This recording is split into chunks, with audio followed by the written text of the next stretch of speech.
program is for adult audiences only.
So now you're here again, knocking at my door. A little too late for, I'm sorry for. The lights went out cause you kept cutting the cord, and I started to fade into your gray. See, I finally opened up my eyes, and I saw me coming back to life. Bet I'd be better without you inside. It's time to be someone I wanna recognize. The future starts right now. I made a reservation, but you never came, so I'm checking out. The fire you stole away, I know one day we'll come back around. The future is now.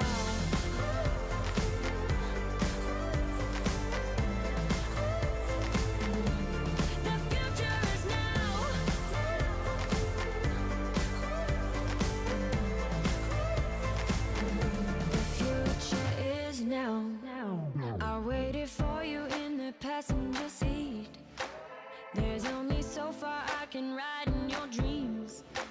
While you were chasing everything else but me, I'm starting to break out from your gray.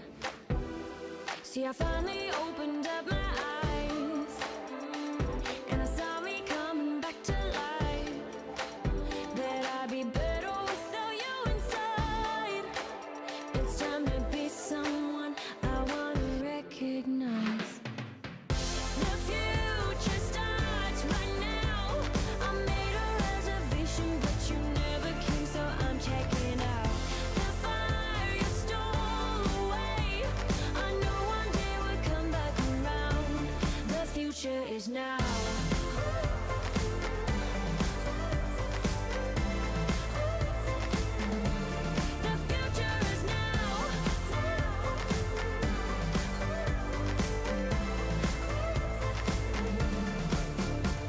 I'm not backing down, cause the future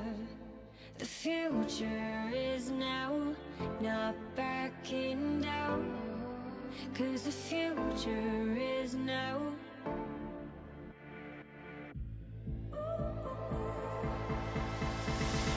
The future starts right now. I made a reservation, but you never came, so I'm checking out. The fire you stole away, I know one day we'll come back around.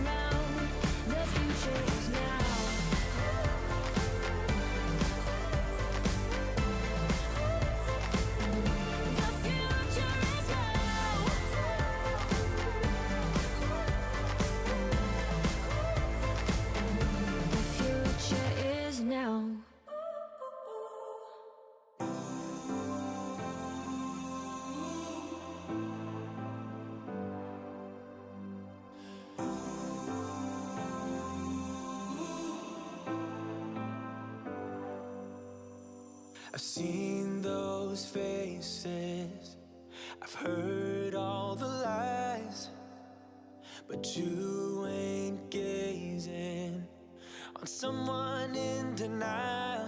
Cause you want dollar bills right now, but you gotta work real hard.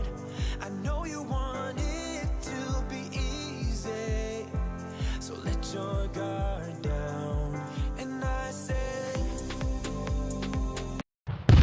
it's time for the Mixin and Chillin vlog. Even if they implemented some ridiculous laws, this is something that if somebody truly wants to do this, they can still do it. But it's going to take a lot of effort on the Vapers part to actually learn what it takes to make your own stuff.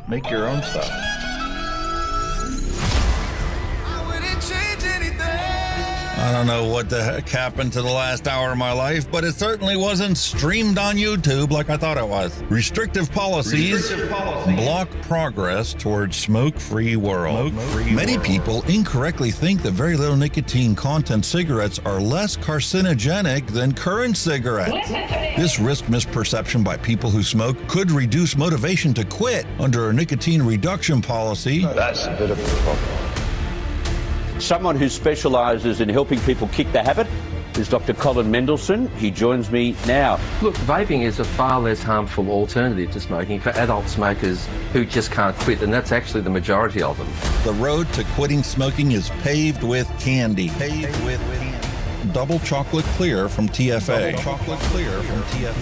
Published in the Vaping Post, we have long-term study. Vaping increases odds of quitting heavy smoking. This is Kenny Thompson, the Vaping Heed. He's got a YouTube channel. He's been on here a lot longer than I have. I'm not going to stop until this is legal and available for everyone. You know, I cover things from all around the globe, but that's because science has no boundaries. I mean, you know, the FDA and everything will know that vaping is safer than smoking, but they'll have the pressure off the tobacco companies or the states that are on the MSA and all that. It's just a financial thing, and it's, and unfortunately that takes precedence against everything. And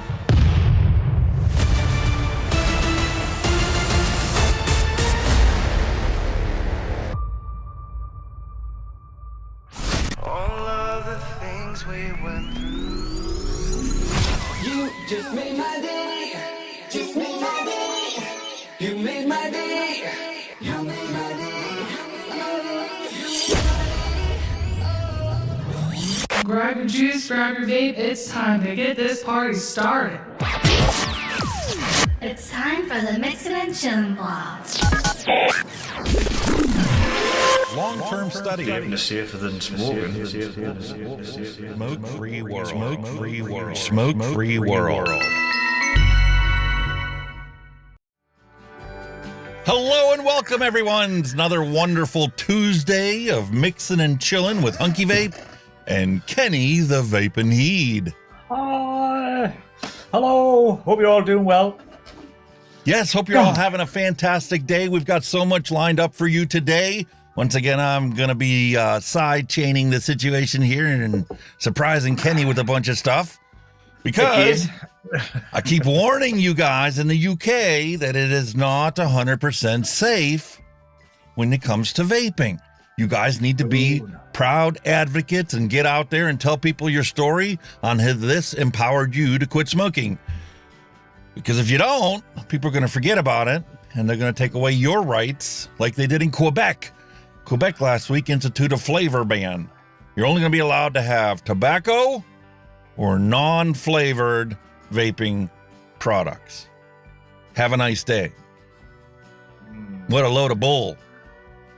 We fight in the UK, man. We take our feet to the streets. We did it the last time, we'll do it again. We vote with our feet, boys and girls. We'll fight. With every good bit of news, there's always a piece of bad news that's sure to follow. And in the UK, their government now plans to crack down on underage vaping. Do you not think we've been down this road before? There's lots of similarities of when the US started with their crackdown, isn't it? It's just it's paving the same path, isn't it? Type of thing. The propaganda mill has been focus group tested to verify that it's going to get the most impact for the dollars that these billionaires are spending to control our lives. I still think we'll all be okay till the elections. The Tories have pretty much ignored it. They've just went along with it. But it's if Labour get in, I think we may have some problems. They are very yes, exactly. And when you get there, and we're going to take a close look at the BBC News and their report on it, then we're going to go to the horse's mouth and look at Public Health England and see what they actually stated as the reason that they're doing this clamp down and how they're actually going to go about it. We'll see clearly that it is the Labour Party pushing this one through. And this is the reason why I keep bringing up every once in a while politics. I talked about Robert F. Kennedy Jr.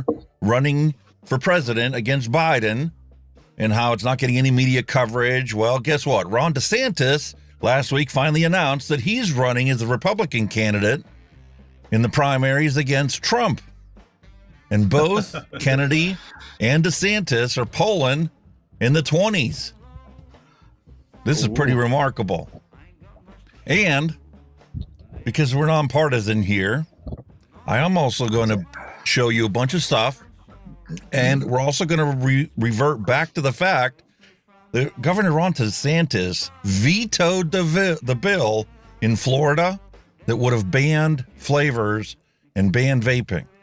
And he made a public statement saying that if I do this, adult smokers will have no choice but to go back to combustible cigarettes. And they're going to die, and I won't be a part of that.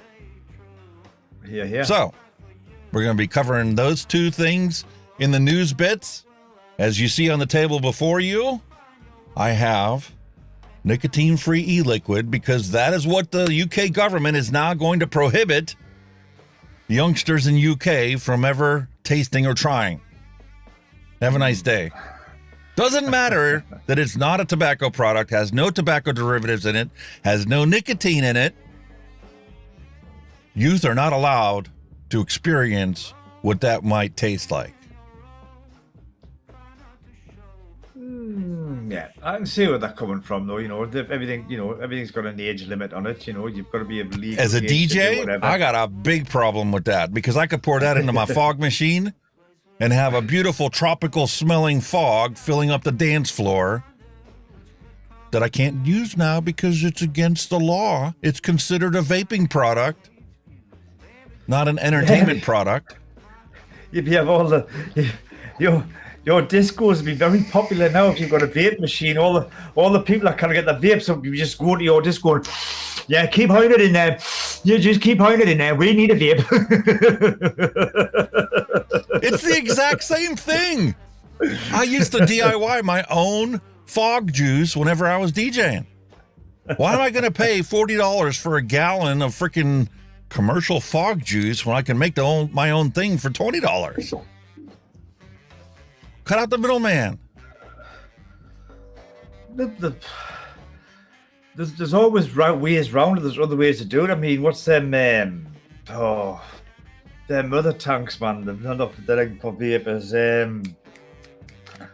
Oh God, man, the hashy tanks or somewhere got all the tubes coming up, and you use them. They're legal, so we'll just pay through one. Well, yeah, they're continually allowing the combustible forms of tobacco, even the flavored combustible forms of tobacco. That's readily available everywhere. You can still go buy that, no problems. We're not cracking down on any of that, even though that's what kills people. Yeah. Oh, getting on the soapbox first thing already. But we're going to talk about that. We got the G-Taste Aries. It's a 30 millimeter RTA. You can set it up as a dual coil or even as a triple coil rebuildable tank. Fantastic. I love the thing. Matter of fact, to be honest with you, that was one of the reasons why I stopped following Jay Hayes. Because he smashed it to smithereens. He said it was the worst thing ever and put up a big warning for everybody not to buy it. I'm like, okay, it's not a steam crave, but it's not bad. I've got tons of tanks that are worse than that. The begging question is, are you going to dual or triple? That's the begging question. Actually, unless I change and replace the coils that come with it as a stock device, because I've already got one of these that I've opened up a long time ago, and I love the freaking thing. Used it for a long time. But the coils that they included in there, if you put them in, they're going to ohm out at 0.08 if you put in a triple. Oops. 0.08. So first off, you got to be selective on what mod you put it on, because most of the mods won't fire under, a 0.1. But you could technically vape it at a 0.08 and run the thing at like 140 watts, and you're going to get beautiful flavor out of it, and it's going to be a cloud chucker. I think the Yeehee and the Tiggy boards, I think they'll go down to 0.5 to fire. Because I'm sure I've had low bills before, and I've had to burn them in on one of them, and then it brings it back up. You know what I mean? Mm-hmm. So it's a possibility. So this is a fantastic device. We're going to take a look at this as a retro vape. I also have on there the Sakars. I believe that's the brand name. Stars. STARSS. Saturn. It's a resin tank, and it obviously takes the Stars coils, and this is something we've gotten away from in the vape industry, but I'm wish that we didn't. It also takes interchangeably the SMOK V12 coils. Ooh. So got some smokes in. We're going to take a look at that. I used to love how the fact that there were a bunch of devices that came out that used SMOK coils or used Geek Vape coils, and Geek Vape and SMOK made the same coils. So if you always hated SMOK coils, guess what? You could buy the Geek Vape equivalent of it, or you can buy the Stars equivalent of it, or there were dozens of different tanks that came out there that had the same basic dimensions and same size coils, but it was manufactured by a bunch of different companies. So it gave us Vapers interchangeable options when we went to go and replace the coil. Good idea. Good thinking. So we're going to take a look at that one today.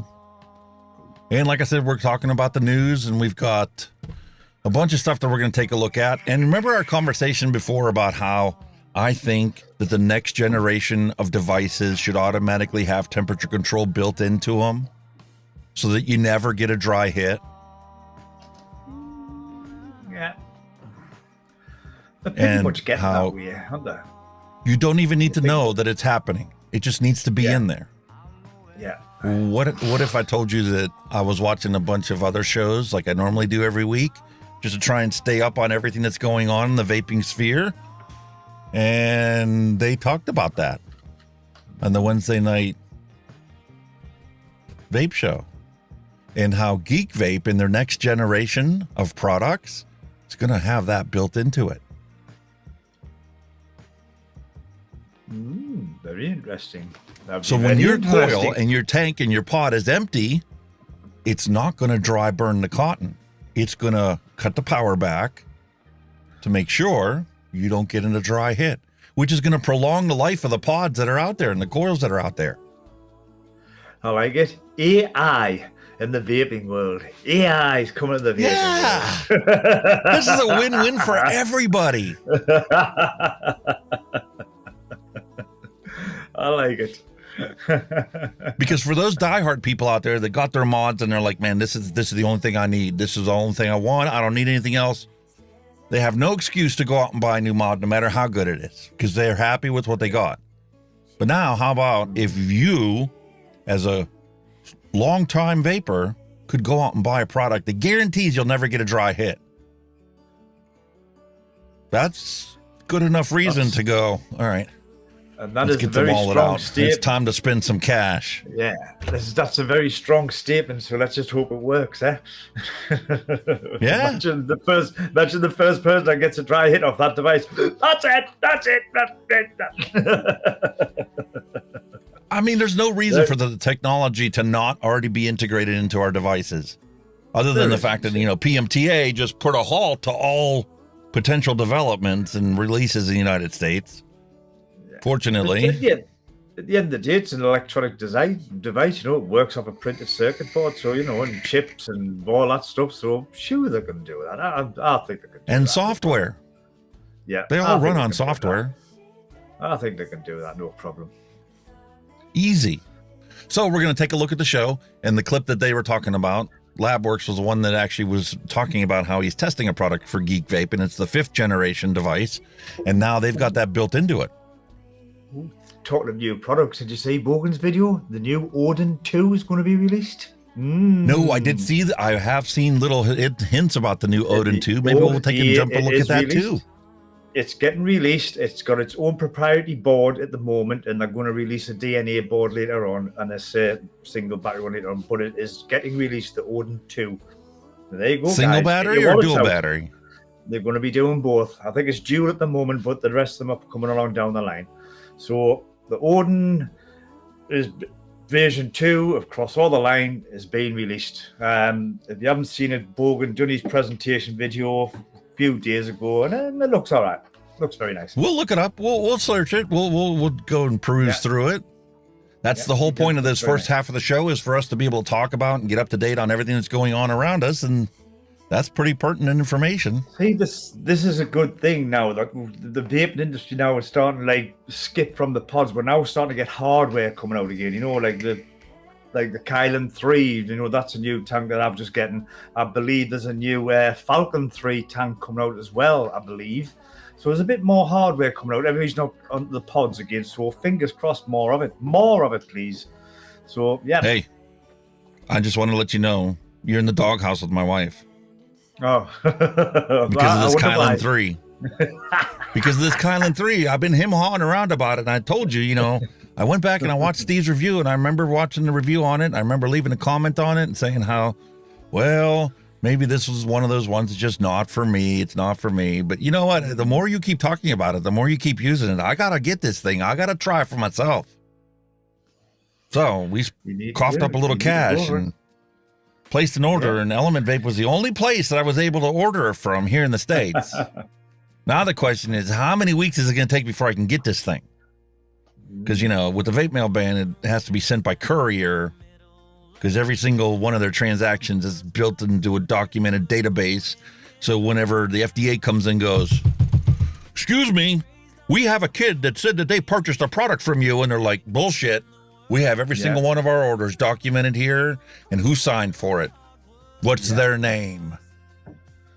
Well, sorry, it was just an anonymous complaint. Well, take a look at our database. Every single one of our products that we've sold has a documented signature for who received it. And they're all age verified.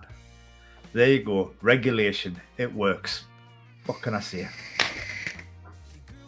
Exactly. And when the regulations are too prohibitive and too restrictive, all you get is a black market that don't give a shit about your age. Nope. All they want is the money. Well, believe it or not, I was out at work, because you all know I'm delivering Amazon products now, and I had an age verification delivery for this customer, right? And he actually told us what it was, and I couldn't believe it when he told us. You know what it was? What? A bubble glass for his mod. As age verified delivery for a piece of glass. That's ridiculous. Really? You should have said it was a little fish tank for tiddlers, and you would have been Aries. You know, I hate to bring this up because, you know, this is going to stir a lot of controversy, but, you know, I don't care. The truth is the truth, okay? You want to talk about, you know, reasonable regulations. Well, the perfect comparison you could make is gun control. We don't need gun control. We need bullet control. Every single bullet in today's day and age should be able to be traced back to who purchased it. It would be very simple to do. Again, like I say, even black market ammunition can still be like kind of sort of traced, or they can kind of know where, or they can know where it's generally come from. Because that's how the kind of, I mean, obviously here, UK guns are banned, period. But, you know, we've still got forensics that can trace these weapons to wherever, you know what I mean? Yeah. Well, you can do the same thing. You know, if the FDA wants to verify the authenticity of the components that went into your e-liquid, fine. But there's no reason for them to have any part or say so whatsoever in your device. I think gun control, like you say, it's just another subject. It's just another ippy topics, you know, because obviously when you hear about, like, you know, that's been recently in the news about the mass shootings, etc.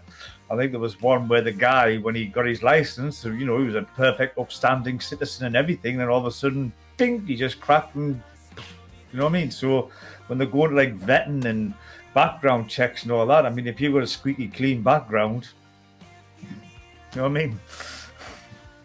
What do you do? The point is, we don't have enough mental health care in this country to properly evaluate and treat something. And that's something that I've even come across recently. The UK has an astronomical rate of depression and anxiety. They're saying that by 2030, we keep talking about 2030 for the, you know, end cigarette smoking and, you know, have a healthy population. Well, how can you have a healthy population when 60% of your population in the UK will be on antidepressants by 2030? Because with the banning cigarettes, and if they ban vaping, everybody will be like, ah! They're already looking at it and you're plotting it out. And it's quite clear that by 2030, 60% of the UK will have a prescription for antidepressant and anti-anxiety medication. Well, you know what that's leading to? We'll all be on antidepressants, we'll all be alcoholics because they're not dealing out with alcohol. So. Which also brings up another thing that we're going to talk about today.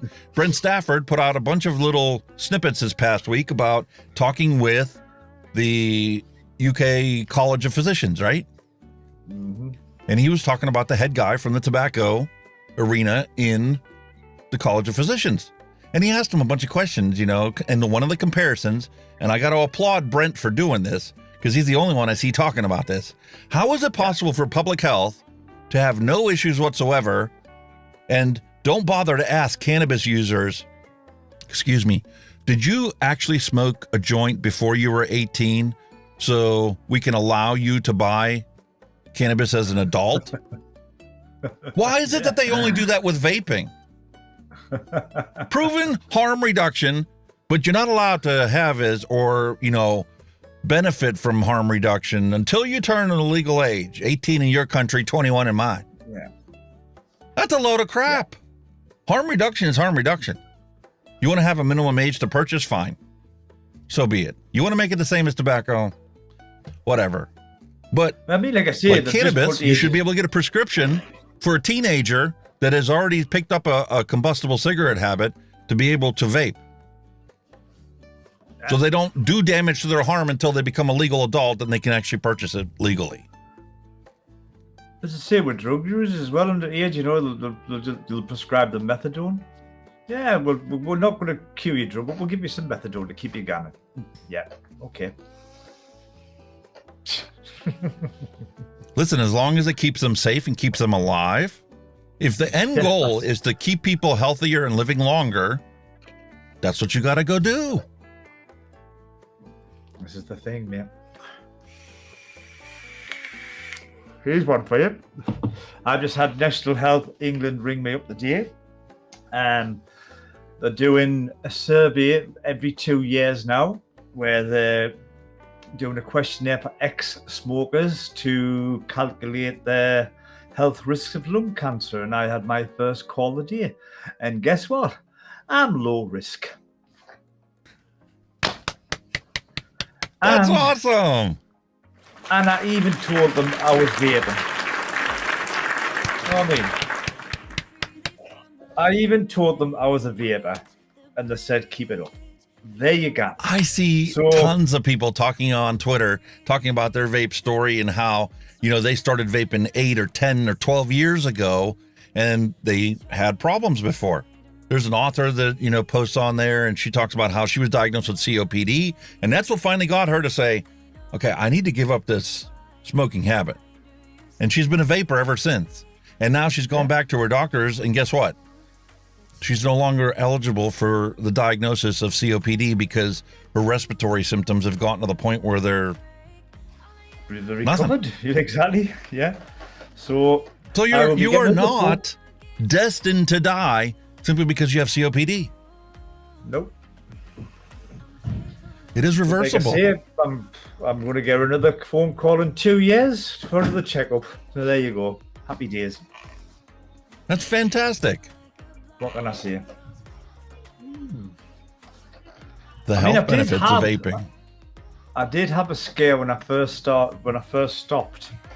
I was getting I was vaping for about a year, and I was getting very breathless and very fatigued, very lethargic and everything and all that, and breathless. So they took us for checks on my respiratory system. They'd done a scan and they found a couple of shadows, and I'm thinking, oh dear, that doesn't sound good.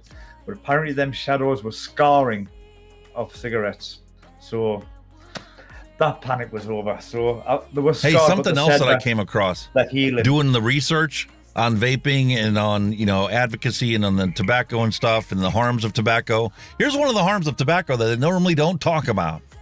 I keep bringing up the fact that combustible tobacco has MAOIs, monoamine oxidase inhibitors, that act as antidepressants for smokers. But do you know that over a lifelong period of smoking, like you and I smoked for 3 or 4 decades, that causes permanent damage in your brain to leave you in a depressive state? That's one of the reasons why it's so hard to quit smoking. And nobody's talking about that. Yeah. Well, like you said, I mean, when you were smoking, if you got irate or you lost your temper or you up a height, you're like, right, I need a tab. You go out, have a smoke, calm. You calm, you feel better. Everything's back to the, something that you can deal with on a regular basis. Just a level plane, yeah. Well, the problem is every single one of those cigarettes causes you to have a chemical change in your body where the MAOIs create that calming effect. And as time goes on, your body automatically acclimates itself to whatever its surroundings are. So therefore, the effect of that over time is limited because you permanently altered your brain chemistry. So there's proof in the pudding there. It's not just a nicotine addiction, it's the MOA addiction as well for cigarettes. It is not the nicotine.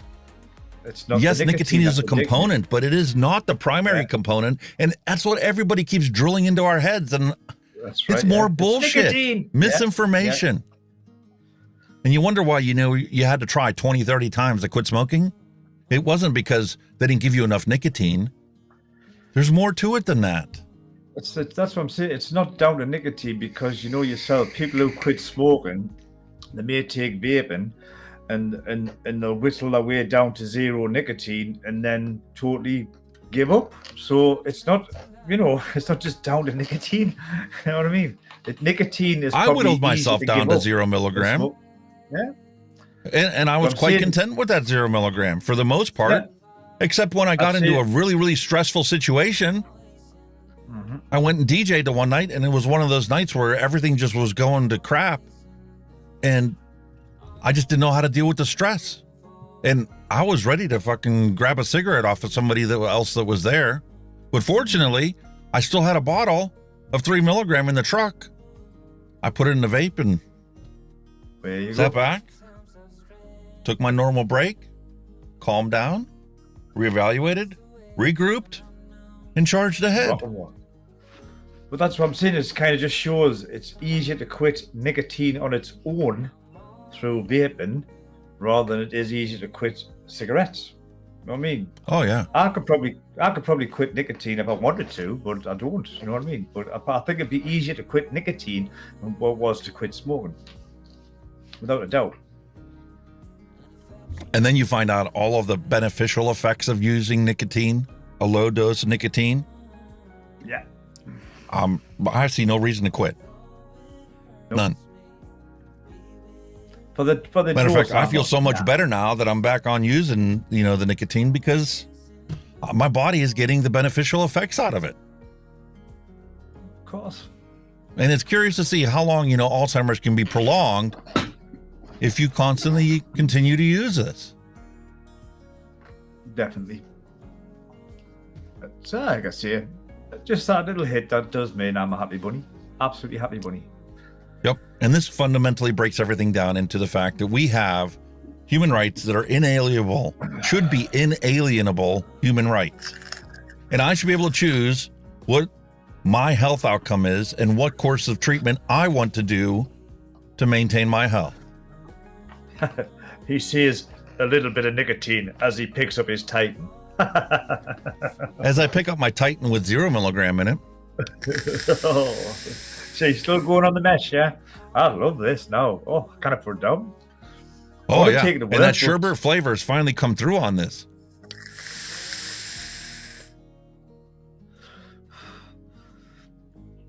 I would love to take this to work, but I think my van will be running on steam rather than electricity. Choo-choo. Mary Nixon, hello and welcome to the stream. All right. Hello. Are we then? Well, so, let's jump into it. We've got so much stuff I wanted to cover and so much stuff I wanted to talk about today. And we've got so much to do. First things first. We're taking a look at UK. Ouch. Government plans underage crackdown. BBC News was the one that reported it, right? And once again, the screens are still messed up, but okay. Anyway, government plans underage crackdown. A loophole allowing retailers to give free vape samples to children is set to be closed under government plans to curb their use among young people. A loophole to give Seriously? children? I've never heard that. I've never heard that. Nah. What reputable retailer out there is going to be giving this to children? None of them. Nah. Now, granted, the black market has no problem with giving it to children. Labor called the announcement a baby step and said urgent action is now needed in the UK. And here we go again. The recent BBC investigation found that illegal vapes confiscated from school pupils contained far higher levels of lead, nickel, and chromium than deemed safe. You want to tell me how the heck you're getting lead and nickel and chromium in your vape? The black market products. That's what they are. It's as simple as that. I've done enough science research to understand where that could potentially come from. You know where it potentially comes from? For them to have them in school pupils, you would need to have, number one, a rebuildable tank. Number two, that rebuildable tank needs to have old coils in it that you've dry burned numerous times before you could ever release the nickel and chromium that makes up that metal. And I guarantee you, these school pupils did not have rebuildable tanks. They had some little knockoff disposable that they probably got off the black market. And it is possible that they used cheap, crappy metal when they made the coils for these knockoff disposables. But that has nothing to do with the legal vaping market. To be honest, I've never seen any teenagers vaping anything like that. It's all it's all disposables. I've never seen any teenagers walking around with anything like that. Never. And here's the best part, okay? The danger is in the dosage, right?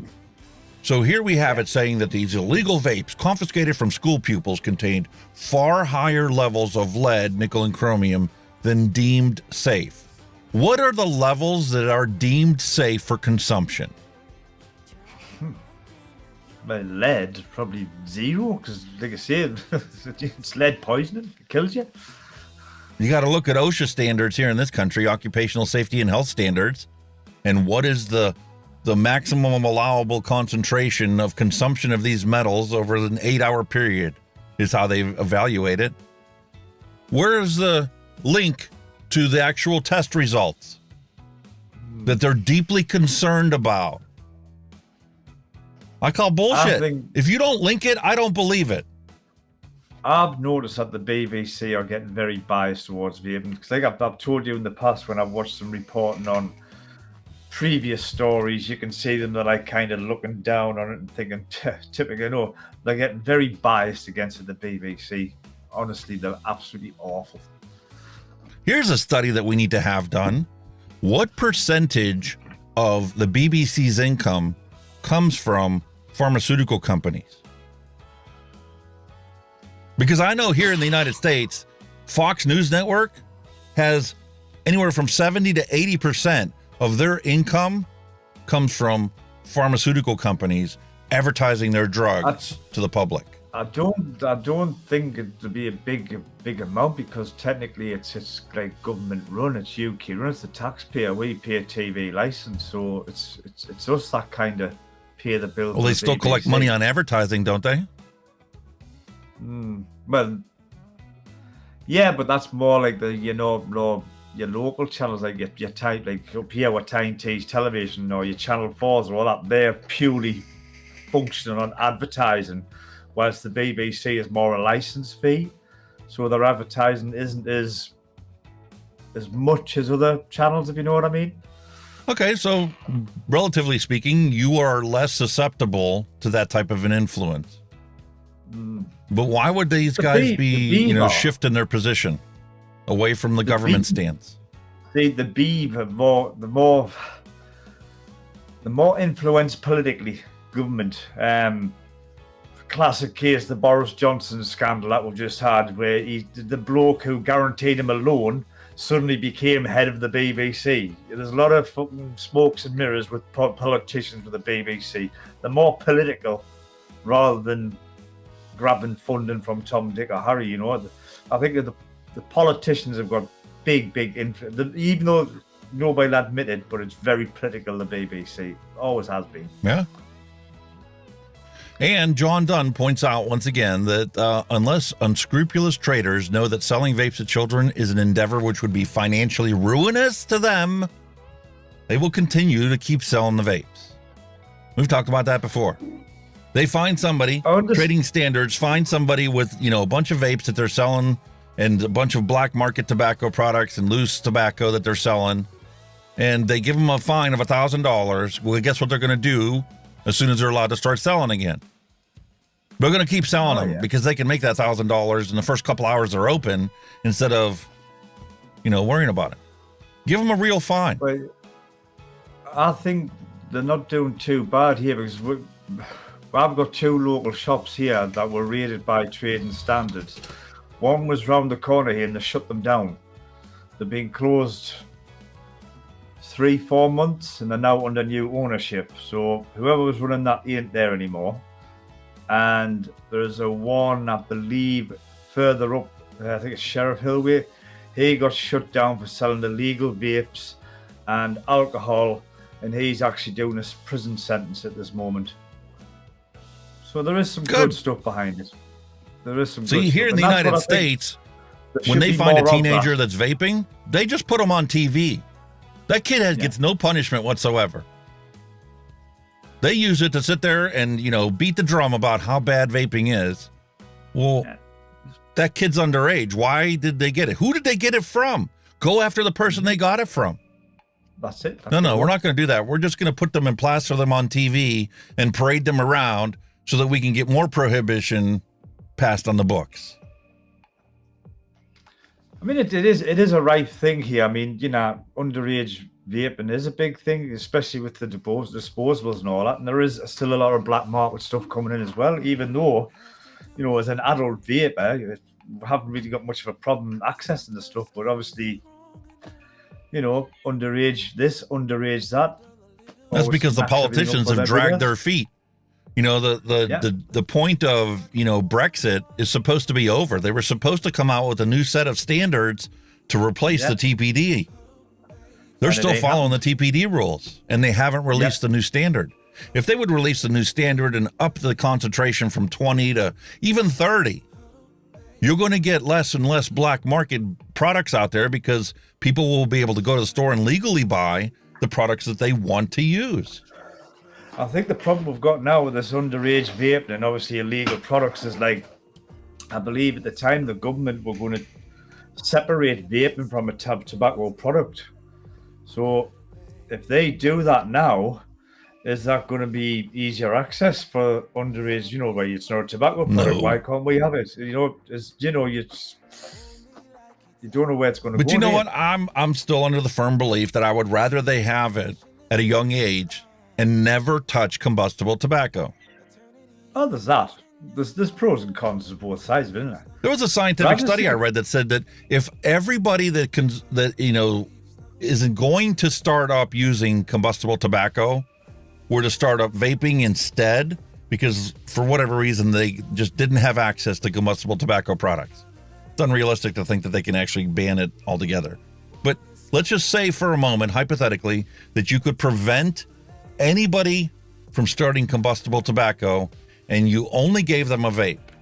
Factoring the safety factor of how much safer vaping is than combustible tobacco, you will never come close to the death rate that you have now. It will be a net public health win. I can see where you're coming from, definitely. But you got to remember, I mean, a lot of it as well, it's, you're a teenager, you're trying this stuff, but unfortunately when you tried smoking, you got hooked to it, and that was it. You were doomed. You had a life sentence of doing it. You got hooked to it, addicted to it, whichever. It wasn't something you tried and went there. Yeah, if you were looking up to try it and went, that's not for me, good on you. But a lot of people don't. Yeah, vaping, a lot of teenagers again might try it, might not like it. Or is it to be cool? Is it to be in with the crowd? Is it just the things, is it part of the grown-up experience? And it's rife at the moment because obviously disposables have come along and they're easy to use. There's no fanning on with them, and you use them and get rid of them. There's a lot of stuff, a lot of factors in it at the moment, rather than just like, no free vapes for kids. I mean, that's bullshit. That free vapes for kids. I don't believe that for a minute. I do not. Yeah, and it also goes into the fact that a lot of these news medias now choose their wording very carefully to elicit the greatest fear possible. I know Facts a vape be shop.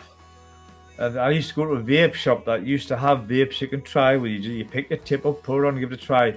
Even they've stopped doing it for adults. So how the fuck's doing it for kids? Come on. There's my point. There isn't a vape shop that I know of that still lets you try the different things. No, you want to buy a smaller bottle of it. Yeah. That's what the answer is. You no longer have, a bunch of Aries lined out with, silicone, sealed silicone tips, and you can change the drip tip out and try the flavor out before you take it home. Now you buy a bottle, you're stuck with it. Mm-hmm. Especially if it's a new product where the smallest bottles, maybe it's 30 ml. What are you going to do with 30 ml of juice you don't like? You know what I mean? Put it in the Titan and stomach it for the first, day that you have it.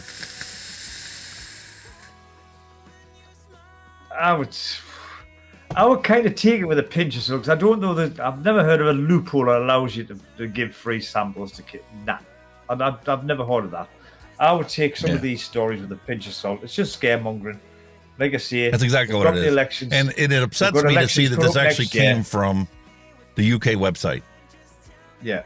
We've got elections coming up next. We've got less than 12 months, new general election, possibly a new to government, all this craps, all the scaremongers leading up to the elections.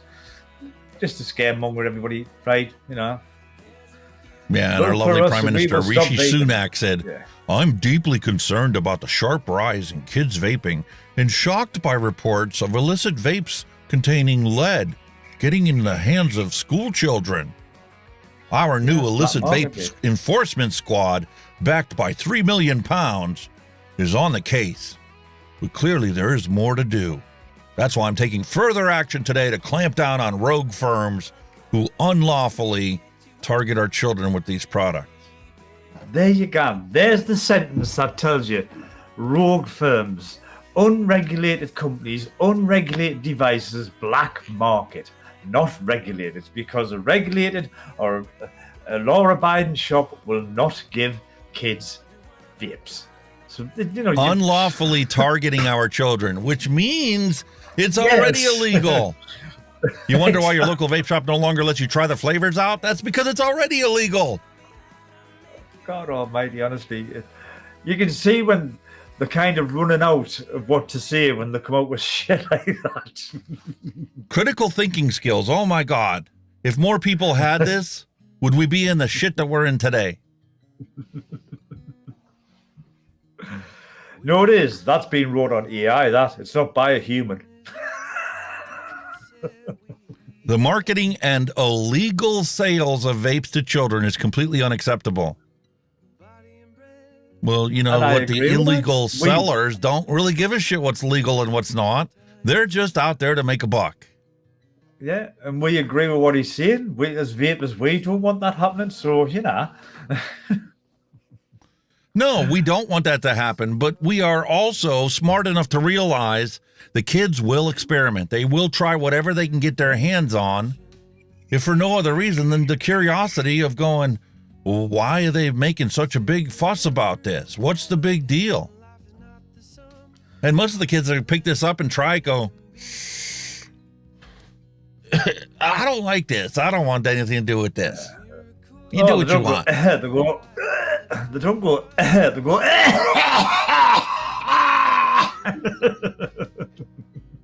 That's what I did. Me first one. Common sense. But the difference is with a combustible cigarette, you took that first one, and that first one already started changing your body. It already killed the cilia in your lungs, and the next one that you took a toke on, well, you didn't cough like you did the first time. And by the fifth time, it was like you've been doing it for years. Matter of fact, you kind of like the buzz you were getting off of it. It's crazy. Crazy. And fundamental science has already done the research, and they show that, you know, kids that do pick this up are only going to do this for 10 years. They're not going to be doing it for their whole lifetime. I think it's just a fad. You're going through fads. They're going through. I mean, look, like I say, if the companies are now starting to release more hardware products and that, and maybe moving away from the disposable scene, there'll be less and less and less releases of them, so they'll just fizzle out. You know what the vape scene's like? You know, one year there could be lots of RTAs, the next year it'll be RTAs, another year it'll be bringing this mod, that mod, and again it'll be a disposable. They're just gone through phases and they just fizzle out. Yeah, and the best part is you know, the big fad right now is disposables, right? And we've already started to have a shift in the marketplace. Like Grim Green released that new squonk device that's out there, right?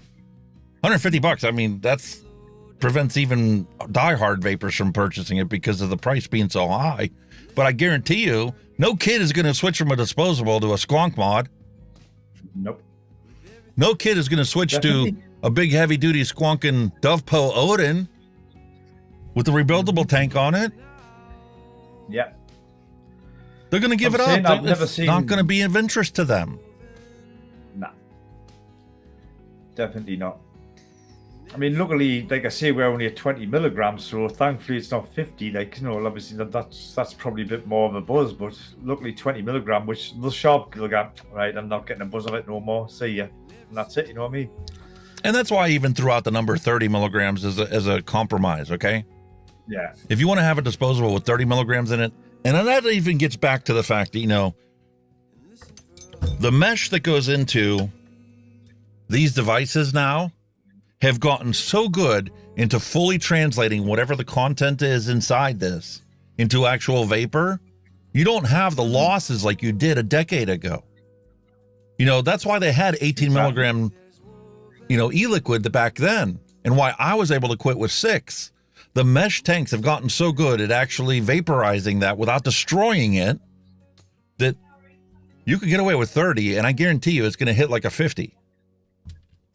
Mesh tanks were a massive game changer. Mesh and period was a massive game changer. That was now that they've incorporated temperature control right into even the disposable devices to prevent you from getting a dry hit. 30 milligrams is a good compromise. I think they should go with. I think it's just a scaremongering story. Like I say, elections are around the corner.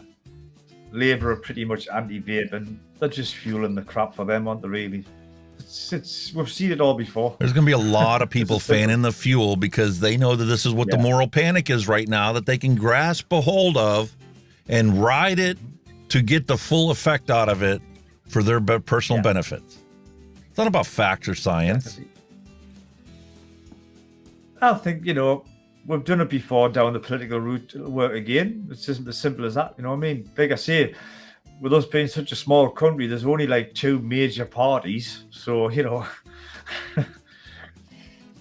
competition will be fierce, and if voters don't vote for them because of that, then they're not going to get in power. And I think if Labour don't take a more neutral stance on it, will it cost them that to run the government? You don't know, because there's plenty of Labours here now in the UK that vote. We're going to get to that because I was telling you about Brent Stafford did the interview, and during that interview, they even talked about how this whole Swap to Stop program, which is the ending of this news bit, they say that while the rise in illegal youth vaping is cause for concern, many addicted smokers have found using vapes helpful as a quitting tool. In April, we also announced a world first national scheme, meaning almost 1 in 5 of all smokers in England will be offered a vape starter kit alongside behavioral support to help them quit the habit as part of a series of new measures to help the government meet its ambition of being smoke-free by 2030, reducing smoking rates from 13% to 5% or less. Exactly, that's exactly. See, this is why with some of these stories I'm still a bit dubious, because the amount of money that the government have pumped into this vape and anti-smoke and whatever, like you say, that's one example of what they're doing, giving cigarettes. They've opened vape shops in hospitals. They're giving prisoners vape devices rather than tobacco. The amount of investment that they put into that, you know what I mean? And do you want to know why they put such a large investment into this? Yeah. Mm-hmm. The UK government is very, very good about doing science and then following the results of that science to improve public health. Okay? Exactly. 5 years ago, they did a study. They did a study and handed 1,000 vape kits to smokers that wanted to quit smoking, right? Yeah. What percentage do you think quit smoking and continued vaping? God. I've actually seen that now. I can't remember off the top of my head. I remember talking, you've spoken this before now. Oh, fuck. Nah, The hard part is we've talked about multiple studies. They've done one with the homeless. Yeah. They've done one with mental health, people that had schizophrenia. Yeah. They've done one that, this one was done by the UK government as a comprehensive test to see what would be the effective rate for this investment, because they needed a bean counter to get numbers that they could crunch to determine if this should be done on a countrywide scale. Yeah. And they did 1,000 smokers. Yeah. They wanted to see what they were working with, weren't they? Oh, God. I know. Out of the 1,000 smokers, 600 of them it was completely gave up smoking cigarettes and vaped and then quit smoking. Yeah. I remember it was over half. 60% of the vape kits they handed out converted these smokers into vapers. And 20% of them completely gave up vaping and tobacco altogether. 40% of them, 400 of them, continued on after the study ended as vapers and said they may one day choose to give that up too, but they will never go back to smoking cigarettes. Where else on the planet do you have a 60% success rate at quitting smoking? You want to know how they can justify giving 1 million vape kits out? It's based on science. Exactly. The numbers add up. That's why, you know what I mean? They add up. So here we go. Is vaping healthier than smoking? We already know the answer to that. Yeah, I don't know. Experts agree, all else being equal, it is better to vape than to smoke traditional cigarettes. But e-cigarettes come with their own risks. That's true. It's true. Everything comes with a risk. Exactly. Everything comes with a risk. And I think that we need to have risk proportionate regulation, and we need to have a scientific study done that says, how is, for somebody that has never smoked or vaped before, how much of a risk are they imparting by picking up this as a habit for the rest of their life? And now let's compare that to, what if they become an alcoholic? What if they become a regular cannabis user? Or a What if they hard become a user. diver? Yeah. They're just diving into pools. How many of them are going to die from diving into pools compared to vaping? Bus driver. Yeah, bus driver. It's a bit risk. It's just risk. It's assessing risk, isn't it? You know what I mean? Yeah, you get a job as a lorry driver, you have inherent risks for that. Spending your entire life in the confines of that cab. No physical activity whatsoever other than when you load and unload the lorry. Or in some cases, you just hook up a trailer and away you go. You don't even do any of that.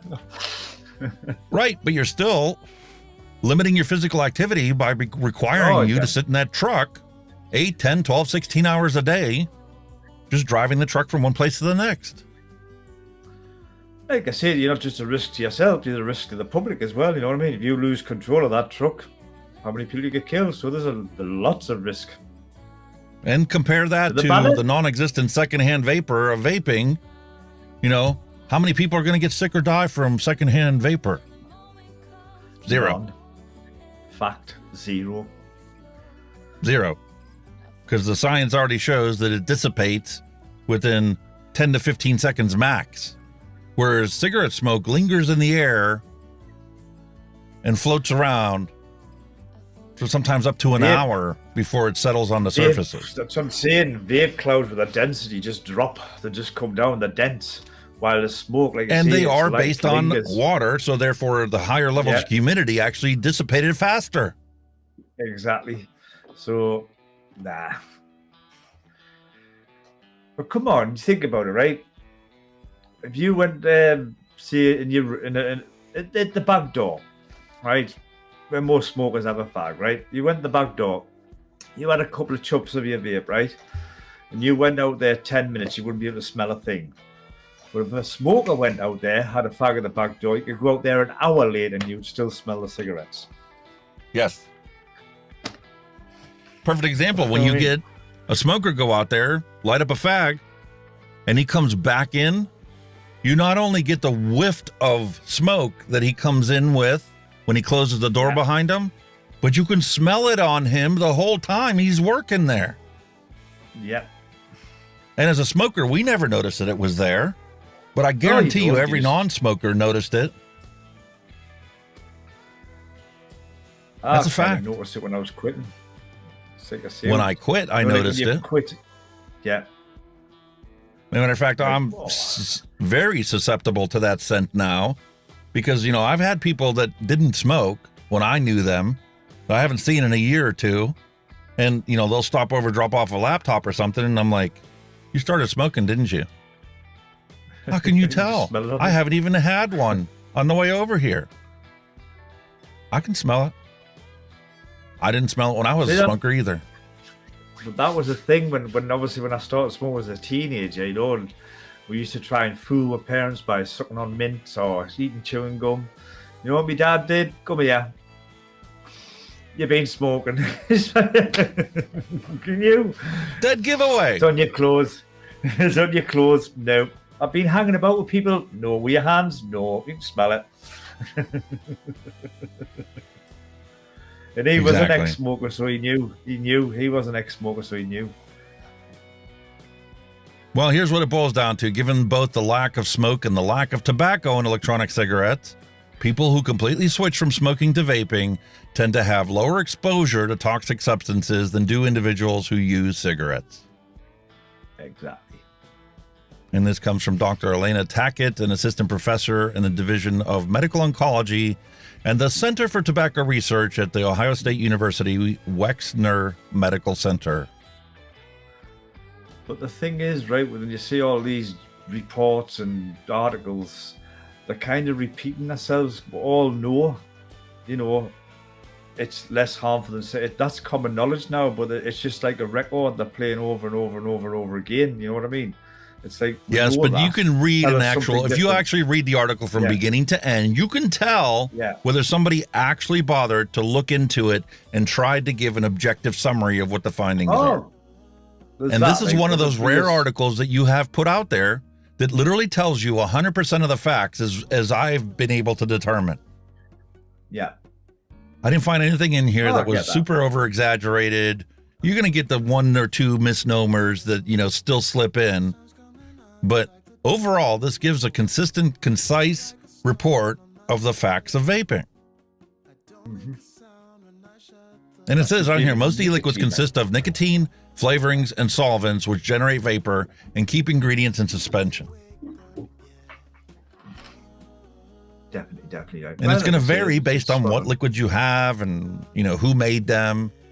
But we make our own, and we know that majority of it's vegetable glycerin, 70, 80% of it, unless you got a, mouth-to-lung device, and it's 50-50 usually, PG or VG.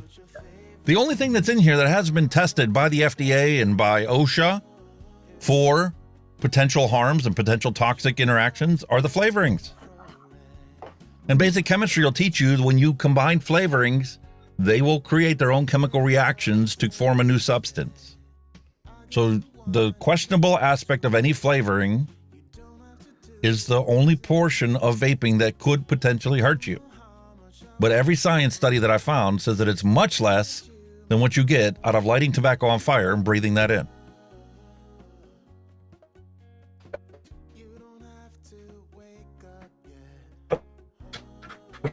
So anyway, there's a link to this article if you guys want to check it out. Kenny's internet's starting to drop out again. So let's move on. Oh, you're kidding, aren't you? So let's move on. Because the one thing that, I mentioned earlier, Paul from LabWorks was talking about during this show, and this was the Wednesday night show from Sample Box.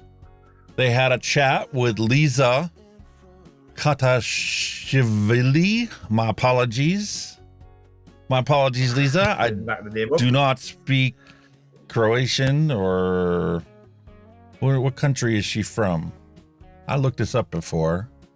Anyway, the point being, during this conversation, they were sitting there talking about the PMTA's effects and how it has stifled innovation. And Paul talks about how he's got a device that he's testing right now and wasn't even going to talk about who it was for, but he did get a roundabout way of saying that their older variants were the ones that were approved. They were also working on a third generation or fourth generation device, and from my understanding, that's also under PMTA as well. They're using old technology. The old technology is what got passed. Okay? And being the catalyst, somehow... being the catalyst for the next two generations to be brought forward and through. That is what's going on right now. The View Solo isn't actually as satisfying as the Logic Original Platinum. And let's just say that is not anything that people who vape are going to buy unless there's really no choice out there. The point is, I don't see what the upside of them, like truly urging the government to take, competitors' disposable options off the shelf. But it gets even better than that. It gets even better than that because we just found out today that BAT, which is the parent company of RJ, tried to buy Elf Bar. And didn't work out, apparently. But why? Whoa. Why are you trying to buy a product that you are trying to push off the market? Well, I wonder what. Think about it. Why would RJ Reynolds or Philip Morris International be interested in buying a vape company? So they can own it and get rid of it? It's not logic. So they can That's what own we're the trying to patent do. rights to that technology and gain all the science that these companies did to get their products to where they are today. Because one thing that Big Tobacco doesn't have a handle on is how good vaping technology has become. They cannot understand how Oxba can make a Ox bar like this in such a tiny little package and efficiently vaporize the flavoring and the nicotine to keep the consumers happy and keep buying it despite none of them being legal for sale in the United States. See, it's another thing is buying out your competitors. You buy out your competitors, you've got no competitors. That's another way of doing it as well. Well, this happens in all industries. The automobile industry is the same way. You know, back in World War II, they had all these companies that were sitting there making cars and converted military vehicles for the United States government. And after the war was over, guess what happened? That's what I'm saying. That's already kind of happened in China with SMOK on the stock market. SMOK have bought this company, SMOK have bought with DOVPO. They're all getting merged into a company. They're doing the same thing, not only to pinch their science and their hard work, but to eliminate the competition. It's as simple as that. You know what I mean? It's an inevitability that was going to happen whether the regulations were appropriate or not. Yeah. If anything, it's happening slower now because all of these products haven't been authorized. Exactly. I guarantee you every product that becomes authorized, one of these two big tobacco players or even China Tobacco is going to buy them out. Of course they will. Why? Because who the parent company is behind ELF. Well, it doesn't really matter. They really don't think much of us, Paul. That's what we're trying to say. Well, Elfar turned him down, but I mean, regardless. Okay, here's the thing. I don't know. Do you know who the parent company of ELF is? No. No, actually. Geek Vape. I've heard that. I really don't know for sure. Someone told me that. Yeah. No, it's 100%. They're the parent company behind ELF, okay? And see, I thought Geek Vape had it. Anyway, go ahead. Oh no! If you know what Geek Vape has in the pipeline, moving forward, isn't Geek Vape part of SMOK? No. Yeah. Geek Vape is. It's part of a different section of companies. Okay,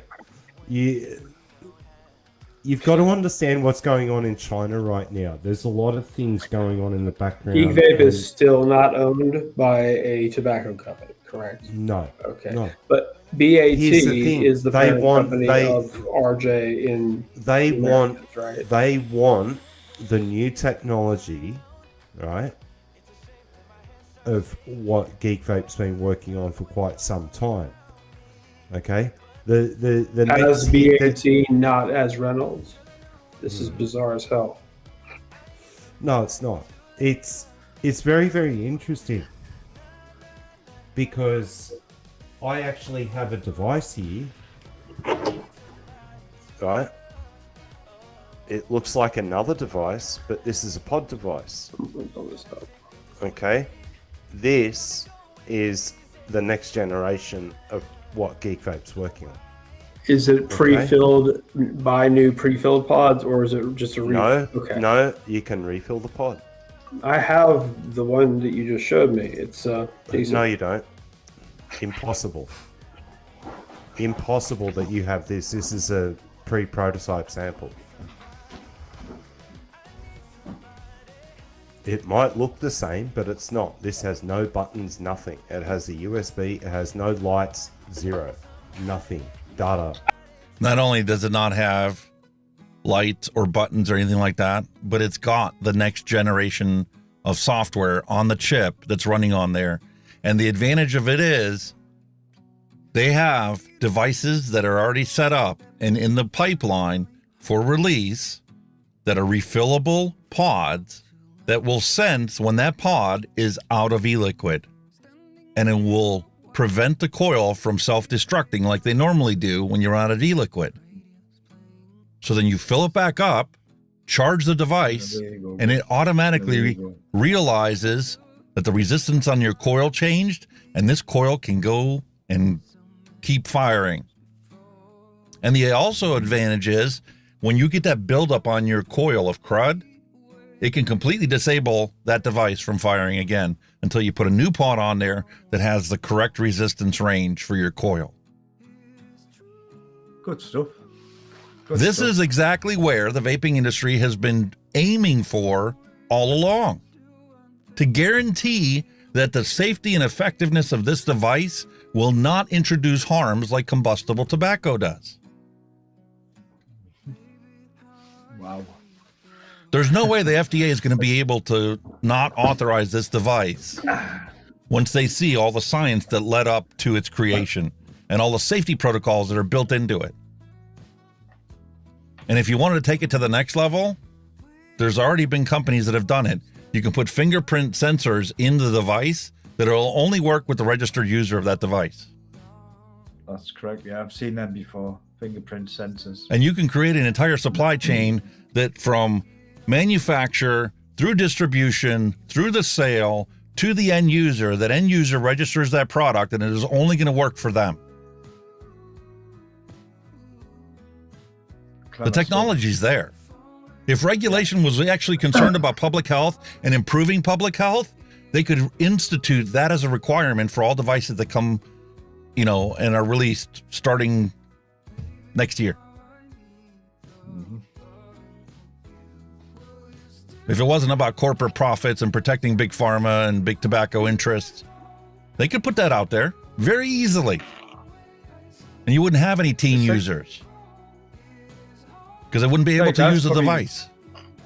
It's them that's probably stopping, the innovation and stuff with vaping with all the restrictions. You know what I mean? That's probably a thing that's restricted a lot of it anyway. The whole PMTA process is designed to stifle innovation. Yeah. Wow. So, remember last week we talked about Steve Vapes and his testimony to the FDA? Yeah. Well, see, here's the problem.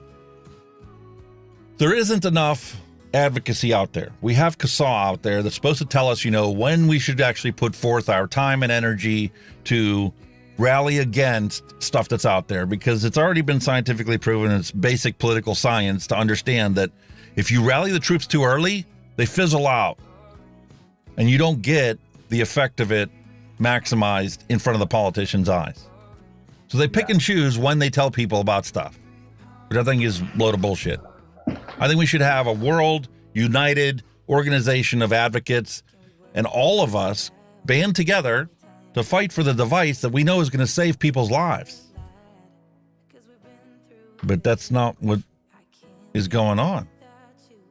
And here we got Steve, the actual name is Jason, who caught wind of this through, I think, I'm a Racing Mom, the one that's always got the Be Kind movement towards, the advocacy. And he caught onto it, and he actually, coordinated his messaging for his speech to the FDA through a bunch of people out there that are fighting for your or my right to continue using these devices, that advocate for harm reduction. And they actually did an interview with him and have brought him onto the show. This is a Friday night show, late night Friday night show. And he talks about how he gave his speech.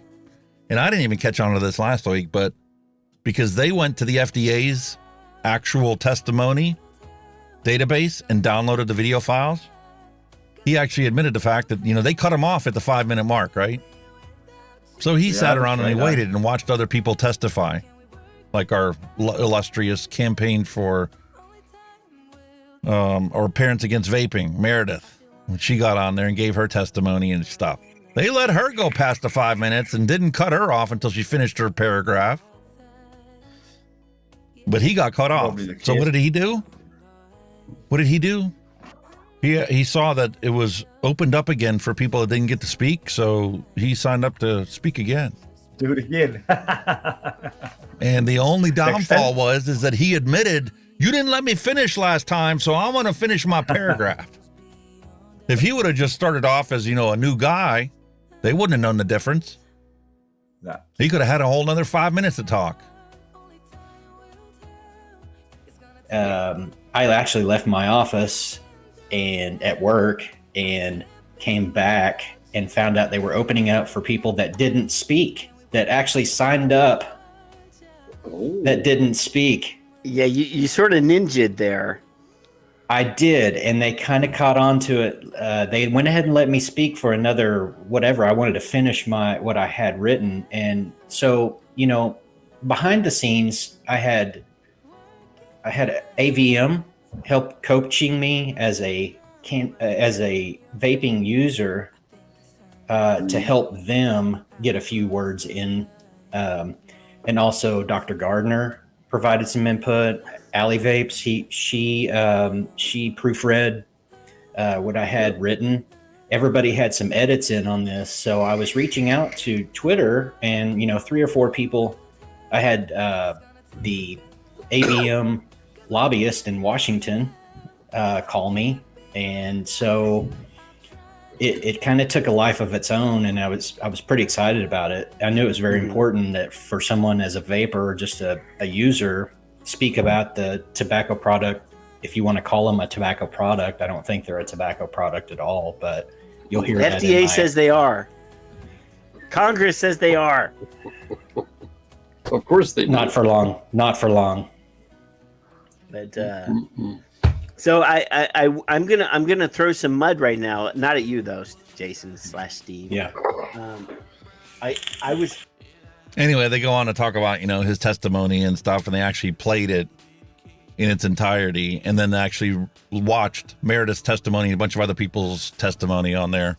But I want to applaud him for doing that. And they also brought up the fact that most of the vape advocates that we would expect to be in this type of a meeting didn't show up to this one. Not there. Nah. Normally the case, isn't it? So here we have people that are, the biggest loudmouths out there on their bullhorns talking about, vape advocacy and getting people to rally the troops. And I'm guilty of that too. I didn't know anything about this testimonial. How come nobody bothered to, beat the drum and say, hey, here's an opportunity if you want to actually testify before the FDA, tell them how you feel, get out there and do it.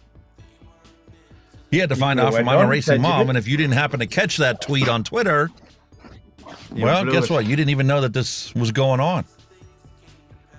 You could have went on your cell and had your little soapbox 5 minutes. I would have been happy to prepare a speech for the FDA and what they can do with the regulations and how it's crushing the innovation that is saving people's lives.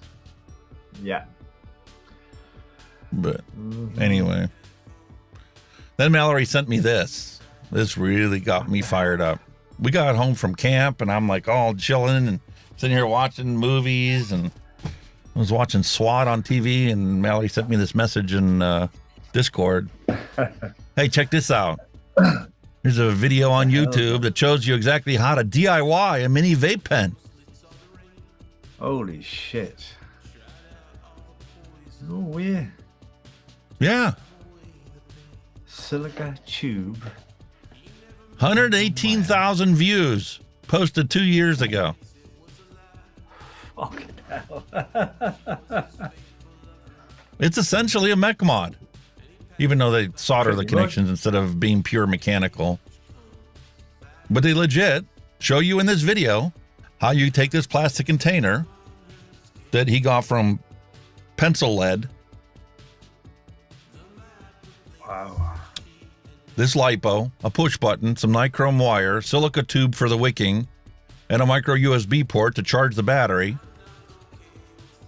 And here's how you take and you put it all together. You get your silica tube, you wrap it with the nichrome wire. Just like that. Then you take and you solder on a switch to the battery post. Once you got that all set up, then you solder it onto the coil. Then you can solder on your charging port.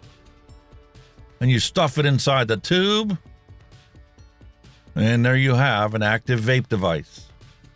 Holy. Except they didn't bother to leave any kind of a, sponge or anything in here to actually wick up anything. So when they dry fire this thing, all they're doing is burning the crud off of the coil. There's no e-liquid in it or reservoir. So they didn't factor in, airflow.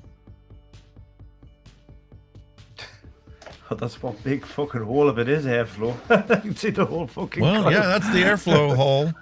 Goes right by the coils. That I guess you could drip on. Yeah, I think you drip it and then suck it through the top by the looks of it. It's pretty much like a mech dripper. Yeah. Wow. Thrown into a pencil case. And here we go. This guy, has got 4,200 subs. And this video has got 118,000 views. Holy moly. That's weird. Yeah.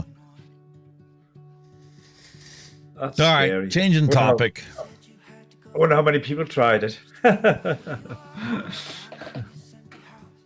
So it was Memorial Day weekend. Robert F. Kennedy was out there starting the stomping grounds.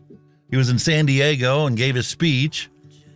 He's campaigning against Biden in the primaries in the Democratic Party, and Biden and all of his little minions are just naysaying it, saying, nothing to see here. Don't pay any attention to him. They put a poll out with a bunch of different people's names on it, saying, who would you vote for in the primaries? And they had Biden on there, and they had the other independent, Green Party independent, I forget what her name is. She was listed on the thing. Kamala Harris was listed on the thing. There's a bunch of people, a bunch of no names, including Hillary Clinton was on the thing. But Robert Kennedy's name was nowhere to be found on that survey. Wow. And right now, he's the worst president in history, according to approval ratings. For the number of days in office so far, he's the worst one with the exception of Jimmy Carter.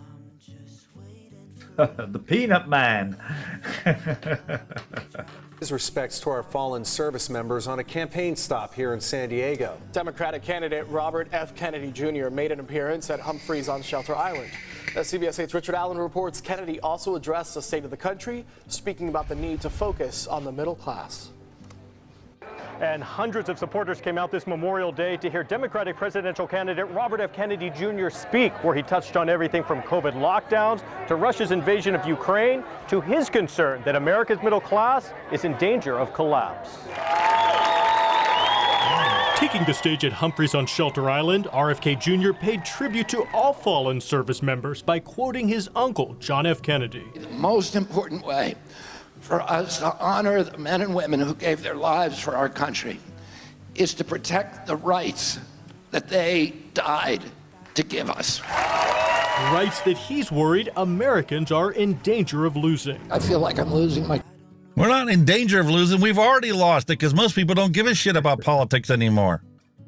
They avoid it like the plague, and they're more worried about getting on TikTok and watching somebody's stupid video about them lighting their sibling on fire or who knows what.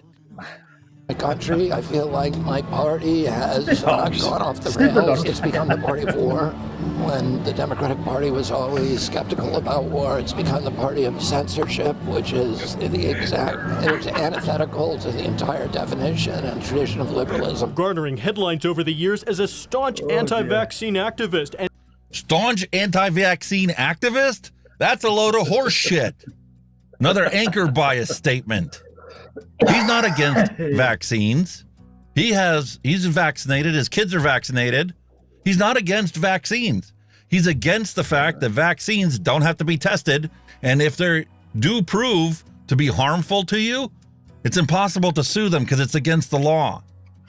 They refuse to take any risk liability when they develop a vaccine and then force, all of our children to take it to go and attend school. Matter of fact, I just got a letter from the school district saying that my daughter needs to go and get re-upped on her vaccine shots because she didn't get the last set of doses before she finishes school. Jesus. 72 vaccines are required for every school-age children in the United States. Wow. And if any of them prove to be actually causing problems in the future, like increased autoimmune diseases or who knows what. I'm not going to get into the whole anti-vax argument stuff. But the point being, it's legit. You can't sue the company if it turns out their products are causing most of the population to get a problem that they wouldn't have had if they wouldn't have had that vaccine. Chickenpox is something we had as kids. Well, every single kid nowadays has to have a vaccine for chickenpox. There you go. There's a similarity in it. the MSA, so you can't sue the tobacco companies for fucking killing you. Hello. Exactly, because they're already getting their profits and their profit sharing and their cuts from the states that are supposed to spend it on anti-tobacco legislation, advocacy and whatnot, but 0.4% of that actually goes to that particular purpose. The rest of it gets spent on who knows what, building a museum or a new library for, whatever. Oh, no, the senator's new mansion in fucking wherever, think about it. But the point is, they're already framing him as an anti-vax candidate. He's not anti-vaccine. And sharp critic of the pandemic-era lockdown. The COVID That's true. lockdowns, which they supported, was a war on the poor, a war on minorities, and this country really suffered deeply during that period. Also telling his audience. Yeah, the country suffered deeply because everybody was locked down and sent home, and they cut you a check for $2,000 and it was have a nice day. Meanwhile, Lowe's and Home Depot and Amazon made a fortune. We got 500 new billionaires in this country during the COVID lockdown, while you and I lost our business and our momentum that we were gaining and our share of the middle income. Bumped us back down a couple notches because, we weren't a big enough corporation to serve the public needs. Audience Monday that while the lockdown is over, he believes there is still cause for concern. They have not given up the power to impose those in the future. And we have now created in this country this very, very troubling precedent. He also called for a return of the peace dividend, calling for the need to focus on the country's middle class, which he says is drowning in debt. We need to buttress our middle class and stop sending money abroad for wars. Haranguing the current administration for, in his words, spending money that we don't have. We're like an alcoholic who's behind on the mortgage and is taking the milk money and buying rounds for everybody, strangers at the bar. We don't have the money. Kennedy spent. That's a very good analogy there. Here we just have, the big deficit budget, argument going on in Congress again. Are we going to up the debt ceiling for the country and keep spending the trillions of dollars to support the war and to support all these different things all around the globe? Meanwhile, the middle income workers in this country are just shit on and cut this and cut that and cut that. It's just like an alcoholic. You got an alcoholic who's behind on his mortgage, behind on his utility bills, and here he is, every night down at the bar buying around for all the strangers at the bar. Meanwhile, his family is wondering whether, they're going to be able to make the mortgage payment to keep the house. Yeah. And here we are doing the same damn thing. Yeah, it was the same here with the austerity thing, to curb the deficit and all this crap. And, the average middle class worker is the one that paid for it through the nose, and we still do, while the rich get richer. Yep. And we keep spending, $35 million on a bomb to send over to Ukraine on a war that is unwinnable. It's just a matter of decades time as an now. environmental champion, something he says he would carry on into the White House. I'm going to be the best environmental president in history. Preserving habitat, regenerative agriculture, stopping water pollution. We need to preserve something for our children. Richard Allen, CBS 8. And now for most people, when they hear about this, environmental legislative thing, they panic. They're like, oh my God, this guy's going to, make it impossible and our prices are going to go up through the roof for gas and electric and all this other stuff. If you actually listen to his fundamental reasoning behind what he wants to do and how he wants to do it, it makes perfect sense. He's not some ridiculous, far leftist or far rightist or extremist principled man.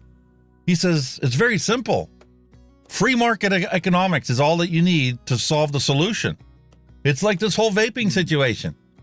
With vaping, the ex-smokers got together and took this product and brought it to where it is today, to the point where we have 85 million users around the globe using this product every single day so they never smoke a cigarette again. Well, he wants to do the same thing with environmental stuff. Stop giving corporate welfare to these assholes that are sitting there making billions of dollars selling us gasoline that they know that we need to have to get from here to there. And how about we just balance the thing and say, you know what? Solar and wind and all these new green energies, the only reason they can't compete is because we've been subsidizing the frickin' gas companies. Stop subsidizing the gas companies, subsidize the electric generation using, clean solutions. He even talked about it in the one speech he did at a university, how if you were to take 70 acres inside of, I don't remember where it was, Kansas or Arizona, or he's got a bunch of different ideas for it. Like perfect example is farmers. Farmers would love to put up solar panels and love to put up, windmills in their farms to subsidize their income, but there is no network to distribute that electricity across the whole country.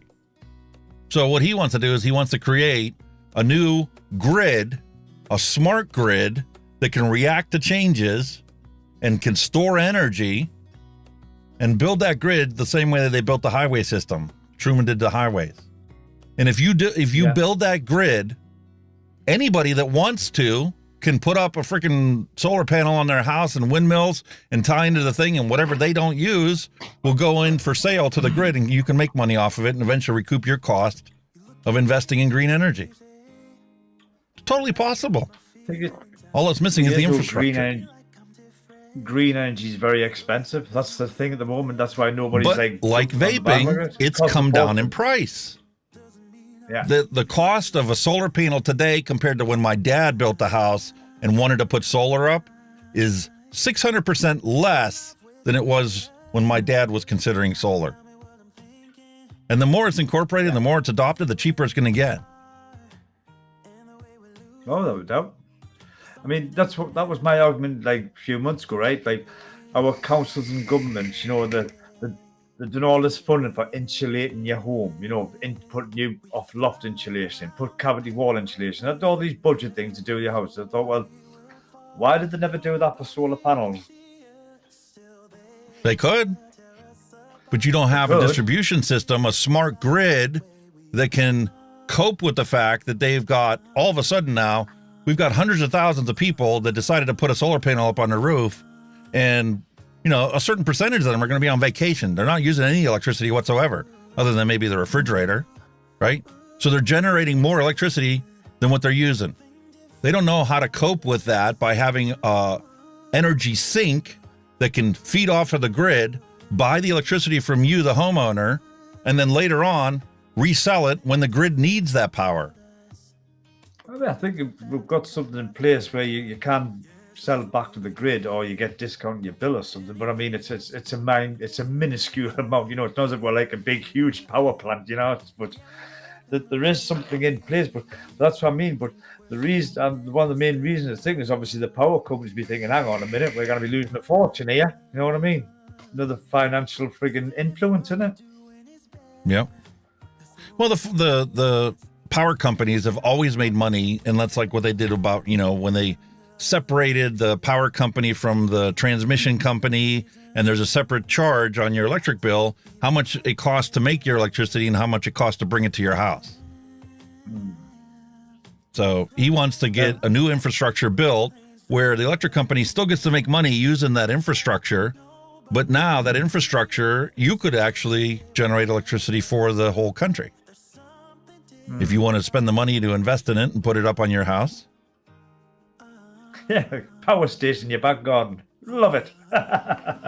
No, but every single one of us has how many square feet of roof that's exposed to the sun all year round? Yeah, definitely. And like because the cost of panels have come down, and matter of fact, there's a new generation of panels that are coming out now. They're going to be twice as efficient and cost half as much to make. It's an eventuality that's going to happen, whether you want it to happen today or not. It's eventually going to take over. Definitely something's like got to give. I mean, because we kind of keep living on fossil fuels because, like I say, it's just destroying everything, man. And you're going to run out of the resources eventually. Yeah. So here now we have, like I said, we're nonpartisan here. That was the Democrat running against Biden. Well, here we have Ron DeSantis has now announced his official candidacy to run for president in 2024. Of 2024. Florida Governor Ron DeSantis just made it official, launching his bid for the Republican nomination. But his announcement on Twitter was met with a lot of technical issues. Here's CBS's Robert Costa. A launch for president on Twitter. I'm Ron DeSantis, and I'm running for president to lead our great American comeback. Florida Governor Ron DeSantis posted a video making it official and spoke on Twitter Spaces alongside controversial billionaire and CEO Elon Musk, who has said he'd support a conventional candidate. DeSantis later spoke to Fox News. We know the country's on the wrong track. What I will do is help restore normalcy to our communities, integrity to our institutions, and sanity to our society. DeSantis' announcement kicks into motion a long-expected campaign, now facing significant challenges as the GOP field expands and rivals call him out as an imitation of Trump.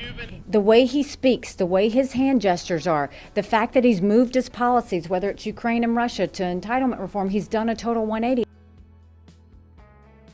Naysayers. And you, if you've been paying attention to politics before, Nikki Haley, boy, she loved to run her mouth. And I've never heard a good idea come out of her. Not one. The fact that he's moved his policies, whether it's Ukraine and Russia, to entitlement reform. What politician doesn't change their position when they get more knowledge and more information? Especially come election time. Yeah. They're always going to pick the most popular policy. Yeah. They'll change every day. He's done a total 180. All of it's copying Trump. A Trump ally called DeSantis' online launch out of touch, and CBS out of touch. News polling shows DeSantis trailing Trump by more than 30 points. Hold on a second. He just announced, okay?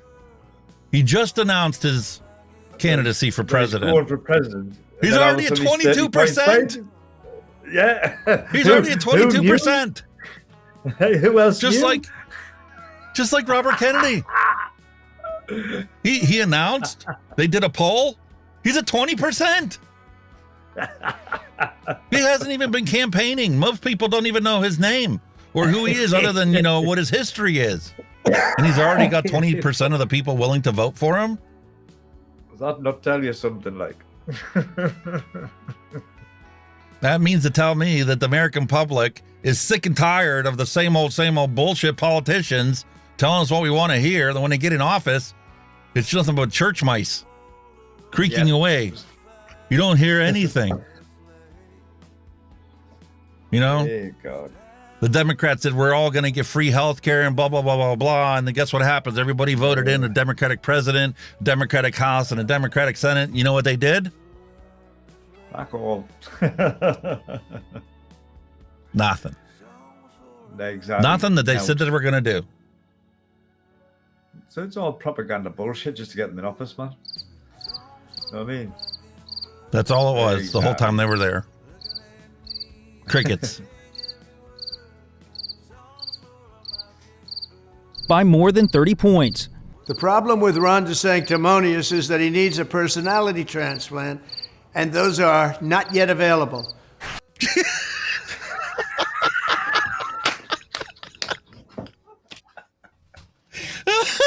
You know what it is? You know what it is? For all the people that hate Trump, I think he's fucking hilarious, me. I really do. He's absolutely brilliant. The shit he comes out with is quality. Listen, I did research into Trump too, and would you believe that he gives his speeches the way he does because he studied Hitler's speeches? Yeah. Mm-hmm. I heard that one before. He doesn't get bogged down into facts and science and numbers and stuff. He just gives people one-liners that they can't help but to freaking keep pounding through their brain. Exactly. He knows how to Simple, stir the isn't it? populace. And that was just the perfect example of that. But it's simple genius at the end of the day, and it's simple because you will remember that. Rather than saying, well, there's this, that, that. You will remember this stuff. That's the genius behind it. available. DeSantis has been hitting back. And those are not yet available. Harmonious is that he needs a personality transplant, and those are not yet available. Look at his face, though. His face is just expressionless, isn't it? He just sees it. He doesn't snigger. He just sees it. There's no expression. He's brilliant, Exactly. man, He can I think say he's stuff that are hilarious, mate. way off the cuff and just way out there and just never blink an eye or have an expression to it. He's got Nothing is narcissistic just- personality in that regard. Oh, he's honestly, I think he's fucking hilarious, man. I can't do nothing but laugh. Oh, yeah. DeSantis has been hitting back with not so veiled shots at Trump. The party has developed a culture of losing. Aides say DeSantis is The party developed a history of losing. Aides say DeSantis' policies will boost his candidacy, but it remains to be seen how his track record, which includes signing conservative bills on abortion, transgender rights, and education, is seen nationwide. DeSantis rivals see him as increasingly vulnerable due to Trump's repeated attacks, and sources tell me that those competitors will take on DeSantis directly on the campaign trail and on the debate stage. Yeah. Even though there are so many people that don't like Trump, he'll wipe the floor with them. Trump will win that with hands down. I don't know. Regardless. I think there's a growing majority of us that are sick and tired of the same old bullshit politics. It doesn't matter whether you're right or left. Most of us agree on most of the fucking things that are causing problems in this country. And those are the exact things that none of the politicians from any side is actually doing anything about. Because they're all listening to their corporate sponsors and their PACs, their political action committees, that get you to focus on the things that divide us rather on the things that unite us. Well, they're keeping the people that finance them happy, aren't they? The people that's paying for their frigging campaigns, they're the ones that keep them happy, not us. You know what I mean? Exactly. No Meanwhile, big the blokes like you and corporations me that, bust our ass to try and make 40 hours a week to make, a living, to keep the roof over our head and the power on, we get no benefits out of the elected officials that we put there. Exactly. What a shame. And they're all for themselves, man. Always have been, always will be. We've all got that snout in the bloody What is your radio best vote. answer to that? Why is right now the time for Ron DeSantis to run for president? Because everyone knows if I'm the nominee, I will beat Biden and I will serve 2 terms and I will be able to destroy leftism in this country and leave woke ideology on the dustbin of history. At the end of the day, I've shown in Florida an ability to win huge swaths of voters that Republicans typically can't win, while also delivering the boldest agenda anywhere in the country. And I think there's a reason why the legacy media is attacking me more than they're attacking anybody else, because I think they realize that if I'm successful in winning the Republican nomination, we're going to bring it home in the general election. And I've pledged to Republican voters, if you nominate me, I will be taking the oath of office on January 20th, 2025 on the west side of the Capitol. No excuses, no more excuses about why we can't get it done. We need to get it done, and I will get it done. Yeah. He even claimed that he was going to be president for 2 terms. Whereas if Trump gets in, you're only getting 1 term out of him. Yeah, bullshit. And let's not forget that Governor DeSantis vetoed the bill that would have banned vaping in Florida. DeSantis has vetoed a bill that would have banned the sale of nearly all flavored vaping products and raised the state smoking age to 21. Attorney General Ashley Moody is among those who pushed for the legislation, which would have brought Florida into compliance with federal laws aimed at curbing teen vaping. In his veto letter, the governor said a ban would drive more people to smoke cigarettes or buy on the black market. He also said that raising the tobacco age is not necessary because federal law already does that. Holy cow, common sense. Unless you've got a law that states explicitly otherwise, guess what? At Chevron, federal law supersedes state law. So you don't need to change your laws to create a new law when there's already a law in place that covers it. Exactly. There's a law for a law for a law. That's just, holy shit, man. Meanwhile, you take a look at the actual search when you go for, I did this for both candidates. There's absolutely nothing come up with Kennedy regards to vaping. But Ron DeSantis, it made some hay whenever he vetoed that bill. And it says on here, what are these people saying? Controversial vaping bill vetoed by Governor DeSantis. Vetoes bill that would have raised minimum tobacco vaping age to 21. Well, the federal law already makes it 21, so doesn't matter whether you write it in your books or not. It's still 21. Federally mandated. That was something that happened under Trump's administration. He got the bill to ban flavored vaping and ban these disposables, right? He signed the fucking bill. Not only did he sign the bill, but he made sure that it went into law the second the pen stopped moving on the paper. Yeah. Never in the history of my life have I ever heard of any law going into effect the second the president's pen stops moving. Mm-hmm. Mm. That was fast. Oh, God, what's happening? This is Dr. Sanjay Agrawal. He's the chair of the Tobacco Advisory Committee for the Royal College of Physicians. And he had a conversation with Brent Stafford. Scary looking fucker, though, isn't he? So that's great. And actually, there was a pilot scheme in Manchester about 5 years ago that showed some really excellent results from a similar scheme, whereby over 1,000 people were offered free vapor starting kits together with behavioral support. They found about 600 people engaged with this program, and about 400 people quit smoking, and that was CO validated at a month. So this is all validated science. These people were tested to confirm that what they said was actually true, and they actually quit smoking because of handing them a vape kit. Yep. Easy peasy. Hard to believe we've been going at this for 2 hours already. All right, so let's just jump to where he asked them about the comparison with cannabis. 21.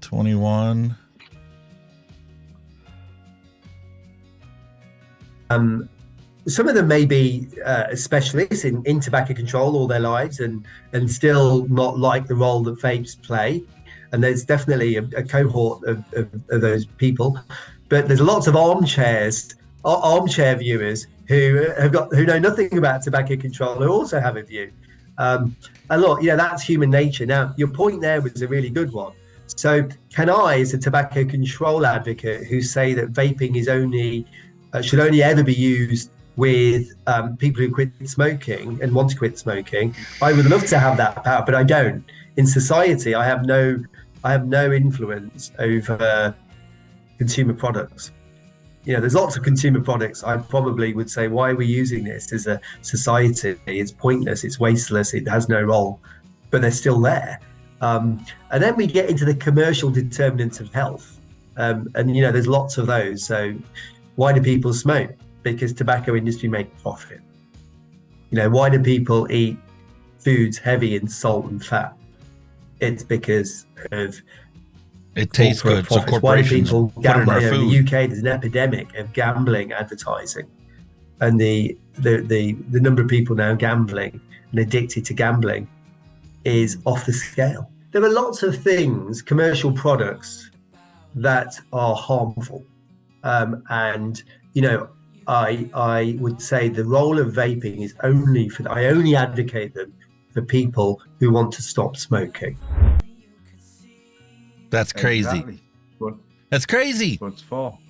It should be for whoever is considering picking up a combustible cigarette.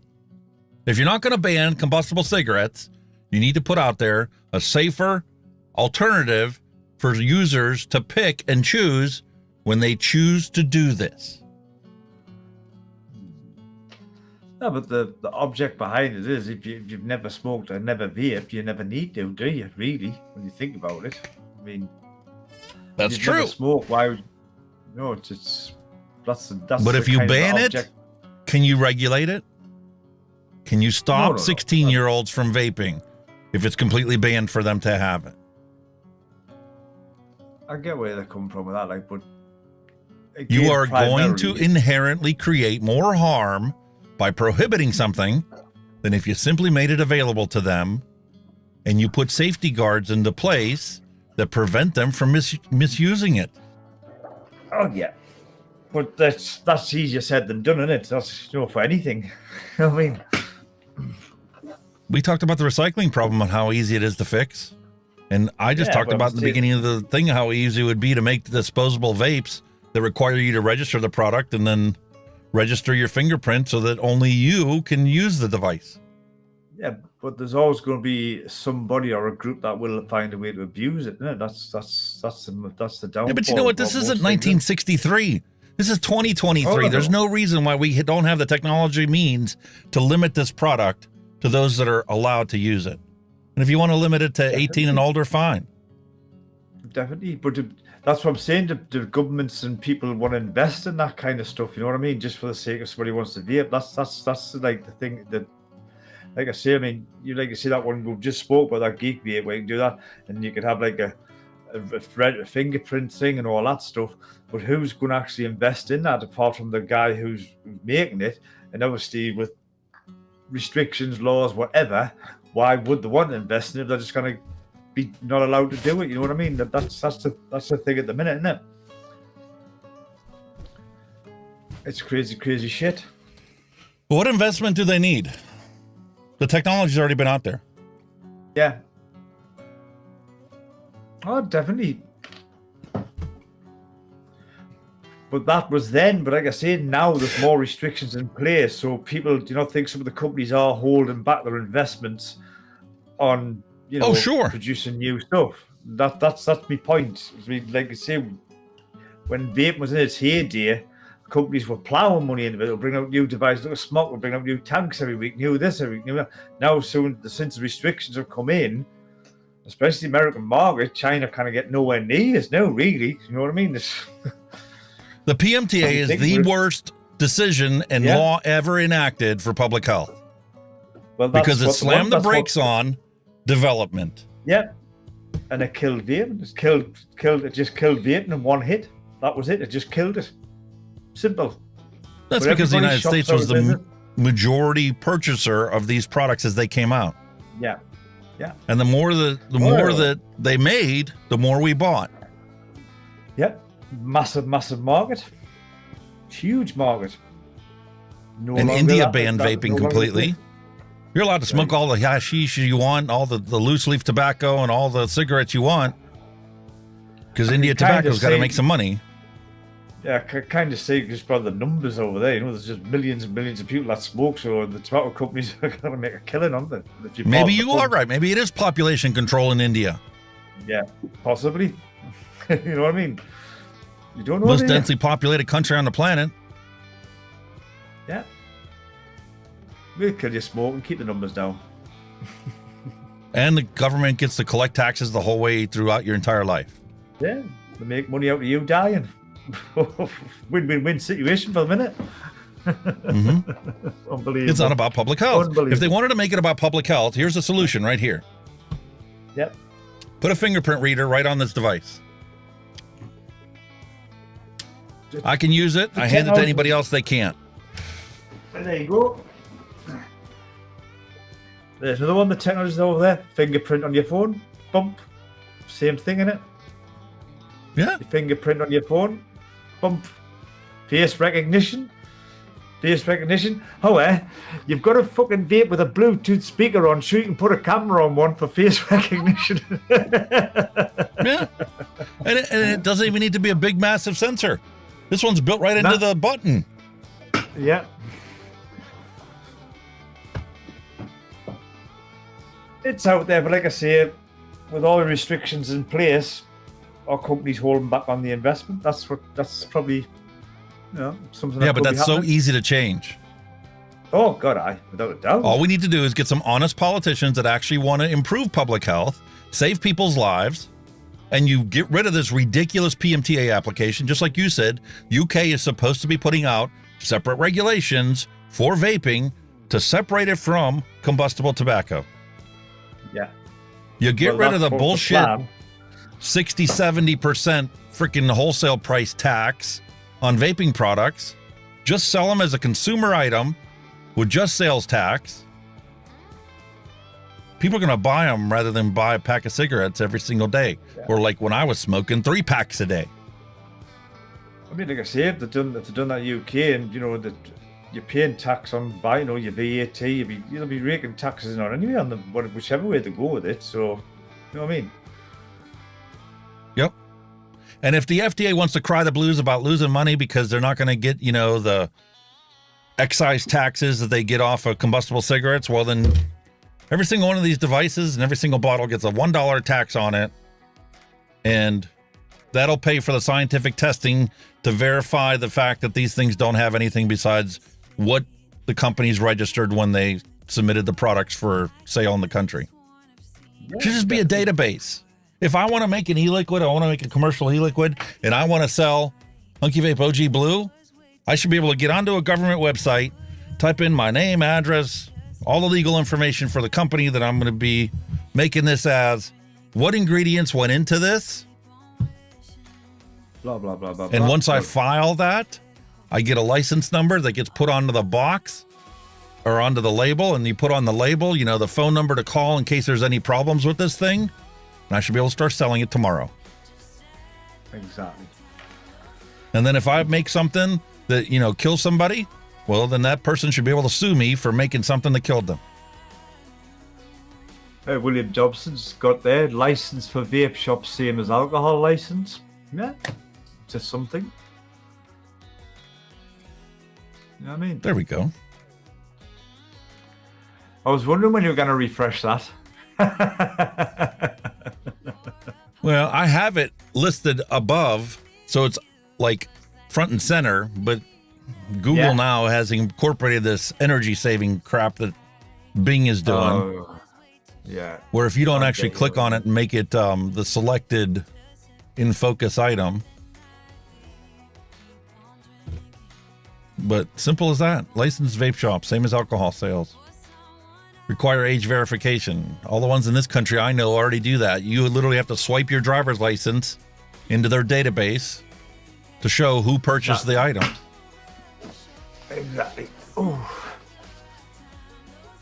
Why make something harder for a tech idiot to use when it's so easy to make and use currently? Simple ID check and swipe is a simple solution. I agree with you. Technology is there to do this stuff. The technology is there, like I said, but nobody. But wants I to do it just because of all- express the fact how easy it would be to take it to the next level. If they truly want to lock it down, they could do that. And yeah, there would be hackers that would, circumvent the technology solution. But the point is, this is less harmful than lighting tobacco on fire. And if you're not going to eliminate the combustible tobacco, then you need to make this more attractive for smokers to choose voluntarily without trying to strong arm them into picking something that they don't want. Yep. Without a doubt. Because when you strong arm somebody into doing something they don't want, they're going to tell you to kiss off and they're going to do what they want anyway. Oh, exactly. That's same for vape control or gun control or anything.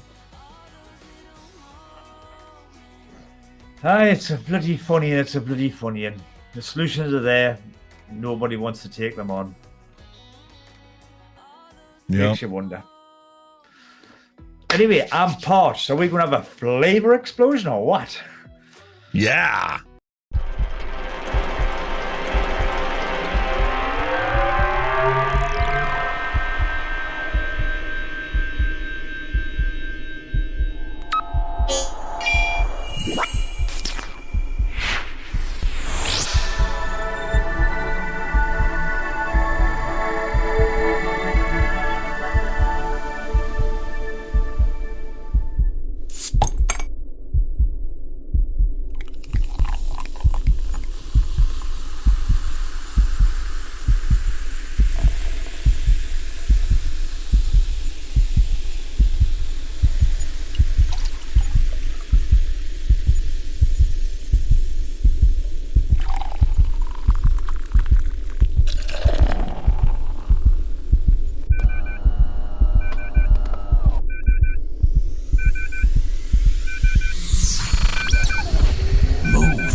As I stated, we went up to camp. I found myself some beautiful Steel Reserve Alloy Series.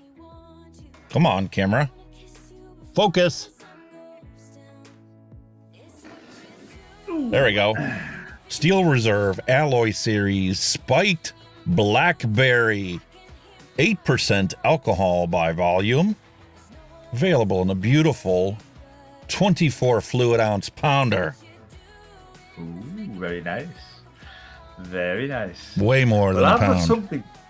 I've got something there was that, I don't know if there was a bit of controversy at the time, but it was a big thing on social media at the time when these came out. And it's this thing called Dragon Soup. Well, basically it's a alcoholic energy drink, which what it pretty much boils down to. This is ginger and lime flavor. It's got caffeine in, taurine in, and guar.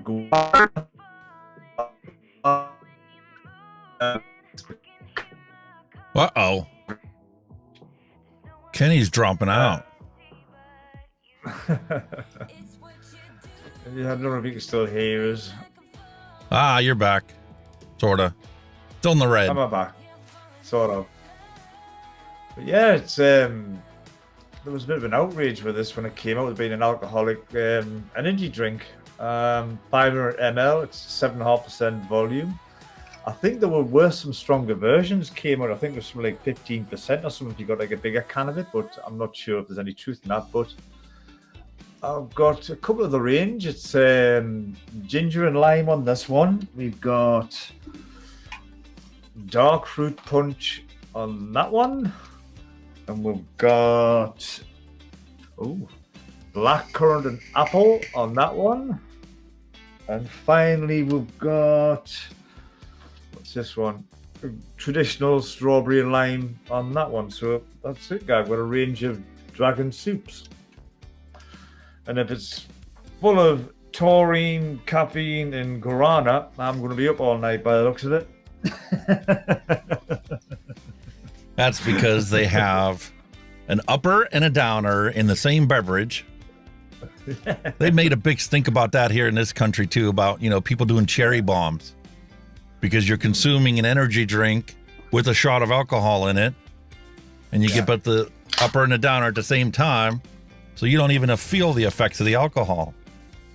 That's what I'm saying, but I'm going to have a go at the ginger and lime. So bottoms up to you, sir, and to your health. Cheers to our health.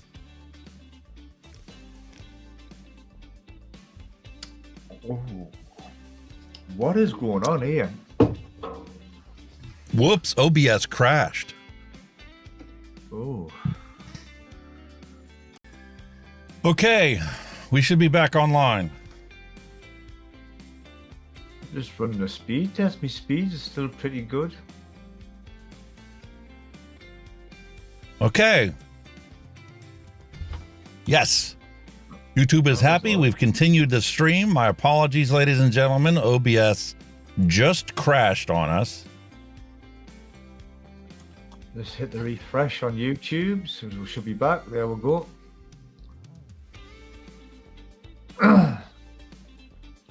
Let's try this again. To our health.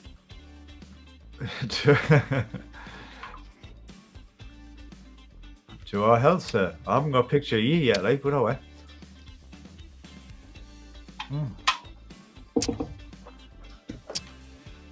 Yay, you're back. I can't see you. Space Turtle said that he bought the Arbiter 2. It's really neat. I can't see you. Oh, my apologies. There you there go. You go. Hello. Sorry. I was talking to a blue OBS sign. Hello. That's because I restarted OBS and got everything working, but I did not enable the virtual camera so that you could see what I was doing.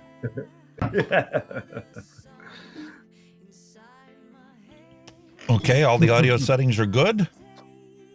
Yeah, we're back. We're running champion. We're brilliant. Everything's spot on, buddy. Back on air. Never a dull moment on this channel, is it? Honestly, we keep it happy, man. Sunday Man, I afternoon, love vape the shop, get my spike berry. show. Yeah. A quick shout out to Mank there, Sunday afternoon vape show. Nice to see you, sir. Is it a cider or a beer? It's neither. If I had to guess how they manufacture this, I would legit say they created a soda, a blackberry soda, okay? And then they took some moonshine and dumped it in there to get the 8% alcohol by volume. That sounds about right. Same with this shit. Jesus Christ. They created an energy drink and they added pure alcohol into there until they got to the 7.5% alcohol by volume. I think it's vodka based. I'm sure the alcohol in this is vodka. I'm sure somebody said it was vodka. Yeah. Probably the same here. Dragon Stew is a flavored fermented malt beverage. Malt beverage. Bullshit. Everclear spritzer. That's what they described it as. A malt beverage. Holy shit. Have you seen how much caffeine's in this motherfucker? No. What do you got? Show me. 35 milligrams per 100 ml. Holy mother of God. That's a lot, isn't it? 35 milligrams per 100 mil, and you got 500 in there. Yeah. 175 milligrams of caffeine. Ooh. I definitely ain't sleeping the night, am I? Not just a one. I should have had one of these before I went to work. Let's take a look. Holy caffeine chart. Well, if you got yourself a Starbucks coffee, a 20-ounce venti, that would be 410 milligrams of caffeine. Jesus. A espresso is 150 milligrams caffeine. Fuck hell.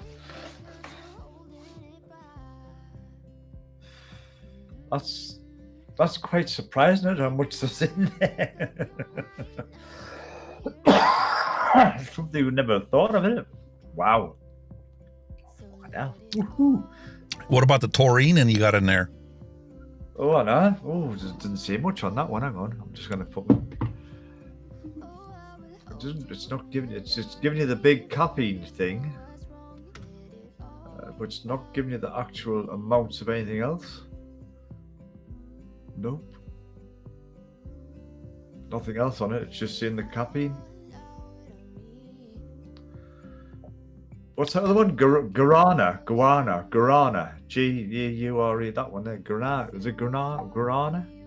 Can't see with me lights on. I like clever. Guarana. G-U. Guarana. Guarana.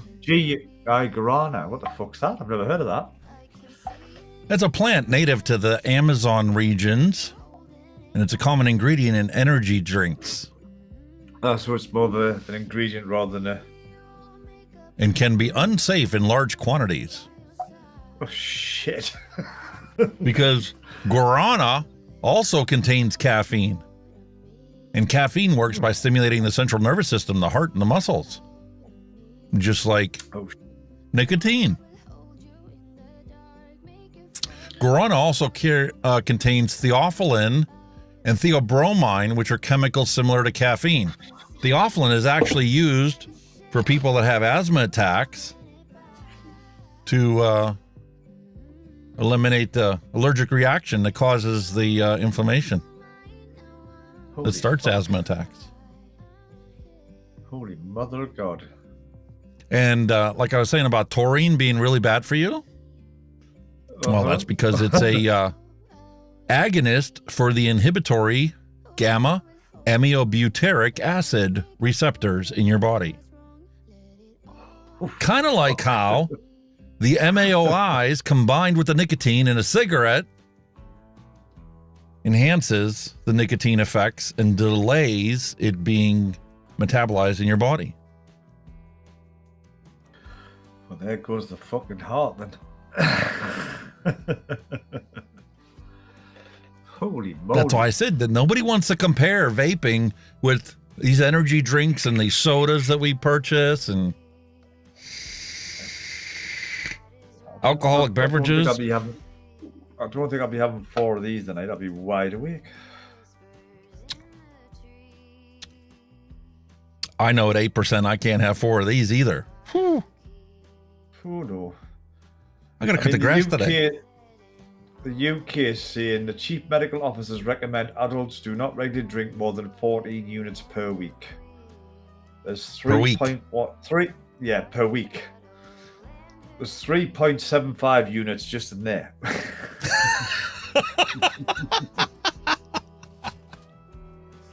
Holy fuck. That's like I love when they get these snack bars or snack packages and they say it's only got 100 calories in there. 100 calorie snack bag. Right.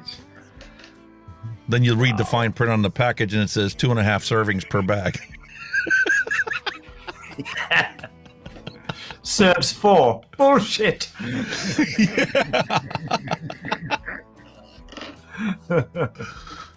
Oh man. Yeah, you basically mean 100 calories in a mouthful. That's basically it. Sunday afternoon vape show says try 10% Fox, mate. You won't last long. That's it. That was a brand of beer, the alcoholic beverage he used to drink. And I know what damage that does, mate. I know the damage of that. So no, I know what that did to you. Drink 4 and the stream turns into a snuff film. Yeah. And Dusty Country Road hit the nail on the head. Them energy drinks, they're hell on your kidneys. That comes straight from a doctor, he knows. Well, I'm not a regular drinker. It was just something I seen and I thought I would try. Like I say, we're weekly taste sensation. You've got to try this stuff. But I'll not be having all of them tonight, I don't think. I'm going to go to work tomorrow. I don't want to be sitting there going to work with like blurred eyes. No. Space Turtle 1 says, vote for a caffeine flavor ban. Anything that has caffeine in it is not allowed to have any flavor whatsoever. You want caffeine, you can snort it. Yeah. Listen, when I used to work in the chrome plating shop, there were guys that's what they used to do when they came into work. They were out drinking all night long or whatever, and we worked the evening shift, and they were out until, they kicked them out of the clubs at 3 o'clock in the morning. And they'd spend the whole day sleeping and recuperating, and needless to say, they come in and still have a hangover. And that's what they would use. They would go down the gas station, buy those little capsules of just caffeine, and they would sit there and snort them to get their day started. Yep. Oh, yes, there's all these little pick-me-ups. If you were a rich person, you were business corporate, you just have a line of coke to get you going, and there you go, back to work. Yeah, take a look at Trump's speeches. You'll see him. Yeah, he's like that. Where he's doing the hand gestures, he's like... I don't know why he scratches his ear, like what he's been doing in his ear. Body language. Best course I ever took. Being able to read people's body language. I bet that's weird, that. It reveals quite a bit. People don't even realize that they're doing it. We've watched loads of real life crime investigations, and they had various experts in various fields. There was one who'd done handwriting, one who'd done body language, and one who'd done the psychology thing, the body language. And he's saying, look at the way he's doing this or doing that, doing this, and you're thinking, wow, really? You could say I've watched a lot of stuff. It starts off calm, laid back, and then when they get nervous, they start giving it this, or one sits and plays with her hair. Self-soothing. Yeah. Get them back on track. Yeah. Weird, isn't it? Weird. Just must be a built-in defense mechanism, isn't it? Yeah. You know what I mean? And how people sit. Yeah. Yeah. Okay. Very, very defensive. Don't fuck with me, motherfucker. And why certain people just exude this whole confidence interval when they are sitting there talking and they have their hands out in front of them and gesturing the whole time and, maintaining eye contact. Yeah, I know a lot of people that talk with the hands. You're busy watching the hands rather than the faces in case they hit you. You're like, whoa, can't do kung fu. And there's people that do that intentionally to hide the fact that they're constantly looking off to the side because they know that they're lying, and it's a tell of theirs that they know is out there, so they try and distract you. I got it. It's clever stuff, like, and yet they don't realize they're doing it. It's just a like, ooh. Wow. Subconscious. Controls it all. I like that one. That one there. Then again, you have Biden, who has conversation with himself after president. And we both threw that up there at the same time. Yeah, that's how it was, isn't it? Oh, dear me. They're all high as shit or drunk. Rubio, Pelosi, Trump, Biden. Biden just a lost little puppy. He is, isn't he? He just, like, when you look at other people doing speeches, he's just kind of just going through the motions. There's nothing there, is there? There's no aggression. There's no, no. There's just like, I'm Joe Biden. I'm President of the United States. Hi. There's nothing.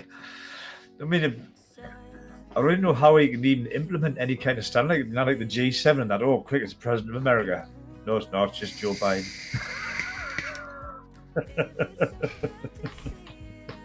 The dude needs to have 2 or 3 naps a day just to, function. I know how. Is there not an age limit to be president? No, there isn't. There should be. Jeez. Well, Reagan, how old was Reagan when he was president? He was kicking on a bit, wasn't he?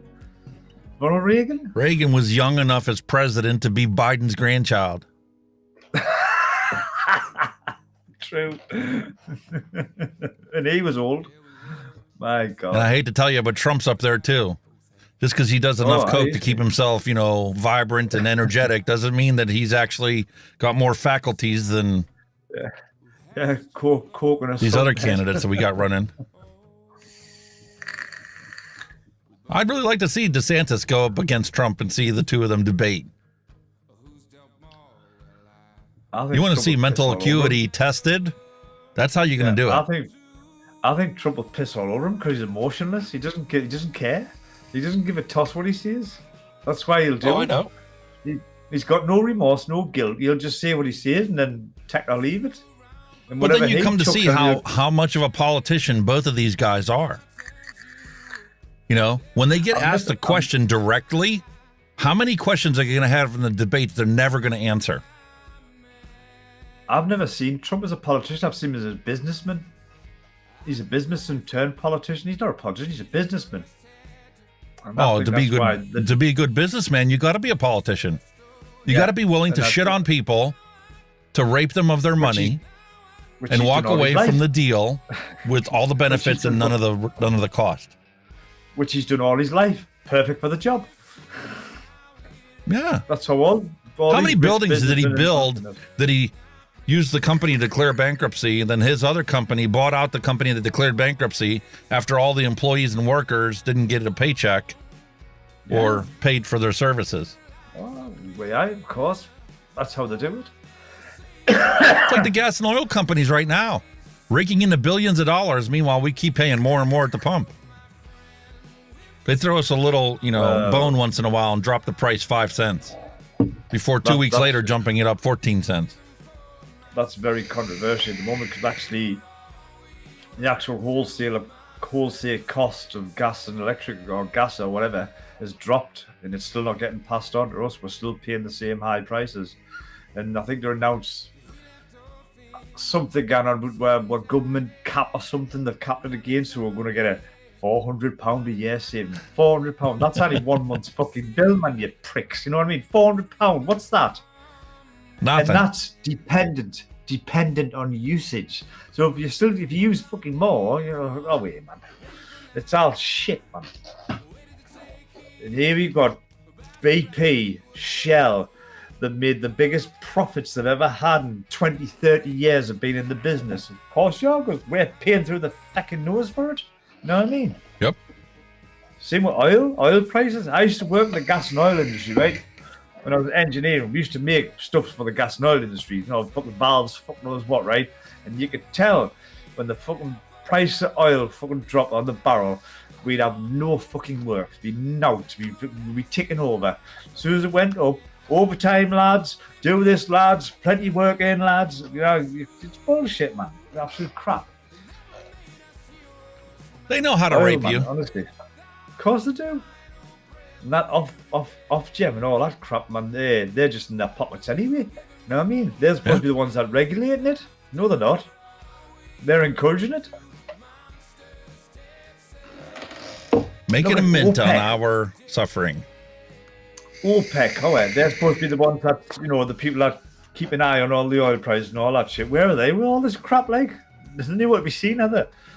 You didn't even hear them much now, do you? Yeah, William Dobson points out, same as in the UK, for as long as I can remember, unleaded is more than diesel at the pump. Yeah.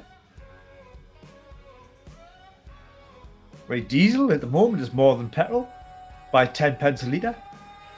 Why? Because everybody jumped on the bandwagon buying diesel cars. You can't Honestly. run away from economics. No. Economics and the scale. When they put diesel vehicles on the consumer, the government rated it. That's why all the haulage companies are pissed off with all the fuel prices gone up, because it's the consumer that's paying it, and all the haulage companies have got to pay it as well. It goes, and then that's why they get all this crap with them. Fucking crazy, man. Honestly, the world's gone mad, man. It's just fucking nuts. Totally nuts. By the way, folks, I'm going to be releasing the video for the Pasito mini kit later this week. Yeah. Got to finally finish this one up. Is there any little sneaky previews, like any sneaky little thoughts, you know, little I can't believe how they got a decent vape out of something the size of a Zippo lighter.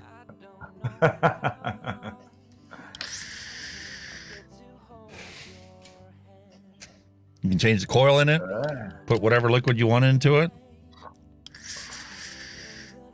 and it works fantastic. There you Little go. less airflow than the Origin SE. Yeah. More airflow than any disposable I've tried. There you go. Just going back to what we were talking about before about the electric grid. Everything goes to battery. Don't like the coal in the grid. It's not going to support the load when everybody's charging their cars up. Where's your solar panels then, eh? You won't need them because they have more sun. If you have the energy storage capacity built into the grid, the farmers would put freaking solar panels and windmills up in their farms because they can make more money on energy production than they can on food production. Crops. Yeah, without a doubt. With the current cost of electricity today, every single farmer out west would put up some form of energy production, especially if the government subsidized that instead of corn. That I think, like when we left Brexit, the farmers got a bit of a shit deal because the EU were subsidising our farmers. Now that's gone, so they're kind of struggling a bit as well. But that's why a lot of them were going to rapeseed. You know the rapeseed, the demand for that. A lot of them were doing crops for that, not food. You know what I mean? That's because it's cheaper to make rapeseed oil than it is to make corn oil or wheat oil or sunflower oil. If it's not subsidized, there's plenty of crops that the farmers could make that would generate the oil that we need to cook with and eat with, and actually would be healthier for us. Yeah, well, just like I said, it's more profitable. We've grown just that. You know what I mean? Crazy, man. Then obviously, like, you know, the beef farmers and all that. Now, you know, how cow shit and all that, you know, is ruining the environment, you know what I mean? The methane off the cow shitting and farting. Okay.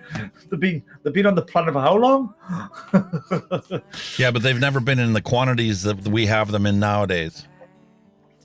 And that's because they're all corralled into the one fucking place, and they've gotten super specialized that all they do is raise beef and then slaughter them and raise beef and slaughter them and raise beef and slaughter them. The old school farms that used to diversify, and you would have like, these 4 fields are going to be corn, these 4 fields are soy, these 4 fields are going to be all diversified so that you could sell whatever's going to make the most money to make your profit for the year, and the rest of the stuff, if you broke even, you were happy with it. Yeah. Now we could subsidize farmers even more by having them create energy, create the electricity that you and I need. But you know that here, our stuff's not just beef. You know, it's dairy products. You know, we've got massive dairy products as well from cows. You know what I mean? It's just. But you guys also have dairy products, not just from cows. You have goats. No. Goat cheese and goat milk. I think that's more for. I mean, I'm not being biased or prejudiced, but a lot of people who are lactose intolerant with dairy products tend to go with the goat products. You know what I mean? That's an alternative, or it's seen more as an alternative. I mean, it's not something I would probably go out and buy a pint of normal milk rather than buy a pint of goat's milk. You know, it's just probably that's just what's drilled into my system. You know what I mean? That's just where I've been, you know, brainwashed, shall we say? You know what I mean? There have been a lot of brainwashing going on our entire lives. We're subject to it, and as the politicians change and the different corporate interests take foothold of these politicians, the messaging changes, and over time, we believe whatever the heck they keep spewing out of their mouth, despite the fact that it's obviously diarrhea. Yeah.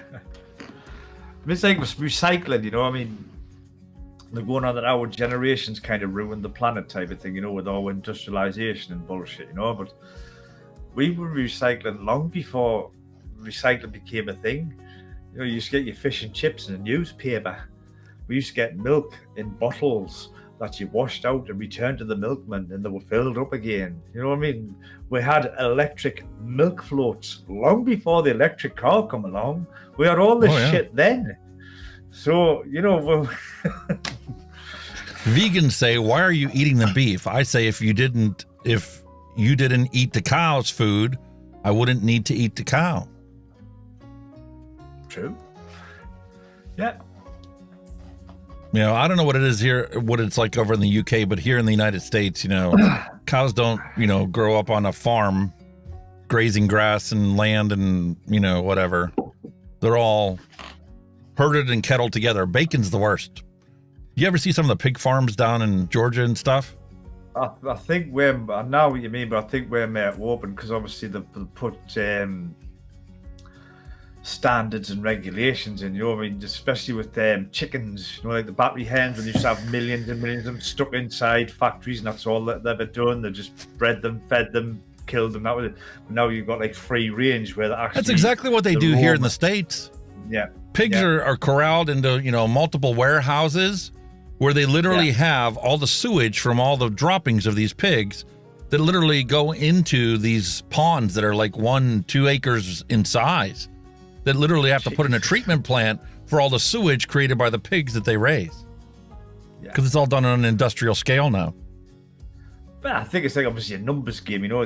America's obviously a bigger population than us, but I mean, but the farmers are getting screwed because all of their farms are actually owned by these corporations that only care about profit. Yeah. Oh, we had a big clampdown, man, especially when the mad cow disease and shit was out, and we had the, you know, we culled absolutely tons and tons of cattle, you know what I mean?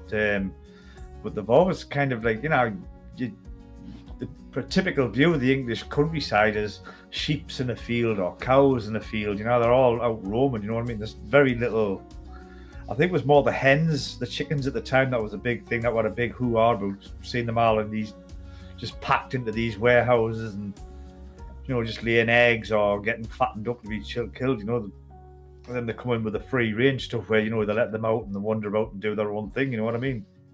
Yeah. Same with the turkeys. With the turkeys every year, there was hoo-ha with that, corralling all the turkeys in, but again, these turkey farmers now, they're all out free range. So I think we've got a bit more regulatory on that, like, so it's not like it used to be. You guys do. We don't here in the States. Here in the States, it's all industrial sized agriculture. I can well believe it. You know, it's a huge, huge place. These chickens are given antibiotics before they even hatch out of the egg here in this country. Meanwhile, if you get, a tooth infection or something and you can't see the dentist right away, no antibiotics for you. You're going to have to suffer it out. Take some ibuprofen or something. Yeah. You'll be fine. We can't give you antibiotics for dental stuff. We'll give it to an unborn chicken. Yeah, every single one of them. Weird, isn't it? There's always been a difference in standards. I mean, look at the chicken eggs. You guys, you get the chicken eggs. You don't have to refrigerate them. Here in the States, they're required to clean them and bleach them and sanitize them, and then they have to be refrigerated, and they're only good for so long before you need to destroy them. Wow. I never had that when I went to Europe. No. That's odd. I mean, we've got a choice. You can put them in the refrigerator if you choose to do so, but you don't have to. It's not. No. You don't have to. You don't have to refrigerate them to keep them fresh. They'll still sit on the side of the bench and still last a week or so or whatever. You know what I mean? They'll still last. Yeah. Here in the States, you have to refrigerate them because they bleach the eggs as part of the manufacturing process. So they bleach and they clean off all the chemicals and the protective coating that the chicken normally has when it hatches and when it lays an egg. Unless you just leave it there for months because you like fermented eggs. I mean,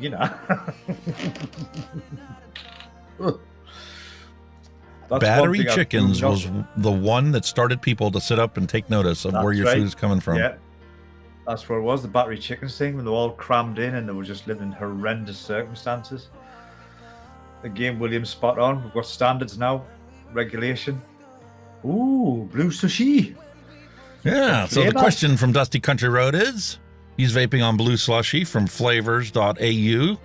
How about all of you? What are you all vaping on today? Well, I've dug out my other little workhorse. I've got me Watofu Endura mod out, which is another little workhorse. Ooh. Same thing, all rubber.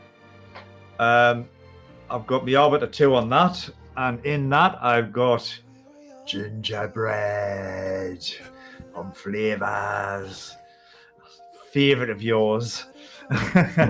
And the other one, I've still got the mesh deck in the, well, you know what it is. And on this one, I'm down to the bottom of the butterscotch custard, again from Flavors. So that's all I've got on the day. That's what I need to mix up. I still have a little butterscotch custard, 100 ml bottle of a Flavor Shock here I need to mix up. Because That's very nice. Here's my gingerbread, just about gone. Matter of fact, my How's wife was yours, like, so what are you John? vaping on? I don't really like the way that smells. I'm like, okay, no problem. Let's break open the banana marshmallow custard tart. That was another Flavors one shot. I mixed up. How long you Been plowing through that because it's so Stephen? delicious. How long you had yours, Stephen? That's been 2 weeks and it's nowhere near the colour yours is. Weird. 16. We're on what, 21 today? Oh, this 3 is only weeks 2 ago? weeks old, this. No. 6 weeks ago. Yeah. This one's only 2 weeks old, so hence it being a little still on the light side, but it's still nice. It's all right. Spot on. Oh, that's perfect. The pretty banana lovely. perfectly sits in there. You get this beautiful marshmallow and just fantastic flavor. Really, really enjoy that. And then obviously, For all you this guys- has the same sherbet e-liquid in there from Pink. For all you guys that's wondering why this is so good, this gingerbread that obviously Alex likes. If you've ever had in the UK the Jamaican ginger cake, it was like a cake in a good green green wrapper, and it had like a little, I wouldn't say a crust, but it was like a soft top on it, and that's literally what that tastes like. It's Jamaican ginger cake. We call it cake, USA call it bread, but there you go. But like I said, that's what it's exactly like. Jamaican ginger cake. You like that, you'll love that. absolutely delicious. How can I say? William Dobson, strawberry custard homemade. Still waiting for Hunky Vape to get his opinion on that banana concentrate he got. Banana concentrate. Not ring any bells, sir? Or is he gone? He's gone. I had to go to the boys' room. Oh, he's left us. He just left me chuntering away to myself. Didn't even excuse himself. He just buggered off. Well, that's the joy of drinking half a can already. Oh, had to go run to the huge. boys' room. That's massive. No, I haven't mixed up that natural banana yet. Ah, right, you was just asking there. Battery chip, yep. We're pretty much. Aye, that's where it is. Jamaican ginger cake. Yep. Ooh. That was where we're lying. Jamaican ginger cake. Oh, honestly, if you like ginger, oh, it was to die for. I used to put custard on mine as well. Used to slice them up, warm it up a touch in the oven. Then it was the oven, no, not the microwave. We weren't pushed up to have a microwave. Warmed it up in the oven with some hot custard on it. Oh, lovely. Hey, how about we jump over and mix up a random recipe? Come on, then let's crack Since we're on. talking about all these wonderful flavors.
Alrighty, what can we make today? Run through ELR and clicked on what can we make. Let's see if we have anything. I do apologise. See what I mean? Every time I stick off the boys' room, he always catches it out.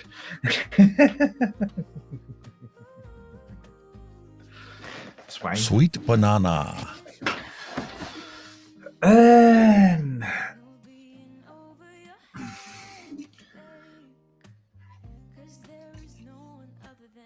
I wish we could pick our recipe based on an actual flavoring in our inventory.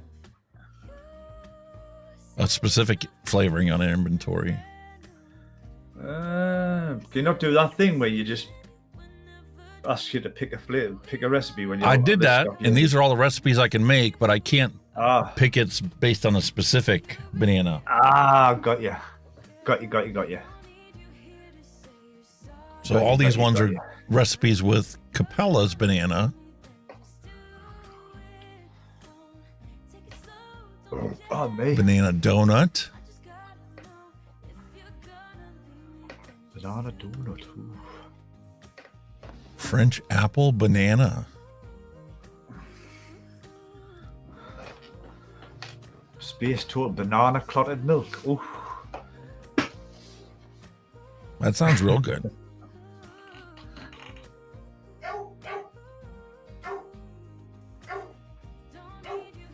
Banana v custard. That looks like a really good recipe. Yes, it does, doesn't it? you know, 10% banana, 8% vanilla custard, another 1% of vanillin. He does it every time. He does this deliberately, guys. He does it deliberately to make this. He does. Oh, He does it deliberately. He does it deliberately. Ooh, William Dobson. Let's take a look at my pudding. flavor stash. Banana toffee pudding by William Dobson. That sounds nice.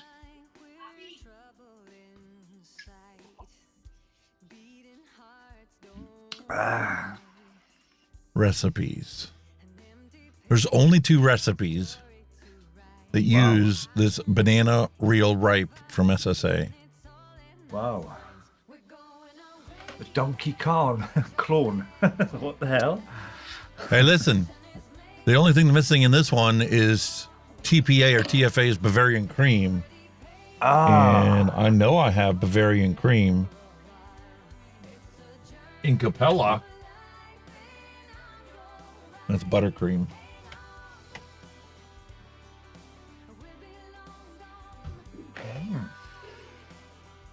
I could swear I have Bavarian cream. I would have thought. Yes, I do. I do.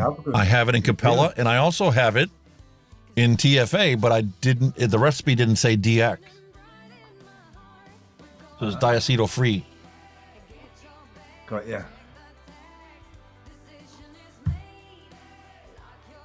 There you go, my friend.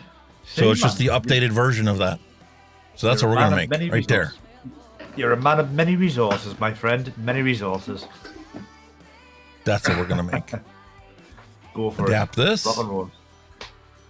Donkey Make 30 Kong. mils. And we're going to change this to the DX.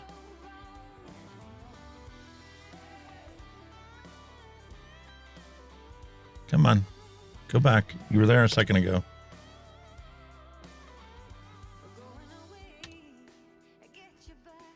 Got it? Yep. That's it. Jobs are good. 30 mil, 6 mil. Save that.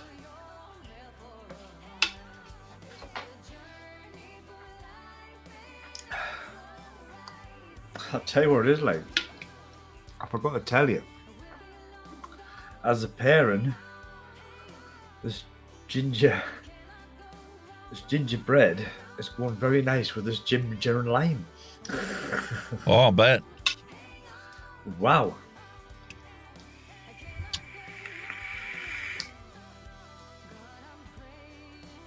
All right, so we got the ripe banana. That hit. You know that hit you get in the back of your throat of ginger. It's like a warm, like ginger hitting it. This is just bringing it right out. That's just bringing it right out. It's your throat's almost burning. Lovely. Ooh, I like that one. So we got strawberry ripe. Holy super sweet. Good. The good old super sweet bunny lad. 4, 5. You would have the super sweet.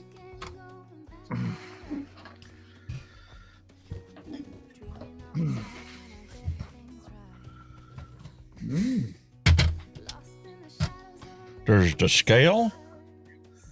You get lots of suggestions in, when you're doing these recipes. You've got Mallory, who said, hang on, sorry, Mallory, I've cut you up now, knock you off. Hang on, there you go. Add a vanilla type cookie, that banana custard and vanilla pudding. And William Dobson has also put, what about Bavarian sweet cream? There you go. Well, this recipe does have Bavarian cream in it. Yeah. And this is the TFA, but I also have the Capella version of Bavarian cream. And Flavors has a Bavarian cream that I have as well. Bloody yeah.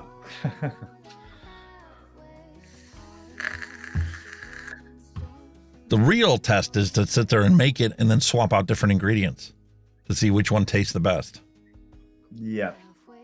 I've done that on occasion. We've touched on that before, if you can stick to the recipe as best you can, then you'll probably get more. This is my test box. What the fuck?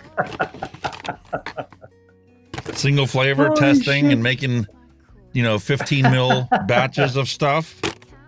And then try it out. I'm like, okay, which one tastes better? Is it this one or is it this one? Is it this one? It's like a little lab scientist going, I'm going to come up with something real good today. Oh, yeah, buddy. Tell you guys, he's a little scientist in his lab, man. I'm telling you, when he's off camera, but he's sitting there with his little white coat on there, you know, and he's got his whiteboard up with all these calculations going on. You know what I mean?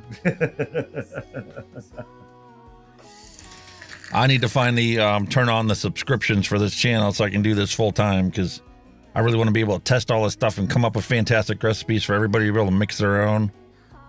Yeah, they can man. pass whatever laws they want. We're going to sit there and mix our own stuff. Well, while it's not illegal yet, may as well keep doing it, buddy. We've got enough to get through to the end of our lives. More than enough options to mix and taste Just out things. of curiosity, right? Just out of curiosity, right?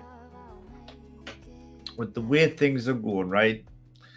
When's these next elections for the president? I mean, obviously they're candidate elections, aren't they? That they're having now. When's the next presidential election? 2024. 2024, right? 1 year Could and 7 months. 6 months.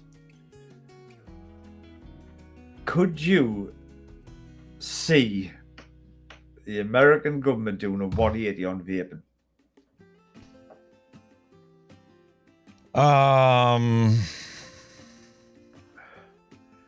No. I could see either of the two that we've talked about today getting into office and curtailing the bullshit. And I think that would be the biggest victory for us as vapers in this country. If we can get them to stop the censoring and let our truth get out there to the masses and let the chips fall where they may. Yeah. Vaping is going to eliminate combustion, period. It's just because the thing I can't get my head around, right, is like you say, is America was a massive market for vaping before all the bullshit started. So, you know, they've got to see the potential to make money out of it, if it's through taxes, whatever. You know what I mean? They've got to see that potential. It can't just be down to the tobacco and farmer ruler now, man. It can't be. There's got to be something more to it. Well, I hate to say it, and I hate to be a conspiracy theorist, but if we've boiled it all down to money, who's going to stand to lose if vaping eliminates combustion? The biggest loss is Big Pharma, number one. Because if people don't get sick, we don't need to buy their shit pills to stay healthy. I know, but or to stay feeling healthy. But to say that on that argument, saying like one of these people who are saying free healthcare, what if that actually came about? That would fucking destroy Big Pharma in one hit, would it not? We'd never get free healthcare like you have free healthcare. The best that we can hope for in this country is for them to authorize a single payer system where I can choose to buy my health insurance that I currently have through my employer, or I can choose to buy into Medicare for a cost. But the healthcare industry won't let that happen, because if they did that, they wouldn't be able to charge you $18,000 a year for health insurance when Medicare only costs $5,000. Got you. Yeah. So they would have to compete against the government insurance, which everybody says is a big waste of money and has so many problems with it. We'll let them compete against the business for-profit insurance companies, and we'll see who wins. Yeah. See who has more customers. My reason for thinking behind that is we've got obviously with National Health Service, right? I mean, technically we do pay for it through taxes and national insurance, exactly. But it's a free. There's no bias. It doesn't. You all get equal medical care, whatever it may be, whether it be fucking heart transplant, whatever. It doesn't matter what you earn, whether you're poor, rich, whatever. We all get the same, right? That's the level playing field. But we do have private healthcare. I believe Bupa is a big name to think of, where you can pay. But all that kind of does is fast tracks you. So say if you're NHS, you're waiting for an operation that's going to take 2 years. While if you pay into a private medical or private healthcare, shall we say, you may get that operation within 2 months. That's kind of the where you're at with it type of thing. Whilst, like I said, I don't know if like in the US you've got different levels of healthcare and you're only covered for certain whatever, aren't you? Treatments or whatever, or whatever. You know what I mean? I'm not 100% clued up on how the tier works, so to speak. That's because they confuse it so that you don't know what the fuck you have to get and what you have to buy and what it's actually going to benefit you. Well, I told you the story before. My wife bought eyeglass insurance for us, right? Yeah. She'd regularly take it out of her paycheck. I forget what it was, $25 per person per paycheck. So literally they were collecting almost $50 a paycheck over the course of the year to get yourself a free eyeglass and a free, eye doctor evaluation. Yeah, we went test, there, et cetera, yeah. and it only covered certain glasses, or up to $100 what equivalent is what the equivalent was if you wanted to go off brand or whatever.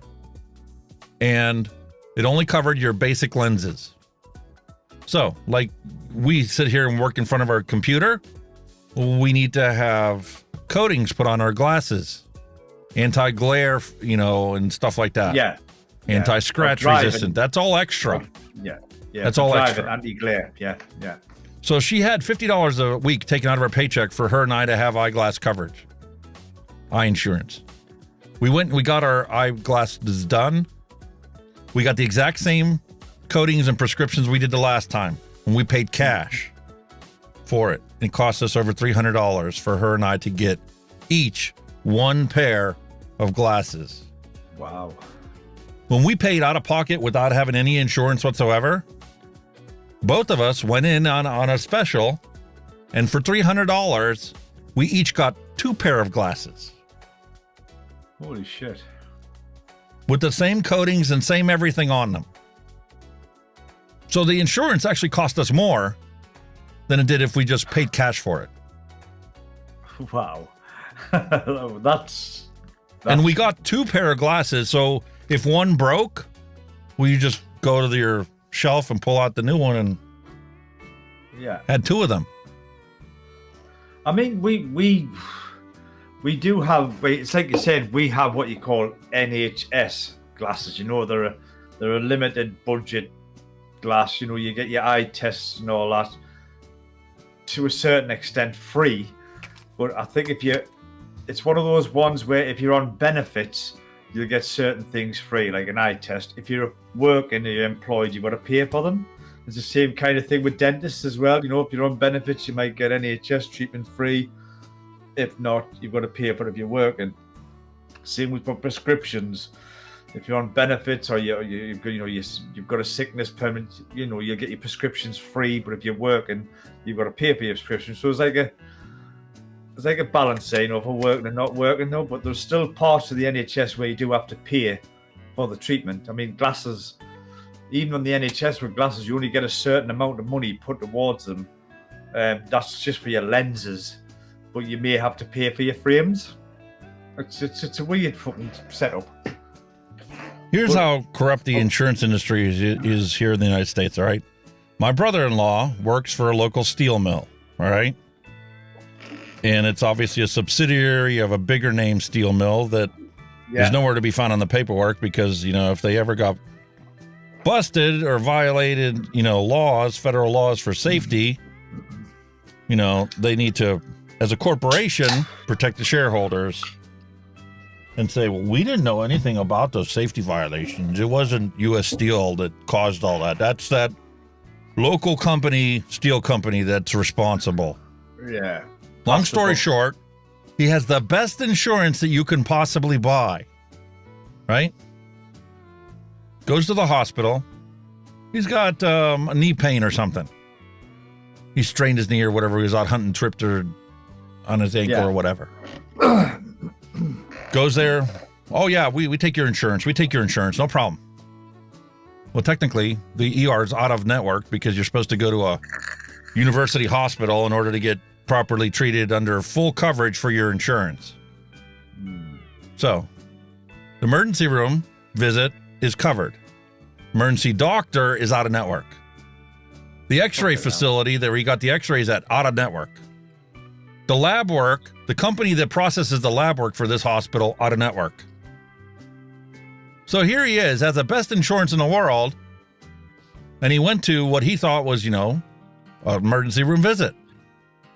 And every single day, you got a new bill showing up from this lab work, or this radiologist, or this physician, or this doctor's office, or this, for not covered. You owe now this bill for this service that we provided. Holy shit, man. That's healthcare in the United States. That's crazy, man. It's madness. And my brother-in-law don't give a shit. He's like, I got insurance. You take out of my insurance whatever you need to cover my visit. And if it wasn't covered, you should have told me when I was there. And you didn't, so I'm not paying it. Yeah. He's got a point, like, you'd expect if you're paying top of shoes, you're covered for across the board. With any kind Except, see, here's what the story is. Most people don't sit there and talk about when they talk about healthcare. They stop at, I got great healthcare. I went to the emergency room. I got seen. I got treated. I was home the same day, and everything was cool. They fixed my problem. Nobody talks about the next 2 years that these bills are not going to go unpaid because my brother-in-law will never give them a cent as long as he's, able to make that decision for himself. Yeah. So these companies will keep, sending the bills, keep sending the bills, adding late fees, adding late charges. And eventually, after, their allotted time to collect the bill, what do they do in this country? They sell the debt. Yeah. Whoever gives them the most, 40 cents on a dollar, 60 cents on a dollar, 50 cents on a dollar, 10 cents on a dollar, whatever. They sell it to a billing company that buys the debt and then keeps sending the bills for as long as they're allowed to sell it. Then that debt company will sell the debt to another company. To another debt company, yeah. When they run out of time. So 5 years down the road, they're still going to be trying to collect this blood work that he had done for a freaking twisted knee. Yeah, they've got a similar thing here. The sell debt companies chasing the sell you than to other debt companies and all that. It's fucking crap, man. Absolutely brilliant. Just before we move on, William Dobson, cheers, buddy. Thank you for popping in. He's bailing out. He's got to go sort his kids out. So take care, sir. Thank you, sir. Appreciate you coming by. Good night. Absolute legend. I bash the healthcare system in this country because I worked for it. I saw the ins and the outs of it. I saw how it worked. And I saw doctors that chose the testing that they gave the patient based upon what insurance they had. And that's not supposed to be the way it is. I've seen various documentaries about it. I think that Louis Thorax, whatever it is, some fucking English guy who does all investigating now there. Louis something he's called. I can't think of his name at the time. Or I can't even pronounce it because it's a weird second name. But he used to do all documentaries in America. He'd done about like pedophiles and medical care and all that shit. And he'd done something like about the health system, saying like how your cover affected your treatment type of thing. And he said, it was just weird the way some of it done. I think there was a guy who actually was in a traffic accident or something, and he needed this, he needed that, and it come to a point where they wouldn't treat him because he wasn't covered unless it was life-threatening. And he was like sitting there with fucking smashed bones and everything, but because it wasn't life-threatening, because they stabilized him, they needed to ship him to either a public facility, a county hospital, or a hospital that's in network for his insurance plan. But that guy was best coverage I ever found about the healthcare system in this country was put together by Deutsche World. All right. The German news media. And they did the right thing by going to Los Angeles to cover this story. And it followed how these people, they started with the end, obviously, and made it, a nice juicy bit story. Yeah. They covered this person that was living out of their car. And why are they living out of their car? because medical debt ended up overtaking their life and preventing them from being able to rent housing in the area. Oh. Because medical debt ruined their credit report. And if you don't have a good credit report, well, then you can't rent an apartment in California. The landlords have a right to refuse to take you in. That's scary, isn't it? And it just simply jotted and documented this person's story about, you know, how they had a medical incident. It was a vehicle accident for the one person. For the other one, it was an actual, like, you know, heart attack that they had. And they basically covered them and said, listen, this person had a medical incident. They thought they had insurance coverage. They covered everything. And guess what? They didn't cover everything. And all these separate little bills kept showing up. Yeah. And then it got turned over to debt collectors who, you know, doubled and tripled their bill that they owed. And it ruined their credit report. And then when they went to move from one apartment to another apartment, the next apartment wouldn't take them in. The current landlord jacked up the rent, so they were like, we can't afford this anymore. Let's find a place to go live. And they couldn't get another apartment anywhere because their credit report was so bad from these medical bills and nobody would rent to them. Bad shit, that way. So they ended up out on the streets, living out of their car, working 2 full-time jobs, and never being able to get ahead to get these bills paid off. Holy moly, that's bad shit. And then what made it really sink in was the fact that they went around and asked everybody else that was living in that little illegal community of people living out of their cars. And every single one of them had a similar story. Different circumstances that brought it on, but ended up in the same result. They're now homeless because of medical debt. That's bad crap, that. That's your health care, but makes you homeless. Jesus. Yep. And then there were people that were there that were homeless, but they weren't there for the same circumstance because, see, they didn't make enough money. They had, 5 kids or something, so they were living off of the welfare system. And the welfare system covered their health care and stuff, but you're only allowed to be on it for so long in California, and then they cut you off. Wow. That's scary. So let me get this right. We can send $30 million rockets over for the war in Ukraine, but we can't feed, clothe, and take care of the health of our own citizens. Well, that's kind of an argument I've had for the homeless here in the UK. You know, we should, in this day and age, you shouldn't have homelessness. It just shouldn't exist. No.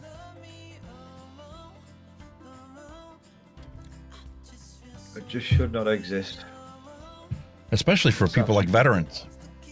Oh, God, aye. Veterans should always have VA health care and, a group home they could go live in if they choose to. There's no veteran that should ever be homeless. Well, this is kind of like the crap with it, because, they're doing this thing in the UK about, World War II stories about getting people who lived through the war, veterans, civilians, whatever, to do the stories. So documented for history and all that kind of thing, right? And we've got, I think it was a veteran, he's about 100, I think he's hit 100 years old, and he's telling what he saw and all this stuff and that, on the D-Day lands and all that. And yet, on the other side of the coin, went down below a shop, and there's an ex-veteran from Afghanistan sitting begging. What the fuck? You know what I mean? Homeless, sitting begging outside a shop. Wow. Unbelievable. So there's our Donkey Kong clone. Obviously, it's not going to be ready because the Bavarian cream that's in here is going to take a while to fully reach its potential. But with the strawberry and the dragon fruit. Sorry, we drifted off and that banana there while we were mixing. Sorry, we drifted off a bit there while we were mixing. No, I love it. You and I have conversations even after the stream is over that goes all over the place and talks about all different kinds of things. Just goes to show, guys, we're not just vaping, we're general. We do everything on this show. Everything. I think I'm going to like this one. We'll see. Should we do Dr. Ruth? Is it a sexual problem?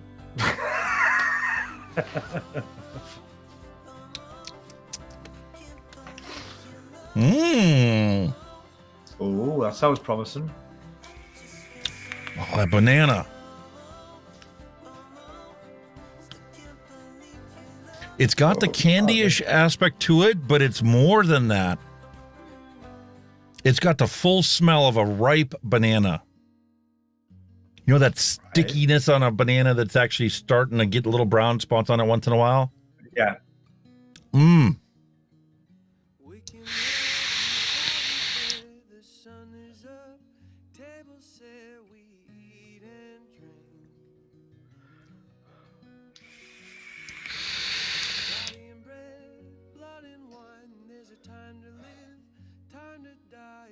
I get the strawberry, I get the dragon fruit. I get the smell of a banana, but I don't have any taste of the banana, and there's no custard in this yet at all. No, there won't be with that. No creamy aspects to it. It's a steeper, my friend. It's a steeper. You know, this one makes me want to do. Remember we did that recipe last time where we pulled out the whipped cream and we ran it at like 10% or something? Who was the one that did that? Benny Vapes? Mixed up a recipe or something you were telling me about? That's right, yeah. And we mixed that up. I'd really like to make this banana, dragon fruit, and strawberry recipe, swapping the Bavarian cream out for that whipped cream. So it's literally like a bowl of fresh fruit with whipped cream. Yeah. Because that whipped cream was right up front, right on the first, shake and vape. Hit.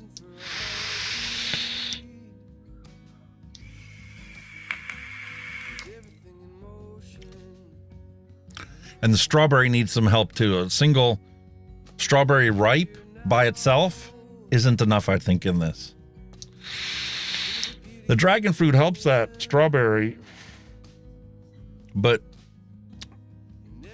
it's like there's too much space between the dragon fruit and the strawberry. You need some sweet strawberry in there to tie the two of those together.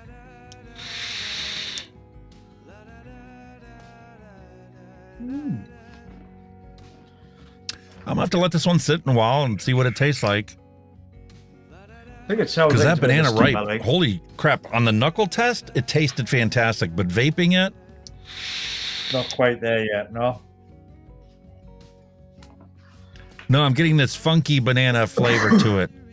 It's not a sweet banana. It's not a candied banana. I'm getting like the ripe aspect of the banana, but none of the actual recognizable banana that you would expect to make it a full flavor. And that may be its interaction with the Bavarian cream. Once it sits for, 3-4 days, let it steep out. I think it'll work out. It might come together. Yeah, it might come together nicely. Dusty It's not a shake and Dusty Curry's suggested with baked strawberry. Maybe put some of that in. I don't have a baked strawberry, do I? Baked strawberries. You know what? I think it might be a good one for this. Strawberry jam. Oh. That could be interesting. There's so many options available to us out here in the DIY community. You can make whatever e-liquid you want and customize it to your heart's content. You're spoiled for choice. But you need the guys, the scientists to get in there and do the stuff as well, you know what I mean?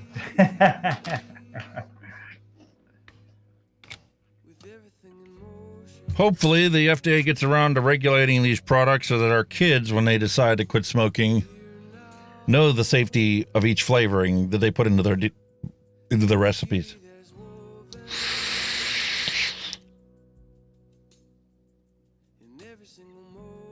Yeah. Without a doubt. Oh, yeah, fucking day. Drop that bugger.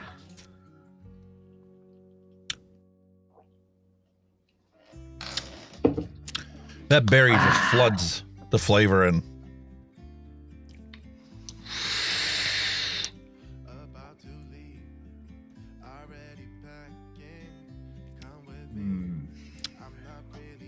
And it converts the flavor that's left on my tongue from this spiked blackberry to give that more of like a wine taste. Wine. Vaping this after tasting that leaves it on the palate like I just got done drinking a wine, a blackberry wine. Really? Wow. That's pretty good pairing, then, isn't it? Yeah.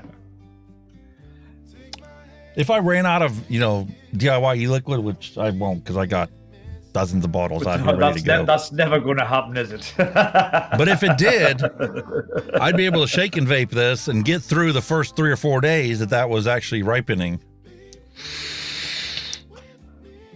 I mean, when I used to watch Vogue and we used to mix a beer with a flavour, I used to think, nah, maybe it's a gimmick thing. But now when you try it, you see where he's coming from, don't you? Where how you can mix a vape with a flavour of a beverage and they just enhance each other. Speaking of Bogan. Yeah, the Odin 2. Odin 2. Bogan. It was a show and tell type of thing, what are you doing? It's full aluminium billet.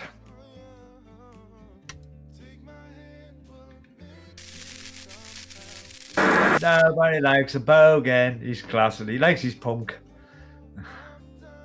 And a fistful of raspberries to go along with it. Yeah. Oh, he likes his beverages, the Bogan does. That he does.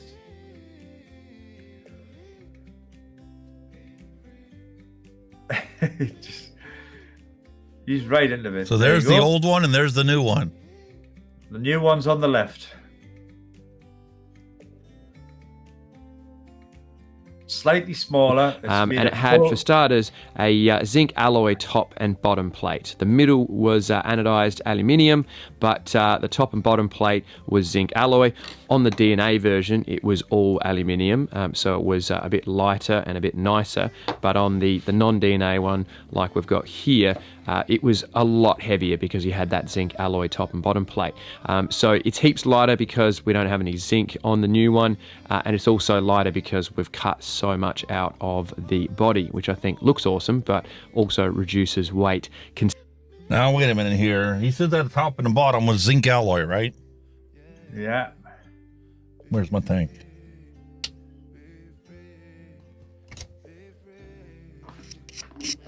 Yeah, it's zinc alloy. Yeah.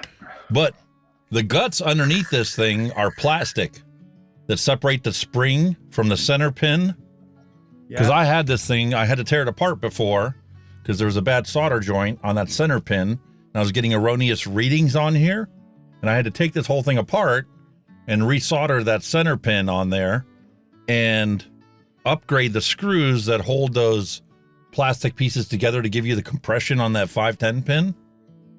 And it's been fantastic ever since then. But just because the outside of it is solid metal or zinc alloy does not mean that they're using the same components for all the pieces in there. And obviously, for electrical components, you need something that electrically isolates it. So I understand why they use plastics. Yeah. Like I said with the actual body of that one, he said, so it's total aluminium rather than half zinc alloy, whatever. It's full aluminium body. Which is going to be a lot lighter. Oh my God, that's going to be so wonderful. Considerably. Like this thing with batteries compared to no batteries in the V1 almost weighs about the same. The weight is significantly reduced. We've got a slightly bigger fire button. You may not be able to tell from a distance, but the fire button is just a little bit bigger on the That's V2. cool. And the main difference obviously is the battery door, because we no longer have a flippy bottom. We've got a C-frame, which I do fucking love. Always loved a C-frame mod. Not sure why we went with the flippy door originally, but I do love a C-frame. No parts really to wear out. It's held on with a couple of big fuck off. That is awesome.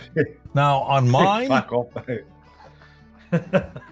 on mine, remember I told you I dropped this thing and all of a sudden now the bottom, is a little bit more compliant and staying still.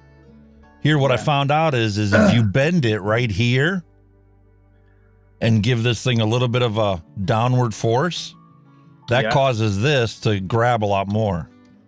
Well, until you drop it again and this bends it a little bit straighter. Yeah. But man, I love this thing. I've been using this one nonstop since I got the thing. And actually, part of this order, remember I told you, You're in the doghouse with the wife, right? Because you talked me into buying the Kylan 3. Listen, I went and I placed the order for the Kylan 3, and she got some more pods for her free max pod, right? Yeah. But you had to have a $100 minimum order to get free shipping from Element. Oh. Ouch. So, me being the conscientious, consumer-oriented purchaser of vaping gear. As you are, yep. I happened to see something that they had.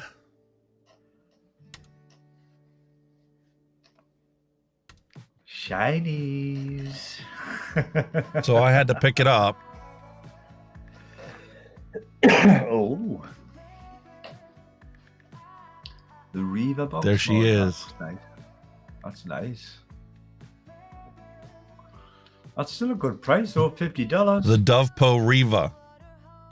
Yeah, it was on good clearance. The entire kit, not just the mod. The entire kit with the tank is on clearance at Element for $40. That's cool as fuck, that. So that's exactly what I ordered. That is a bargain. You can tell your wife I agree that is a bargain. And she agreed with it too. I was going to get the brown one, but she's like, no, get the blue one.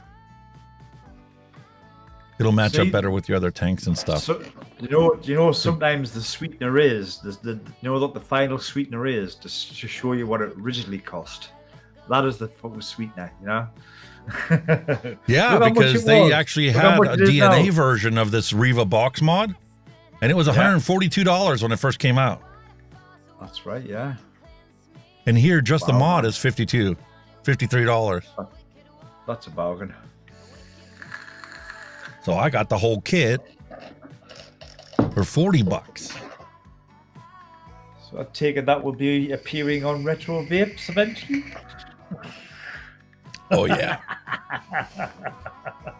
And I am curious to do the review on this Kylan V3. I'm like, listen, if it's got the comparable same airflow as the Arbiter 2 and it's got flavor capacity like you say it does, and it doesn't have a hollow airflow, because I really take an intense inhale, whereas Steve likes to take a nice, slow, drawn-out drag.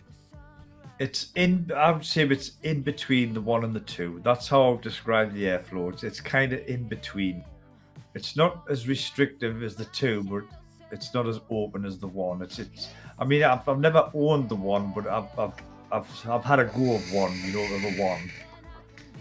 And I'm kind of in the middle with it. The only thing to watch for with this placement, the only glitch of it is placement of coils. If you get them wrong, it's shit. Oh, it's the same with the Arbiter. You'll see when I did my review video, I literally took the coiling rod and I showed everybody, after you put the coils in here, here's how you test it to be in the correct placement. You take the coiling rod, a 3mm rod, and you slide it between the airflow and between the coils and between the airflow, and it should easily slide in between the coils. So it completely centers those coils, and you get plenty of airflow through the middle of it. Yeah. I mean, the height, I mean, to see them cut them at 7mm, with the coils that came with it, it kind of worked. But I put some different coils in, I thought it was too high, because obviously dropping down. Chunkier coils. I think there were staggered stable fuse clappers I put in, and I had to drop them to about 6mm, and they were a bit better. But if it's 7mm, they were fucking awful. Isn't it amazing how 1 mil of difference in coil height can make a massive difference in flavor? At 7mm, they were just level nicely with the top of the airflow. That looks spot on. But when you plenty vapor, just no flavor. It was like shit. So right, these need to come down, and they did. They come down, and obviously just like to see where you put them. A lot of people like put them close to the middle for that bottom airflow, but the way that's configured, it doesn't work. You've got to leave a little bit of space in the middle for that air to come up through the middle. You know what I mean? So placement can be hitty missy, but you do get it in the end. It's absolutely. But when you get it, it's spot on. That's what I'm hoping for. I've had Kylans from the first one, you know, like just the basic coiled ones. Obviously, Mesh and me didn't agree at the time, But every Kylan I've had, I cannot knock it. The Kylan M had such a saturated wet vape. I've never experienced that with any other tank. Yeah. They're good. My only complaint was you couldn't get more than 4 days out of a mesh. Yeah. You'd have to re-wick it and burn the crap off. And I think that's pretty much still the same, really, with some of them. You know what I mean? You get 3, 4, maybe 5 days with it, and you've got to re-wick them. Just because of the volume of the cotton that's in, you know, it just dies eventually. Because eventually, you know, it degrades and it just collapses, and then it doesn't contact the mesh. So if you don't change it, not a problem with this. Not a problem with the Steam Crave with that dual mesh in there. No.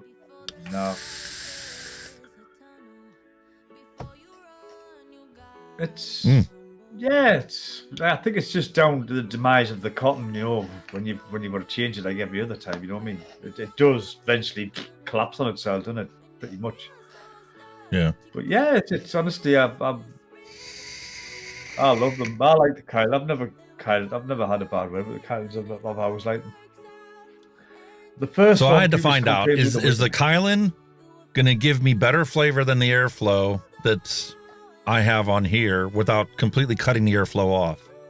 If I can get better airflow out of the Kylan V2, V3 than I can out of the Arbiter 2, it may become my new favorite tank.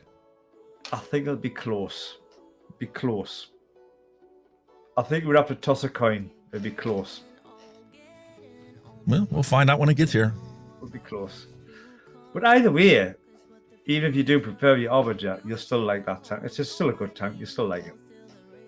Well, Might not be a go-to. You might stick with your Arbiter, but you'll still pick that Kylan up.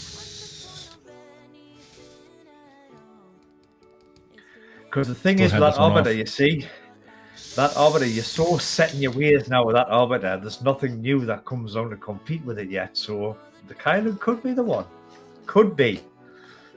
I see every potential of it being the one. If the airflow isn't spongy and it's more airflow than the Arbiter 2 and it produces its flavor as good as the Arbiter 2, which it should, looking at the dimensions and the airflow design, well, it might be my second place, maybe my first place. I don't understand spongy airflow. I don't know. It's either tight or it's open. I don't understand spongy. I'm not sure. Spongy airflow is something that only somebody that breathes really slowly, vapes really slowly in, you know, can experience that. And I've experienced that a couple times, but I had to slow my breathing down to find it. You know, Grim talks about it an awful lot with his stuff. And I've experienced it before, but that's not how I vape. When I do this, I'm doing it because I want that vape now. Yeah. So I breathe in. Yeah.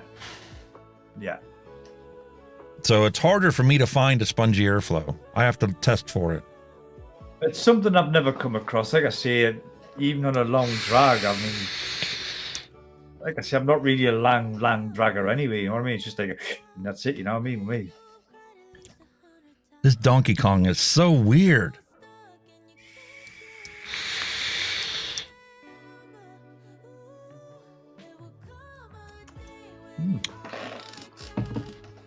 You kind of get like this green flavor to it. It might be the fact, you know, I just dry burn these coils too. I might have to go through, you know, 10 mils of that e-liquid on here before I get that pure flavor of it. Got to bed the tank in.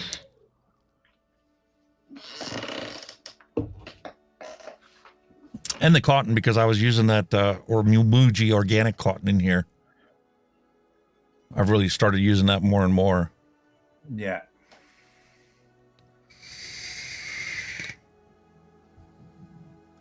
A freaking gingerbread. And I got it mixed 50-50 with the banana marshmallow custard tart in here. Oh.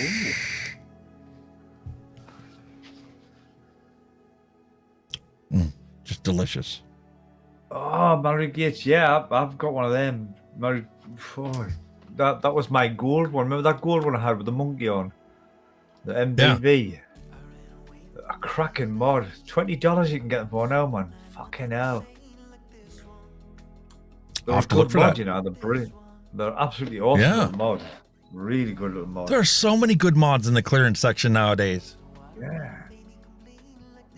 It's like I said, like my last review, you know, modern tanks and mods now, they're so hard to find bad points with them because they're all that good. Even coils, you know, they're all that good. Trying to find the one William Dobson sent me. I think it was the Wasp Nano. Yeah, the Wasp Nano. The It's nice, V3? but it's hard to get out of. Yeah, the Wasp Nano was good, but they're hard to come by now. Like, I mean, Oh, they they're come all- up with a they are- V3. They're pretty old school, aren't they? They Oh, came the out with a V3 out. version of it. Oh, when was that out? Just come out. Oh, I'll have to have a look for that. The Nano was mint, really good. It was a game changer. Look at that. See the airflow design? Where they have the three different slots. You can have all three. You can have two. You can have one. Yeah. And then they have air, you know, 2 holes and a slot. Oh, that's behind your head. Nobody can see it. There you go. And they've got the honeycomb as well, so we've got an option for that. Yeah. So you've got like Cyclops or honeycomb by the looks of it. Ooh, that'd be interesting. Oh, yeah. You see what I mean now? Oh, these companies are now starting to bring out proper hardware again. This is exciting.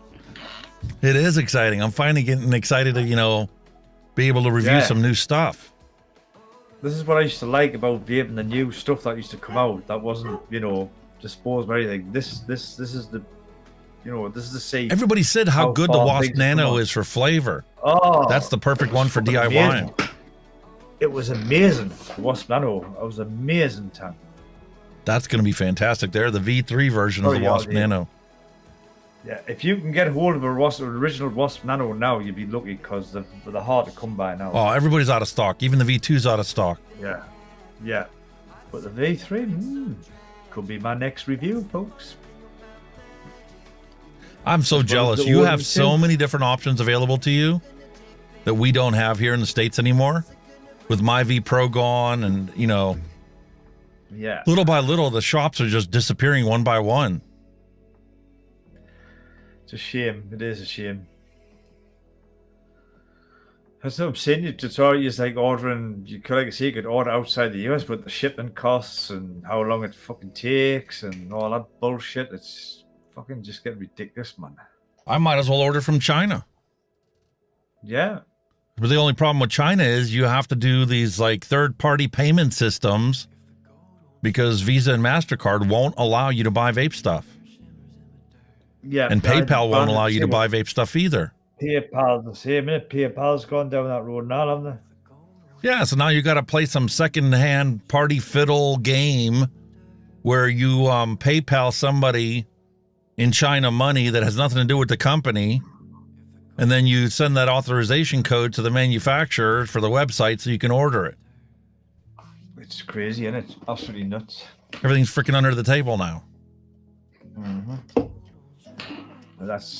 And every That's company's really doing it amazing. differently to try and circumvent these restrictions that they put on everything. Everybody's just trying to find ways around, aren't they? Just loopholes and all that shit, you know. But Well, that's because people aren't going to follow stupid laws. exactly. If somebody wants something, they're going to get it. And there's going to be people that are going to get a good system in place, and they're going to start selling it on Facebook and TikTok and every these other places. And then they're going to be crying the blues because the black market's so bad. It's so bad. Well, you didn't come up with ridiculous, you know, these ridiculous regulations. Maybe you should have like spoke up back then to prevent these prohibitive restrictions to stop the legal market, and you wouldn't have such a big black market. Exactly. Fucking crazy, crazy, crazy. Idiots. Idiots. Right. Excuse me a moment, because like I said, that shit goes through me like a Porsche. Time for a retro vape. Right.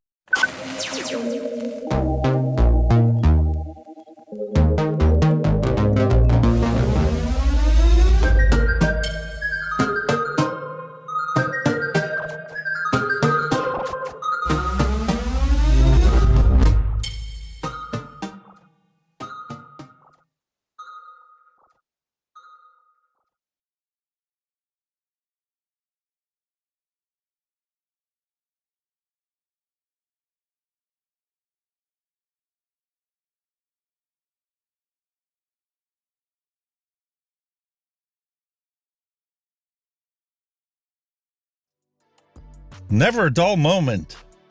I told you guys we need to make this bumper longer.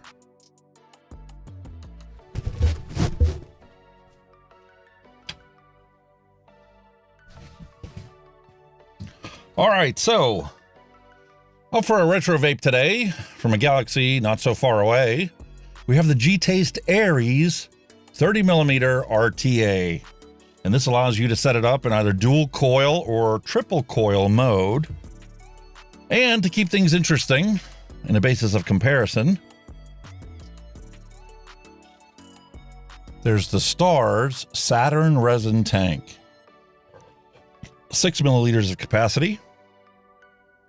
And this beautiful thing takes the SMOK TFV12 coils.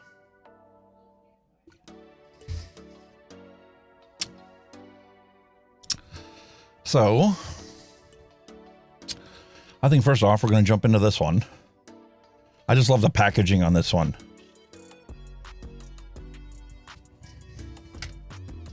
Kind of reminds me of the Falcon. The way that they used to package those in these plastic display stands, basically. And it's legit, like a display stand. Where the coil just sits, or the tank just sits in here. This is the first one, though, that I actually had to thread in to the tank.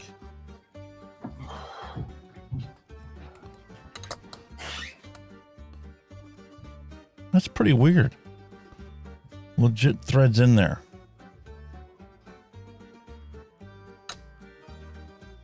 Resin tank.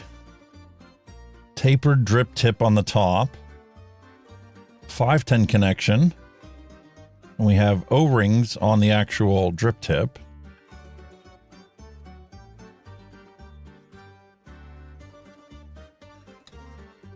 Quarter turn top cap.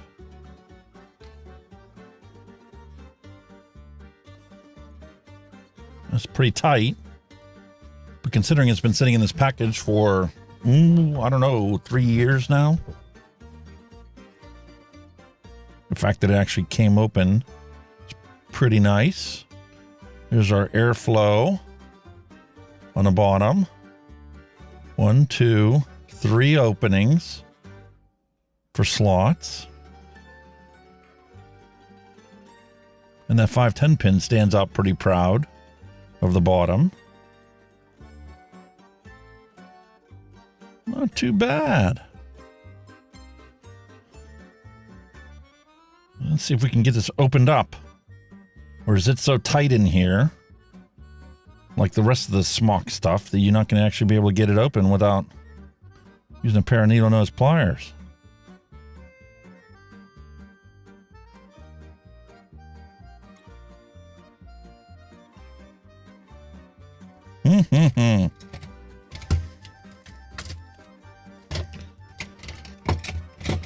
How am I getting this open? We're just going to have to fill it the way it is. Even the bottom's tight.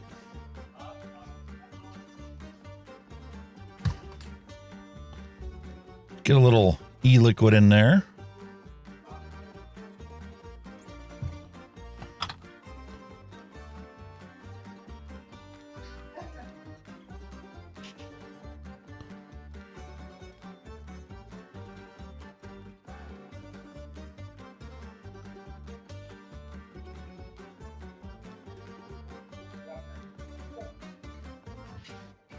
That's much better.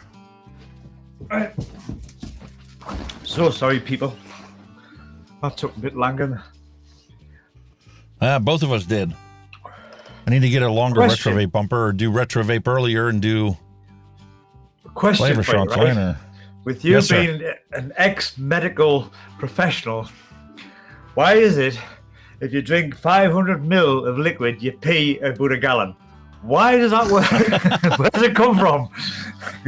Where does it come from? Perhaps it stimulates your kidneys to excrete more urine. Perhaps it dehydrates you.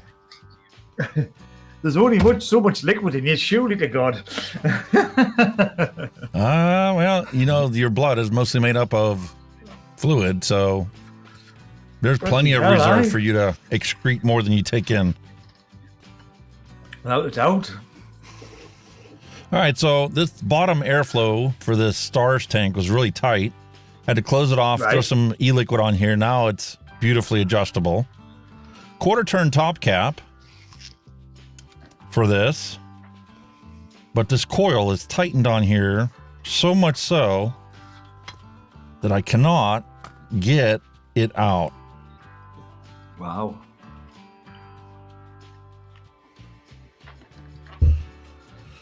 How long's that been sitting though? How long you had that one sitting? 3 years. I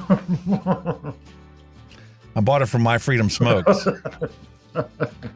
who's been out of business for a year and a half now. 3 years, and you're wondering why it's tight. Yeah. Wow. And like I said, this thing is so tight on here, I cannot get this glass off. The O-rings are just stuck. Absolutely solid. So imagine all the warehouses that have got excess stock that are all full of tight O-rings now. It gives me a little more leniency when I do find e-liquid on the components when I tear it apart the first time. Yeah. Because I've now come to appreciate the fact that, well, if you put the e-liquid on there, the chance of that O-ring being so stuck on there that it can't be opened, I see the benefit of it. So new is 0.15 ohms. I'm going to bump that up. I would imagine if you had a bit 60 more time watts. off. I think if you had a bit more time off camera, you probably would be able to get rid of part if you were off camera. Yeah, I'd get a pair of needle nose pliers and I would, you know, put that in the opening on the top and. Yeah, you'd get it open. But listen, we're running tight on time. So I think we're just going to fill her up the way she is. Yeah, just give it a minute or two to soak, see what happens. It might be enough. And that's our icy pole we mixed up. I mean, it's got a big bubble glass on it, doesn't it? Is that big bubble glass? So 6 mils of capacity. 6 ml. And it says best 80 to 90 watts. I'm not dropping no hints, but 6 ml capacity is the bubble glass on the Kylan 3. It's already on the way, buddy. Just a matter of time.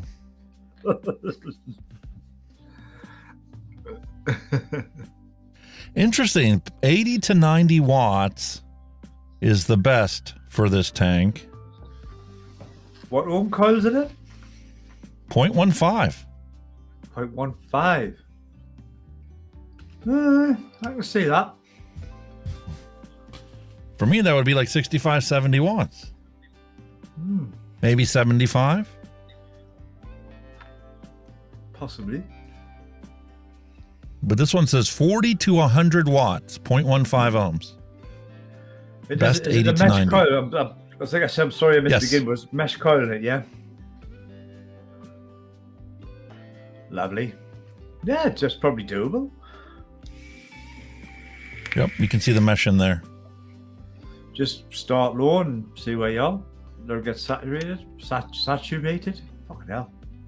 That's exactly what we're doing. That's why I pulled that one out first. And like I was saying while you were out, I really like how this came as a display stand. Oh, the old, what was it again? Falcon is what reminds me. Falcon, that's it. The Falcon tanks all had cases like this. Yeah, that's right, the Falcons. Christ, I had a proper brain fart there. I've told you, these cans of this friggin' shit here have doing me in. Hey, that taurine and caffeine isn't helping you out any, is it? Fucking isn't. Honestly, my fucking heat's spinning. That's the alcohol. My wife said no more than 2 Because I think at the time, my daughter said there was a young girl drunk 3 of them. She had a heart attack. She was only 19. 3 off the belt. I went, whoop, well, that'll be my last one for the night. Flavor ban. I says, Prohibit them. Adult-only shops. Yeah. I says, that'll be my last one tonight then. So this thing comes with a 0.5 ohm and a 0.15 ohm coil. Both of them are mesh. Both of them are rated 40 to 100 watts. The 0.5 ohm coil is best 40 to 60, whereas the 0.15 ohm coil is best 80 to 90. Wow. I would start low, like better brought in. Yeah. And then obviously you can see in the bottom you got a spare coil, spare bubble glass. Nice. And a beautiful fancy case to store it in.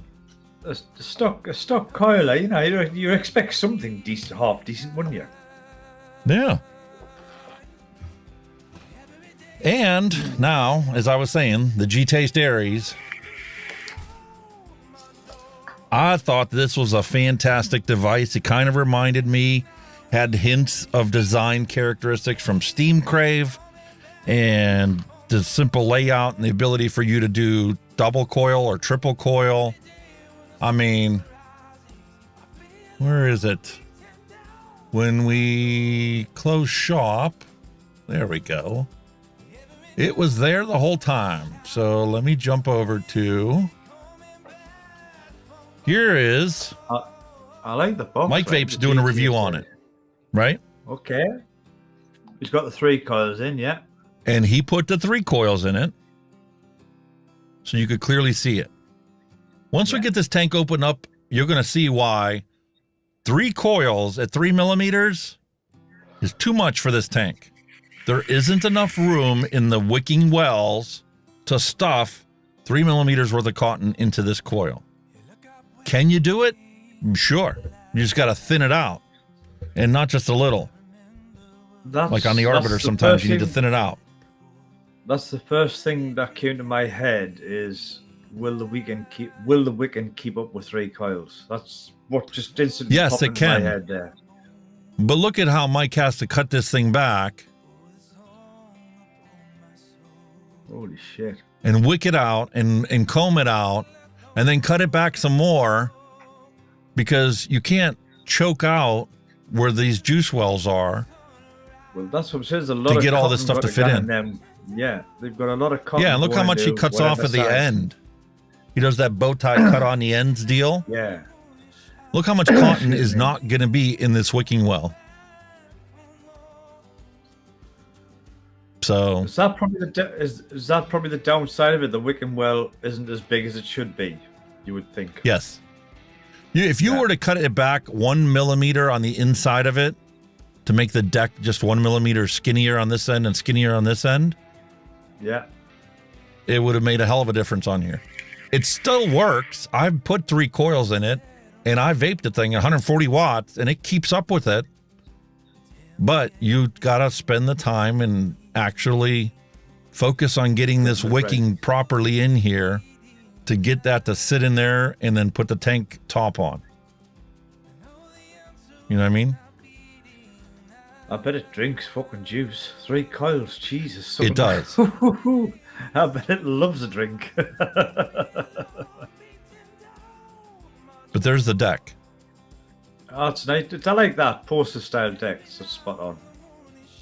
But this needs to be a little bit bigger. Yeah. And instead of making it a 30, they should have just gone with a 32 millimeter deck, because they could have made this thing just a little bit bigger. And then obviously you got to prep your coils, because the screws come in, you know, from the side here. Your cotton will sit right inside here. But the screws on the ends come in from the side. Yeah. So you got to prep your coils and give them a little twist to get it to work. Unlike, where is it? I know I had them in here.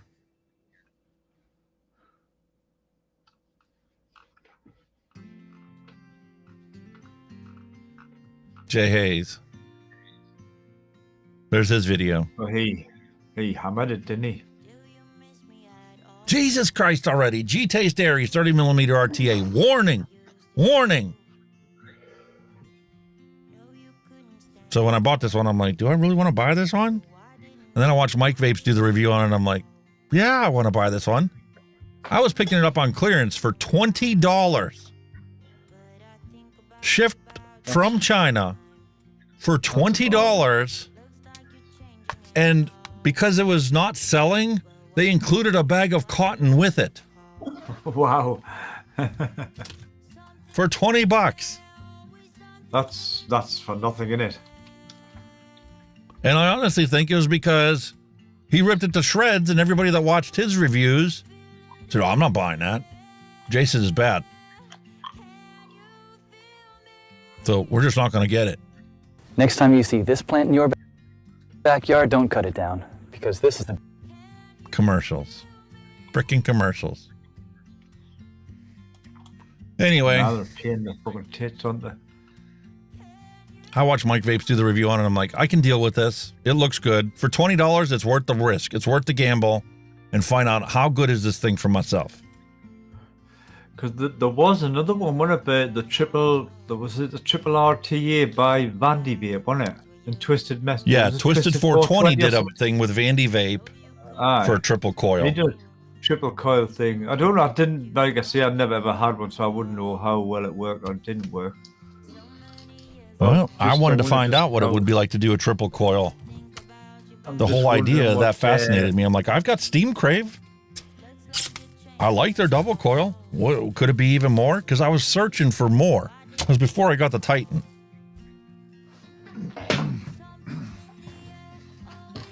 I wanted more vape, more production. What was it? I'll have a quick. I'm just gonna see if I can have a look at the deck on it. What was it?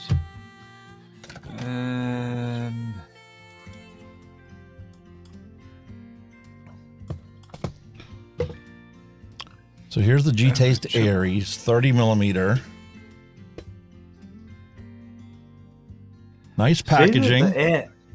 I'm just looking at this triple and the juice, the way you put your cotton on. That one's not that big. It's kind of a GTA style. It's like a ring, and you drop it through, but it's still pretty small, isn't it, for what amount of cotton you've got to take.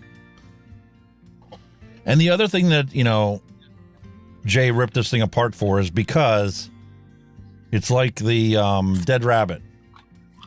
Whereas you can't have this on your build stand and unscrew the top. The 510 pin is fixed to this deck. This bottom is just a retaining ring and it spins freely. Okay? So if this is tight onto a mod, this won't spin. A proper build stand like this one has a little bit of elevation for the platform, so you can still spin the ring on the bottom. But if you try and do this on a mod, it won't work. Yeah, I'm just chuckling at this. The feature of this RTA. It was only a 28 milli diameter, and it was only a 2 mil capacity. You must have been filling that up 24/7. Well, who the hell would want a 2 mil? 2 ml to feed 3 coils. Jesus Christ, must never had your juice bottle out your hand. The coils would suck up more than 2 mils. Exactly. Just the wicking for it. I'm thinking, how does that work? That's got to be for sales purposes only. They must have had obviously a bigger bubble glass for it, surely. They'll have had to. Just wouldn't work. You know what they should do with designs like that? Make them a 40 mil. That's what they should have been. Triple coil, 40 mil, nice big juice well. Get your wicks in. Bob's your uncle. All right, so I'm not going to put ones in the center. I'm going to be going for a dual coil build in this. I mean, imagine that in an RDA. That'd be brilliant. Triple coil RDA, 40 mil or something. Wow.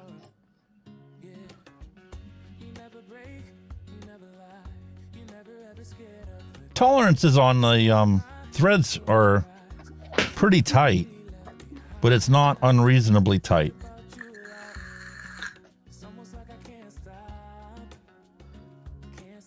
Still a decent sized deck, though. You know what I mean? Like I say, porceless decks. I've always been a fan of them. Porceless decks are just so simple to drop stuff on. Yeah. All right, so we got the center ones tightened up. Let's take a look at what else is included in here. Obviously, here's the airflow for this particular one. It's tall, man. Oh, yeah. Isn't it? Looks tall. And there's your airflow openings. You've got 3 rows, honeycomb on the inside. And you can cut them down. Put them a single row if you want. It is similar to Titan in it, design-wise, like, especially the airflows. You know, you cut them down. Yeah, it kind of reminds you of the Titan. Yeah. You know what I mean? Very similar.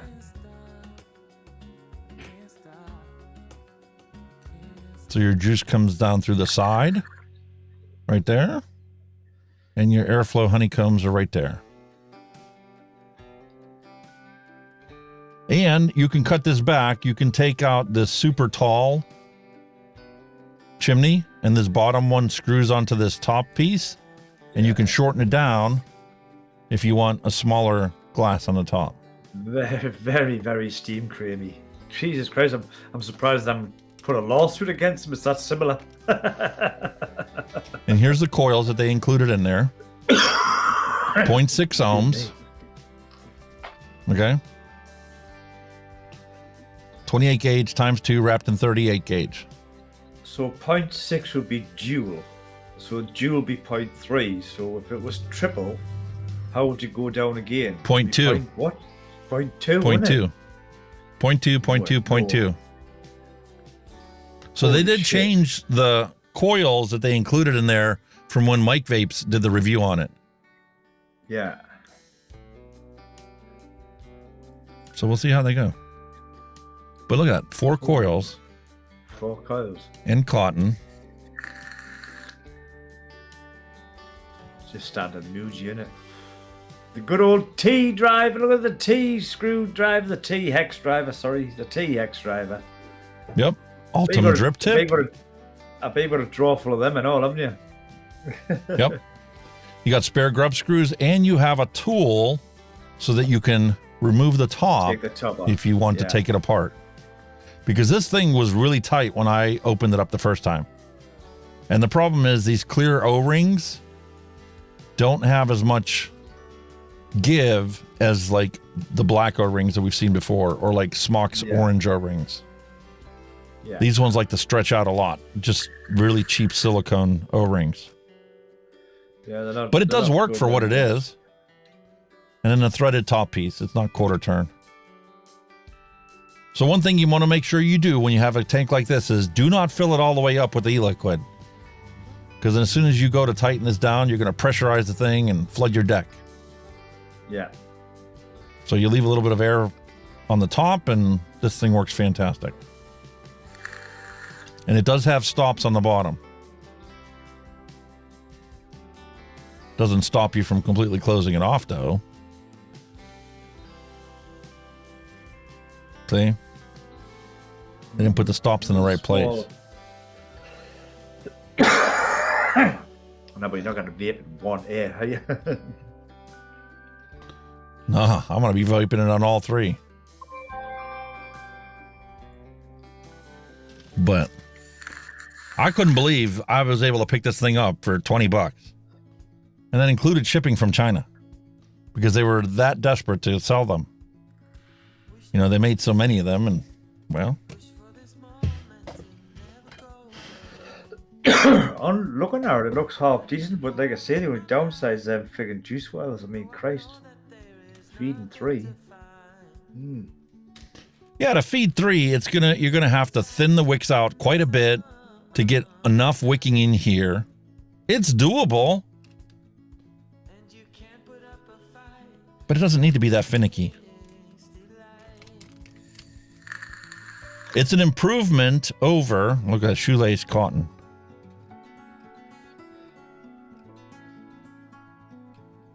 It's fantastic. Good old shoelace. Good old shoelace, eh?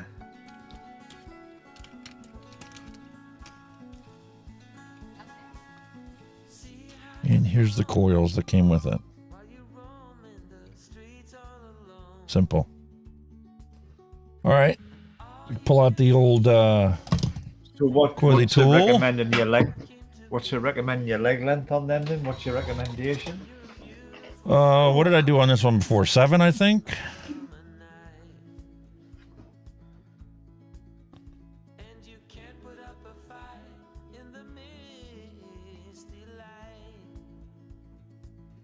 Seven mil, 7. I believe 7 was. Let's take a look at Mike, see what he suggested. He's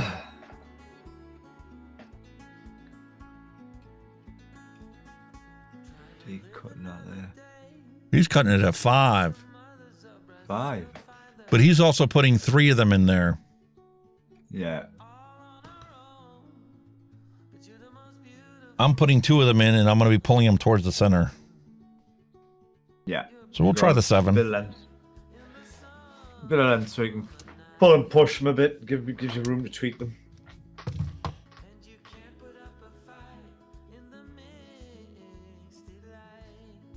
But if you've already got one, you'll know it works anyway. So you've got like a heads up, haven't you? It's been a long time since I played with this tank, though. Yeah.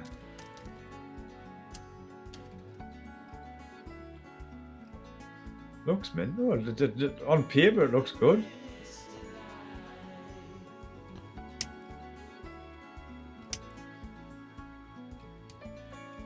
Jay Hayes destroyed it, eh? There's a surprise.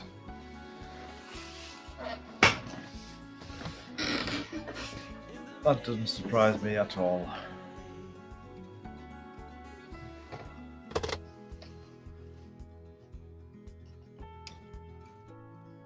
Mike Vapes didn't have any problem with it. He called it out for what it needed to be called out for. You know, the O-rings could be better, and the clear O-rings aren't the best. I mean, I've noticed that not just on that tank, I've noticed on other tanks, the clear O-rings are just awful. that's still too high. Especially when you've took it apart before and then you've got to put them back together. They're just, the absolute rubbish. And plus they go like... All right, 7's too much. Let's go to 6. Plus they go like a horrible orangey yellow colour after a while. Different of them clear ones. They're fucking kind of disgusting colour. Yeah. But they included a complete set of, O-rings out.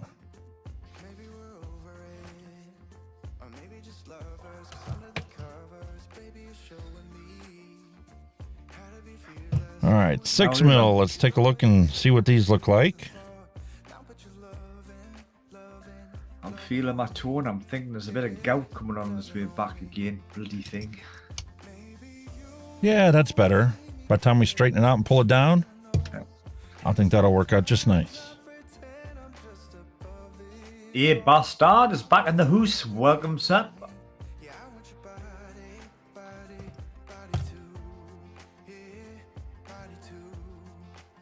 Oh.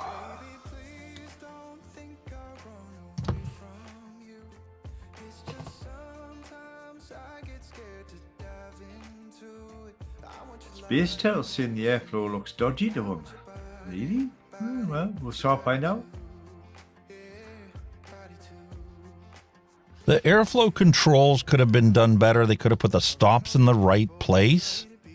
But as far as the honeycomb design that they have there and how it literally goes right to the coils, yeah, the flavor on this thing works great.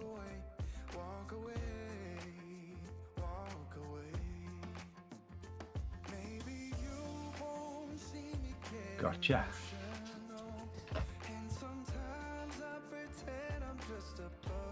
.20. That's nice. If I tell you burn the main, might up or drop a bit. Buy a fan.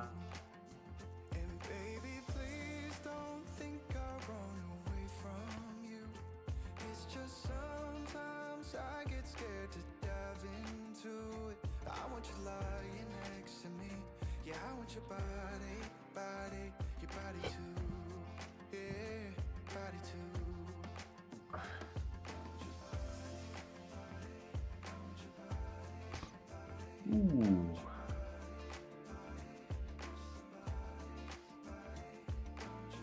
Give them a strum, mate. You can play Summer of '69 by Bryan Adams on them. Give them a strum. Another trick I've learned. Fundamentals of magnetism.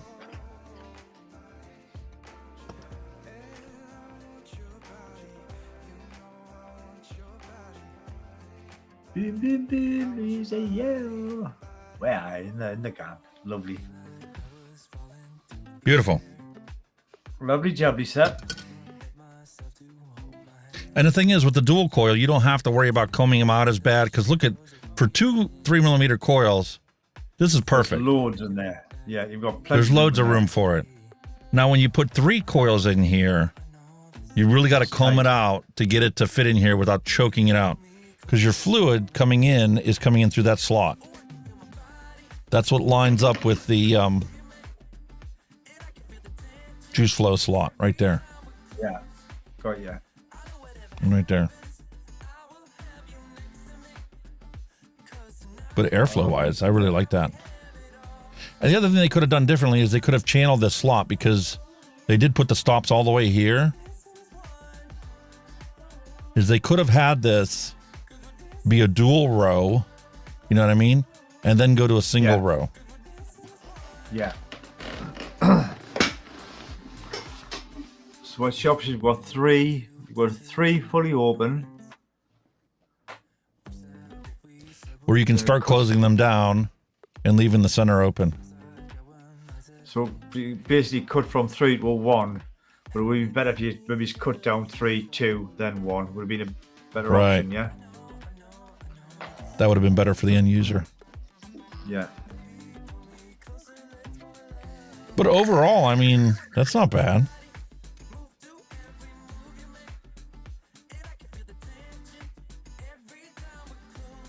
At the end of the day, if it works, doesn't it? That's all that matters.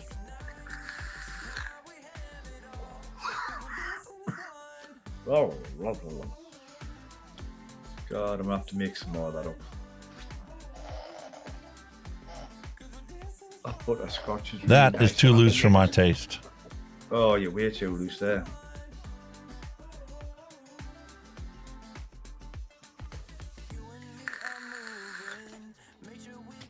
Now, I could understand why you would want them that loose if you were doing 3 coils. Hmm. No, but even so, you still want a little bit of resistance when it comes in. And you just, loosen it up as you rock it back and forth to settle it in. I mean, that literally just fell through. Yep.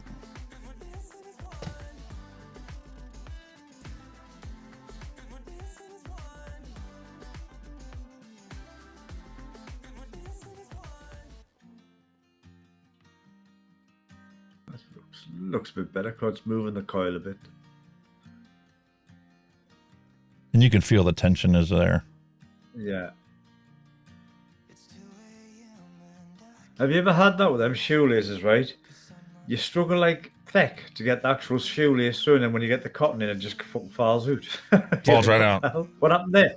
Yeah, what happened there? It's too thin. Should just left the shoelace in.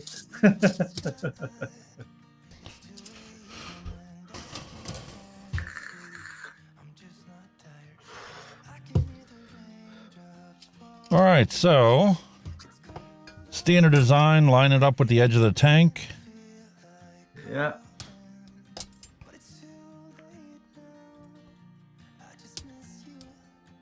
I mean, on a 2-coil set, it looks pretty simple to build, and obviously, wick, etc. There's nothing too finicky, is there?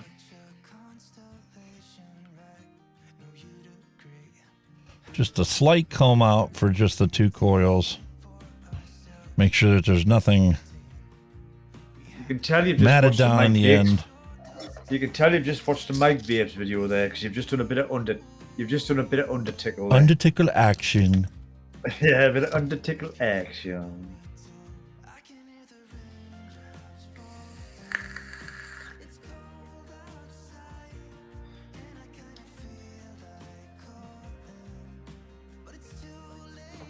Yeah, it looks good. Everything's looking good so far. It'd look better if I stayed on camera.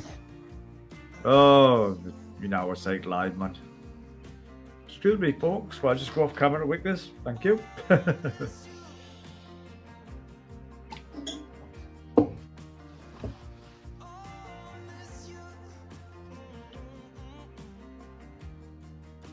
Yeah, that looks perfect. That for a dual coil setup looks absolutely spot on. Yep. And there's some tension here, especially in the ends.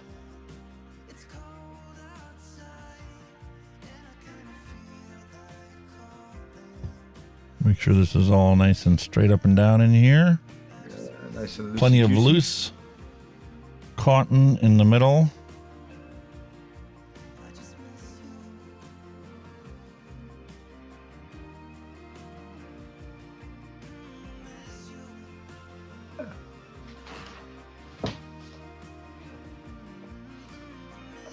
I can't even see how that would work with 3 coils, to be honest. Like, when you see the size of them 2 squares, but I've done it before, and it can be done, but you need to thin out the wicks, especially the center Really coil.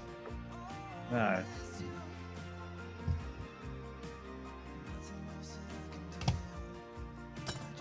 But with 2 coils, I mean, that just beautifully fits in there. If you're first getting started in the rebuilding, you could do it with a dual coil. And then work your way up to doing a triple coil once you get the hang of it. See, post this decks, man. They're fabulous.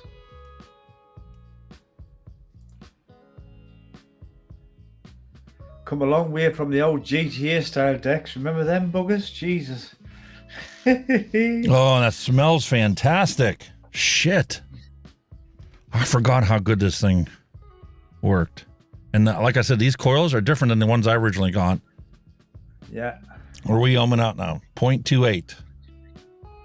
Which is what you would expect with 0.6 ohm coils. Yeah, you're pretty much there. Now that they're bedded in. You're pretty much there. And then just like Steam Crave, get them down until it locks into position, unscrew the whole tank, and tighten it up. Yeah, I didn't want to do it all tight. And then loosen the top off. Let's put this on our DOVPO. That's a tall tank. What's it take? 6 ml? 10. Oh, 10. Fuck.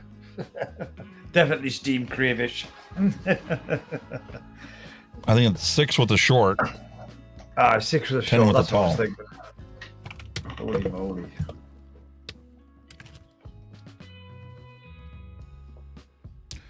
Yep, current capacity. 6 mil with the short, 10 mil with the top. With the tall one.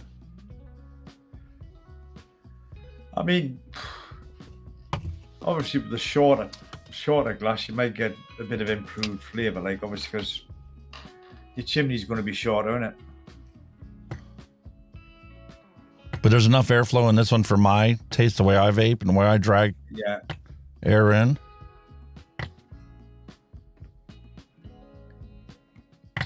I had no issues with flavor.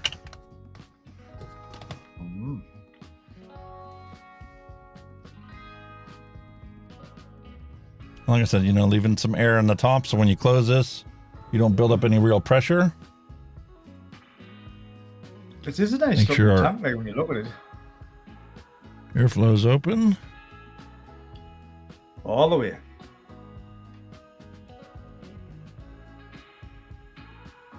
See, I can see an Odin 2 sitting in your hand shortly as well. Not that I'm going to get you in the doghouse again, like, but you know.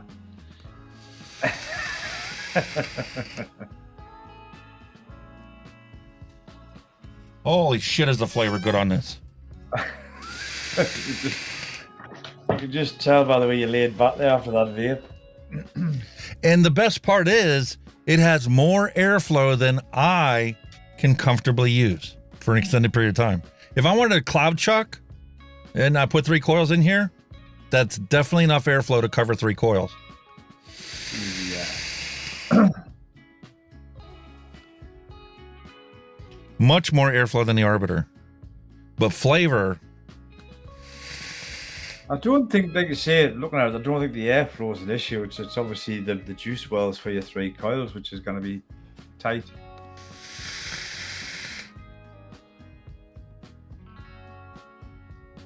that is just fantastic. I love it. Now, the drip tip out here is a kind of fugly looking red. So we got to swap that out, put something else on there. Nah, I've never been a fuss pot over drip tip. As long as you put your gob around it and vape on it, that's all I've. You know what I mean? I don't like short drip tips, that's the only thing, because they get hot. And the standard 810 from like this one we did last week is just too loose to fit in there. That's a 510 drip tip. I might have to go and actually pull out my other drip tips. I can pull it right off the Arbiter. How's that? There you go. Blackout. Aesthetically, it looks better. I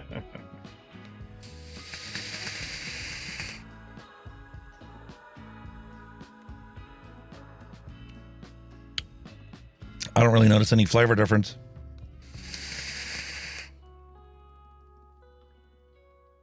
That's beautiful.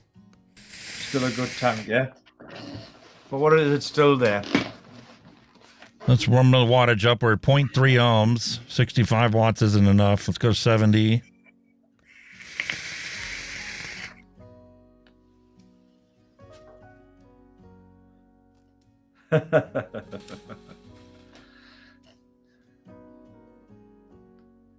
You see, now as you were talking about body language earlier on, you see, we can tell when you're enjoying a vape because you just roll back in that chair and away you go.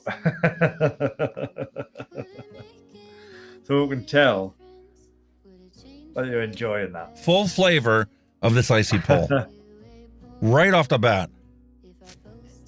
Beautiful, white, creamy, bomb pop. Hint of sherbet flavor. Beautiful sweetness. There's nothing wrong with this G-Taste Aries. Is it the perfect tank? No, not by a long shot. For triple coils, that well for your cotton needs to be just a hair bigger. And they did the best they could, you know, plowing it out, but they didn't want to make it too thin so your grub screws still have something to grab onto. The only way that this could have been made better, and just take a look at it sitting on the Odin. They could have made it 1 millimeter bigger. Just a touch bigger. 1 millimeter bigger would have been more than enough for a triple coil to put that cotton in the same way I did with a dual cotton. And it would have been fantastic for a triple. But I don't have any other rebuildable tank that takes 3 coils. This is the only one. Me neither. I haven't even got one that does that. That's that. I kind of thought when they come out they were gimmicky.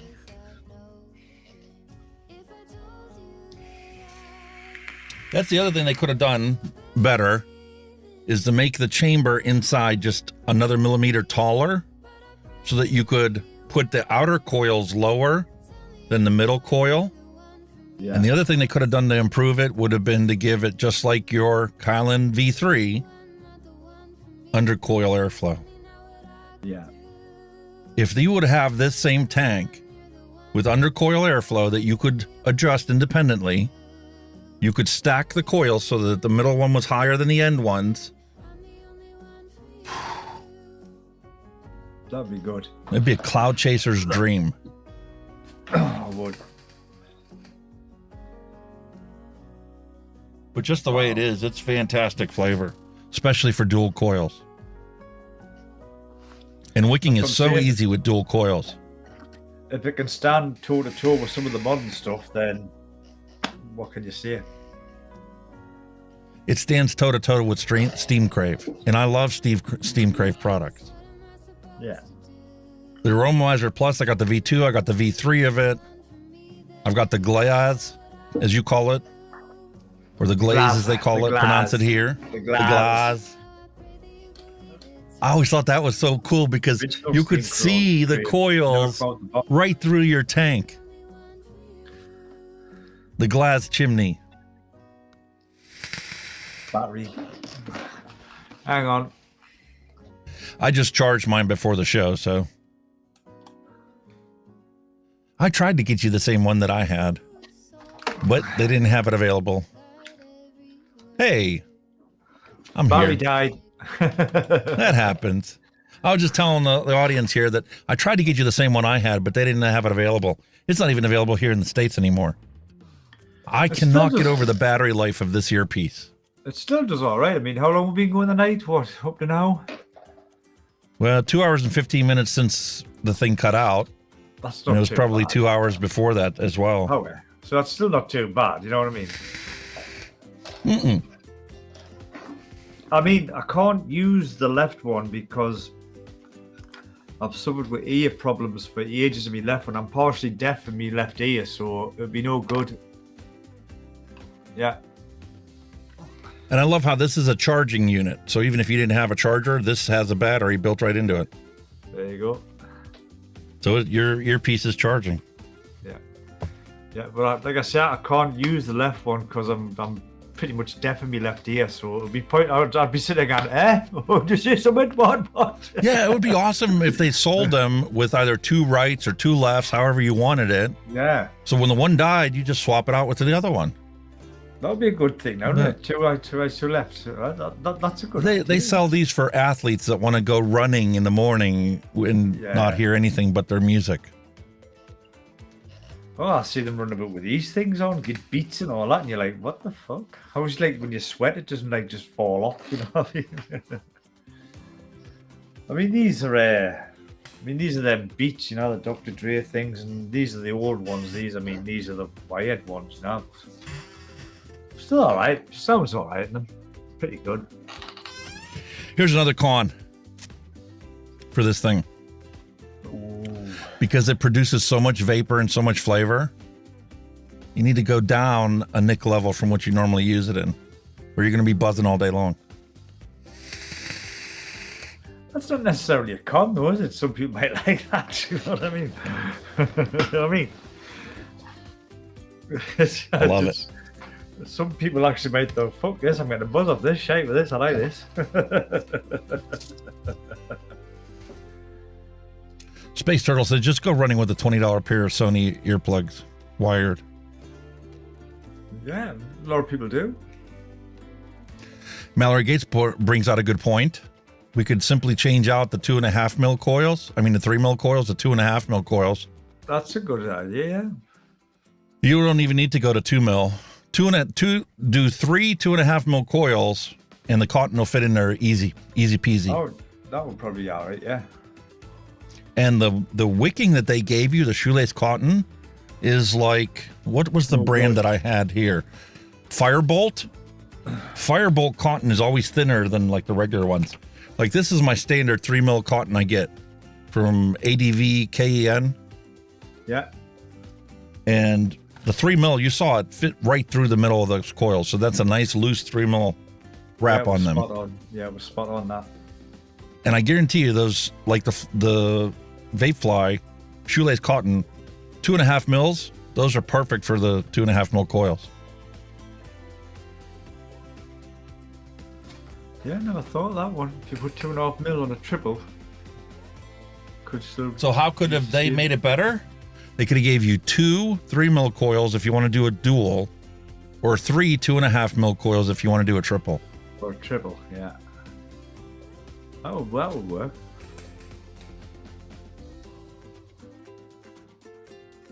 But And at I'd the say end that of this the day- competes against Steam Crave. Yeah. Easily. Right. It's pretty much Steam Crave's design when you look at it. You know what I mean? It's not far away, is it? Exactly. Not the same far away. porceless deck. It's literally got exactly the same style porceless deck. Pretty much. Airflow control ring's pretty similar. The only thing it hasn't got is that little well at the bottom. That's the only thing that it lacks. But you also have to consider this stuff when this came out, 5 years ago. I mean, the stuff that everybody was introducing was just a hair different than the last one that came out. Because everybody was in the race to try and make it just an edge better than the last one that came out by their competitor. It's like I said, it was the way it went, you know, like in the early days you had the wattage race, you know, who could get the watts up. And then after that it was the airflow, which is pretty much still the standard, really. I think it's more airflow than wattage now, because obviously everybody's got the wattage, you know, you can literally stick colours in anything and run whatever watts you want, you know what I mean? Depending on your build. I think now it's more down to airflow. Obviously steam craves, you know, tank capacity as well, you know, they've always been big capacity tanks, you know what I mean? 10 mil, I think, was the steam craves top pack, is it 18? No, it's 30 in it, something like the big tank. 30 mil by the time you got your juice well added as well. Something like that. And with the Aromizer Plus, you can get the extensions. Yeah. And you can make them all solid metal, and you can stack them up as high as you want. That's crazy. Dave, when he was still doing vape reviews, he did a review of a stacked Steam Crave Aromizer Plus V2 with 2 extensions on it. It had 28 mils of capacity. Holy shit. But like I said, then you get this bad lad, put the glass on, and you've got 30 mils straight away, bang. You put the big one on. This is just a shorty glass, by the way, folks. The thing is, right, what I can't understand about this is that you can actually use this in RDA mode. Now, who would want to do that, I don't know, but you can't put this as an RDA. Jesus. It's a beginner RDA. Yeah. You can buy it as an RTA kit. Yeah. Remove the glass, remove the chimney extension, and just use it as a dripper so you can get the hang of wicking a dripper and having to constantly drip it. And then once you get the hang of it and you know it's not flooding your tank, well, then you just take off the top, add the glass extension, add the extension for the chimney, screw it on. There you go. Now you got enough juice capacity to get you through the whole day. It depends. That's debatable. That depends, doesn't it? I've went through 2 big tanks of this in a day at once because I was just away with the fairies with it. Your head was spinning all day too, wasn't it? Oh yes. I think it was a chill out day in the garden. That's where it was. It was just sitting there doing absolutely nothing. All the chores were done. Everything was done. Sitting all day, enjoying the weather, chucking away on it. Before you know it, bloody hell, I've used nearly a full bottle of juice in this. Where'd that go? And you pull off the cap and you just dump it in. Oh, you don't even need the little nib. You just take it off and just pour it. But it's fantastic. Amazing. For what it is, the flavour of this thing is fantastic for the size of it. Unbelievable. This is one that I tell you guys, if you can find this on clearance, I recommend you pick it up. If you love cloud chucking, you love, pushing the juice through it and plowing through, milliliters of e-liquid, and you want something that's going to give you decent flavor with such a big tank and such a tall chimney, there you go. G-Taste Aries nailed the flavor capacity on this thing.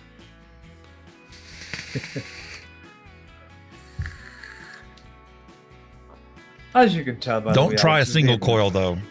Oh, Christ, you can't do a single coil. Jesus. Who would even think of that? I don't know, stick a big 6 mil coil in the middle. It's such a saturated vape. I mean, my nose is just running nonstop now. That's why I don't vape out my nose, because I got a runny nose. I've never gone through my nose. I can't. My nose just streams. That's delicious. I love it. I love it. I'll tell you what it is like. He says he goes jogging with $20 headphones on. After a couple of these, I'll be jogging with these fucking headphones on. I'm bouncing off this caffeine. All right, last thing that we got to do today is take a look at this Saturn and see what she vapes like. We'll start off at 60 watts. That reminds me of another tank. What does that remind me of? 60. Hang on. I've got one somewhere. 66. Flavor's not as good as the G taste. 70.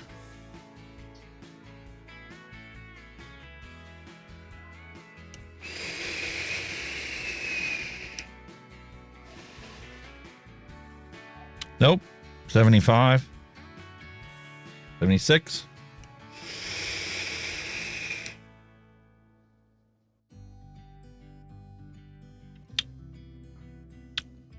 It has a slight off taste like you get with Muji cotton, with organic cotton. It's one of those ones you're going to have to break in the tank. 80 watts.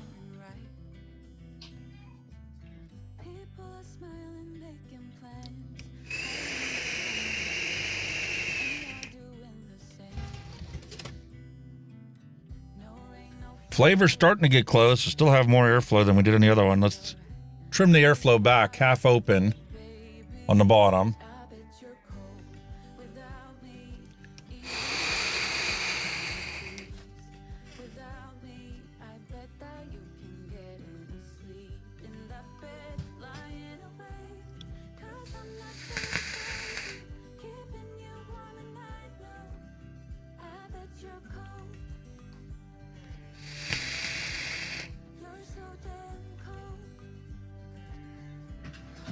I thought I had one handy, but I haven't. I thought I had one handy, but I haven't. It reminds me of a Freemax tank. Now the Freemax with a big bubble glass on. What was it called again? Oh shit! Hang on. Smoke alarm. Oops. Homie's gonna get in trouble.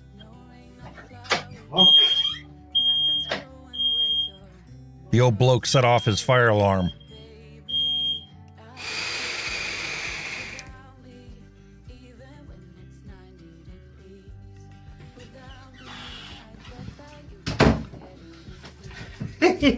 Smoke alarm.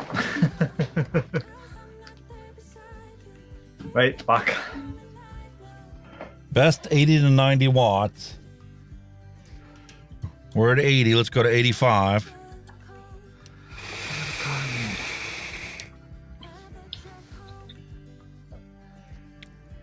Let's go to 90.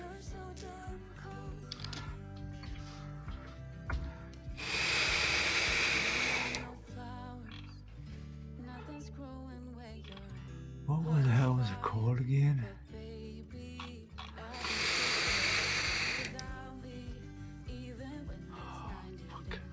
The flavor is not as good as the G-Taste Aries. Really? Yeah, and this one's at 70 watts.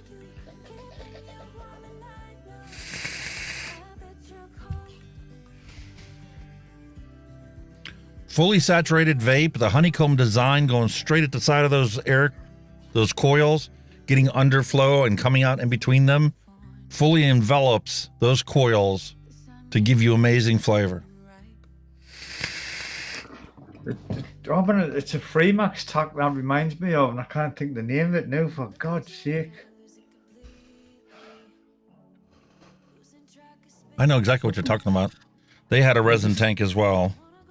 It was it had a big massive bubble glass on it, man. What the hell was it called again? It was a stock coil. The M Pro. Was it that one? I thought I had one lined up.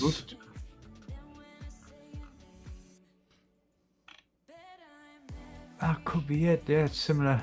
We had a big bubble glass on it. The massive thing looked like a fucking goldfish tank when you put it on. That could be it. That looks like it.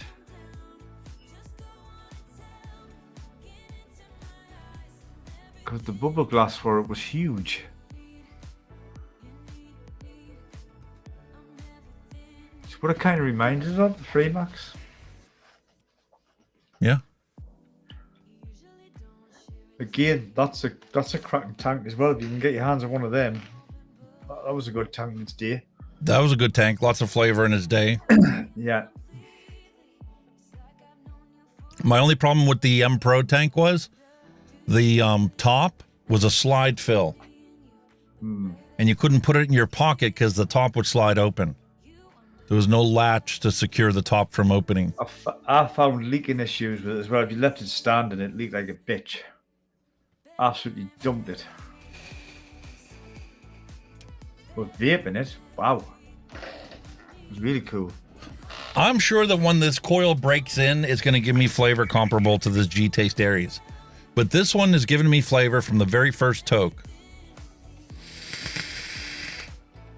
Has a slight bit of airflow restriction. The airflow on this is much more than it is on the G-Taste. With those 3 slots in the bottom. Yeah. It's just like breathing air in. There's hardly any restriction whatsoever.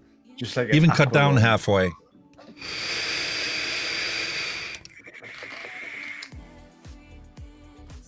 Tons of airflow. Shit loads. So it all depends on what you like. How much airflow is natural for you and how much airflow do you love to have when you vape? Do you like to have any restriction? No restriction? Or do you like it to be almost mouth to lung restriction? Kind of depends on the wattage as well. I mean, if you had high wattage, you want a bit more airflow to keep the coils cool, obviously. But, you know, yes, everybody their own. Everybody their own. But everybody's got their own. Like all the tanks that Mike Vapes put out, he likes a very restricted airflow. Yeah. I typically find myself wanting more airflow than what Mike Vapes devices can put out. I'm kind of where he is. I like a bit of restriction now. Like, I never bothered us before, but I think now.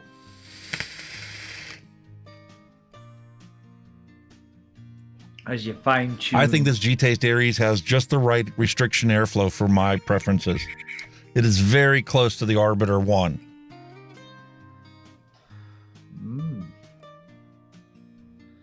So that's a good one. So the question is, will you keep using it or will you shelve it? Oh no, I'm going to use this one. Yep. It has a little more airflow than the Arbiter 1. But it still has that restriction.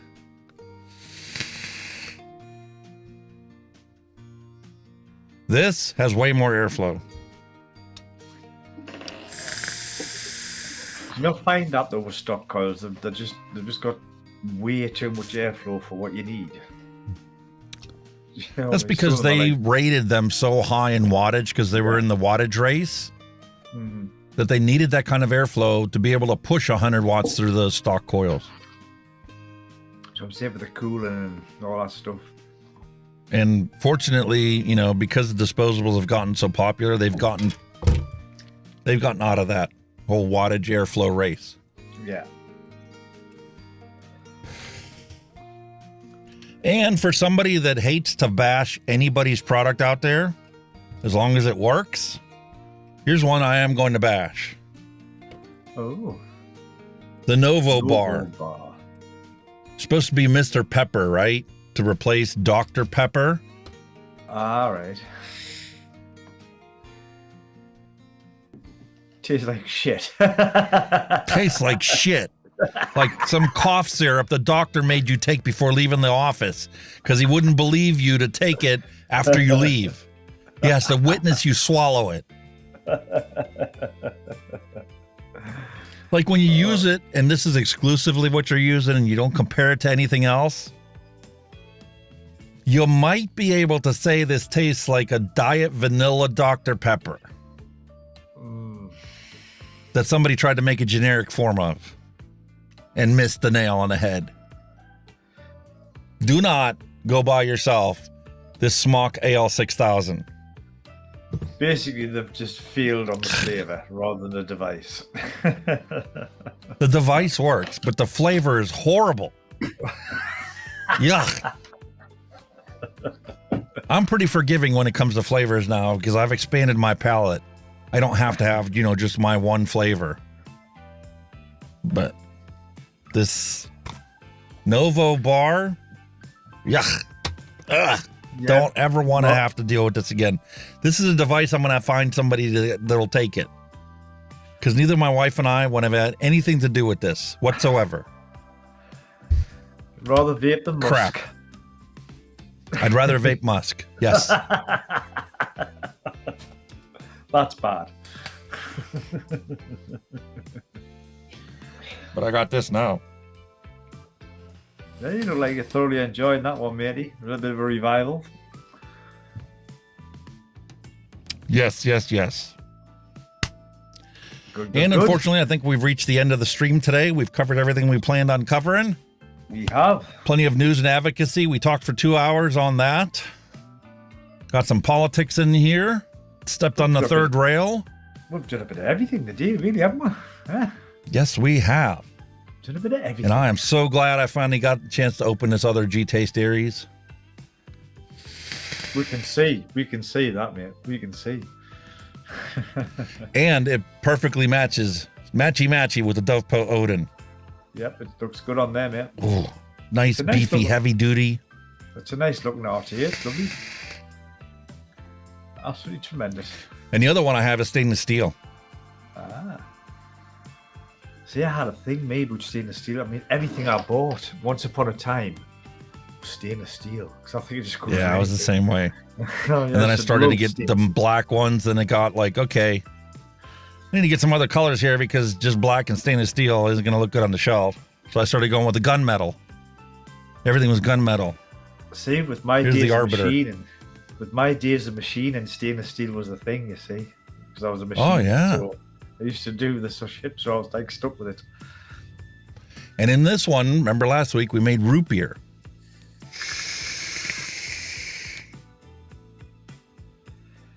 Do you think I'm they'll not ever- as much of ever- a fan as I was last week with the root beer. It's still very good. It's still a root beer ice cream float. But Just off the topic, do you think they'll ever change the material? Do you think they'll stick with stainless steel? they pick stainless steel for an obvious reason. Because I've worked with other variations of duplex. Duplex is a very hard type of steel, like a stainless steel. It's very hard. It's really hard to twat the machine, but it's very resilient. I mean, they use it for underwater cabling in the sea, so it can withstand salt water. That's how good a material that is. There's duplex and the super duplex. It's basically two grades of a similar type of metal, but they use it for undersea. How is substations it and chemical resistance wise? Is it solvent resistant? Yeah. It's just a more hardier version of stainless steel. It's a harder, tougher material. Whether it's got more carbons in, whatever. I mean, I'm not 100%. I can't remember 100%. Now if it's Yeah, you don't have to know the chemical makeup to know how it reacts. But it is it's a tougher version of stainless steel. It's a harder material. Like say, if you try to put a normal drill in stainless steel, you might put a mark on it. If you try with duplex, you'll probably brunt your drill bit. Well, see, the problem you're running into there is the machining costs are going to go up exponentially, having to use diamond cut blades to machine it. It is more difficult to machine, but you can. Or durability wise, I mean, once you've got the machining down, all it would cost you more is the inserts, the cutting tools. The inserts they're using the cutting. That'll be the only difference. That may cost you a couple. I mean, it wouldn't be a great deal more to an actual engineering company, if they're already producing products of that material. But here's my thing: if I was CEO of a vape company, and I looked at you and says, We've already got stainless steel that's impervious to anything that they're going to put into it liquid-wise. It doesn't rust. It won't degrade. Why do we need to spend more for something harder to produce? It's, yeah, I can see your argument, but it's more durable. It's just solid. It would last you forever and a day. It's just more durable material. So it's the same reason why we won't have stainless steel cars that never rust and never go bad. Yeah. We'll never sell another tank once everybody buys ours. Pretty much. We're going to put ourselves out of business. That's pretty much, yeah. It's a higher quality material at the end of the day. But, you know, like stainless steel is the kind of the norm. But, you know, there's different grades. I mean, you've got your normal stainless steel, which is your 316, which is what you see there. But obviously there's your titanium. But you've also got your 304 stainless steel, which is nice shiny chromy. That would be cool. Made out of 304. That would be a cool one. Nice and shiny. Wolframite. They make rings out of that because it never scratches. Yeah. Never. That's what I'm saying. It's so tough. It just you could probably drop it on the floor, hide through sand, hide through shit, you wouldn't scratch it. Yeah. Like I say, they use it for undersea. We were using it for undersea cabling. You know, when the divers go in, they plug the stuff in. That was literally a plug. Was that duplex plug? Undersea cabling. That's what we made it for. A company called Tronic. It was a company called Tronic who were based over in the Lake Districts, do all the under subsea cabling stuff. We visited their plant once, man. Wow. Unbelievable testing. They had tanks, right? I'm not fucking shitting you with this. Tanks with every seawater from every corner of the planet. From the Med, Atlantic, you name any ocean in the world, they had a tank of it. They simulated the currents, they simulated the temperatures, they simulated the density of the salt. They had this down with T, and they used to run these things for months and months and months to test the product in each different scenario. It was, what a setup. It was like, remember seeing the film Aliens when you went in, you seen all the little things in the tanks? I mean, imagine that as square fish tanks, but like tanks that are like 12 feet by about 8. Hundreds of these tanks, right, just laid out with every seawater, any ocean, any saltwater ocean on this planet, they had that water in one of them tanks to test this stuff out. It was an unbelievable setup. You were like, whoa. Honestly. Space Turtle brings out a bunch of good stuff here. He was talking about earlier about wolframite.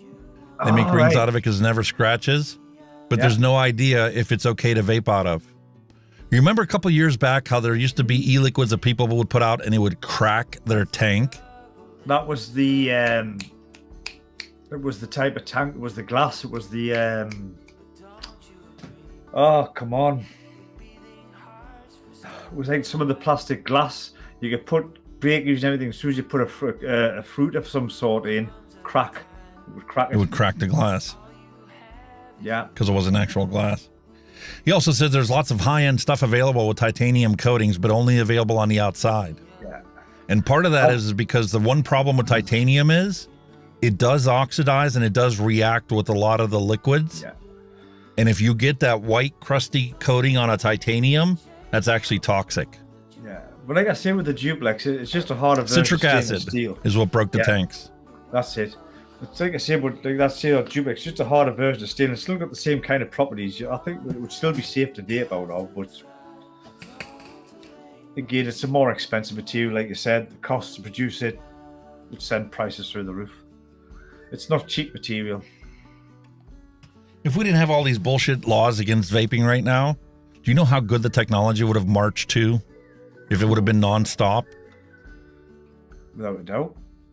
We talked about that in the beginning of the show about how they've already incorporated into the 5th generation of devices the temperature control that's built in so that you don't destroy your coils. As soon as your tank is empty, it cuts the power back to prevent you from ruining your coil. Fingerprint sensor technology. And the thing is, once you register with a company, They have your fingerprint on file. You can get authorized for any new product without having to re-register. You just, hook it up to the Bluetooth connection and, let it verify and authenticate you as an authorized user. No teen vaping. It would have killed teen vaping before they even got a single law to combat it. Without a doubt. I mean, it would work on these devices, but obviously it's disposable. Could you put a sensor on there? Possibly, yeah. You could, but it wouldn't be a $10 fucking disposable anymore. That's what I'm saying. That's probably the market. That's probably the market they aim at. Underage teen vaping is down to disposables. That's probably where we're kind of looking. It is what it is. We need to stand up for and fight for our right to continue using these products to never smoke again. But technology is going to march on whether, countries bow out or not. Dusty Country Road there. I don't think I would want to vape anything with Eum in the same name, too close to uranium. Radioactive bananas. I mean, whoa. Imagine that. Like, vaping the products in your lungs start to glow in the dark underneath your chest like an X-ray. Whoa. What the fuck?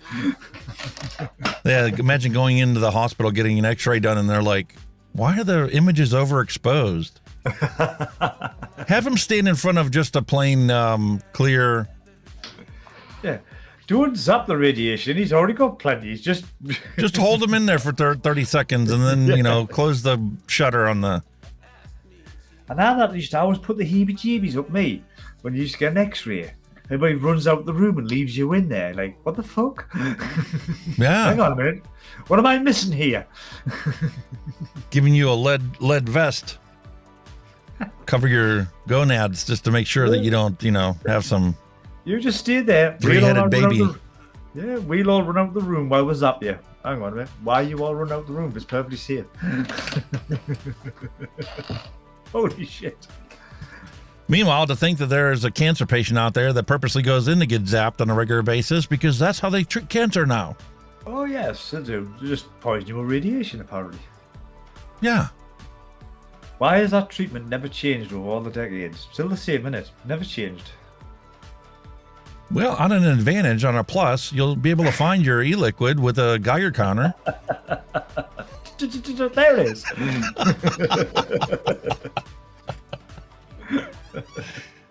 All right, folks, I think it's time for us to wrap it up for today. We're coming on 3 hours since we had the OBS crash on us.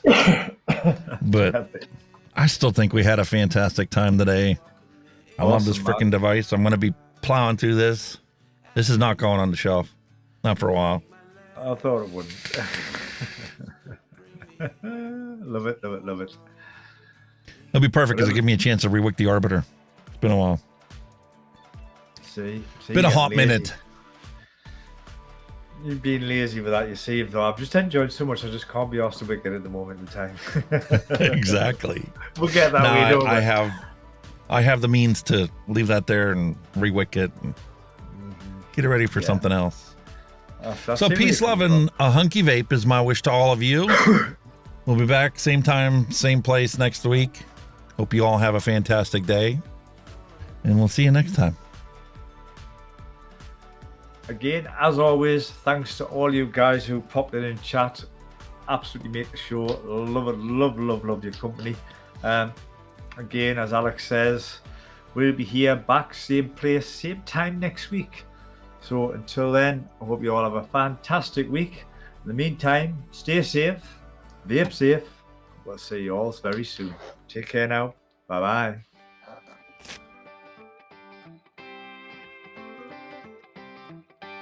Thanks for listening. We'll be back next week again for a fresh round.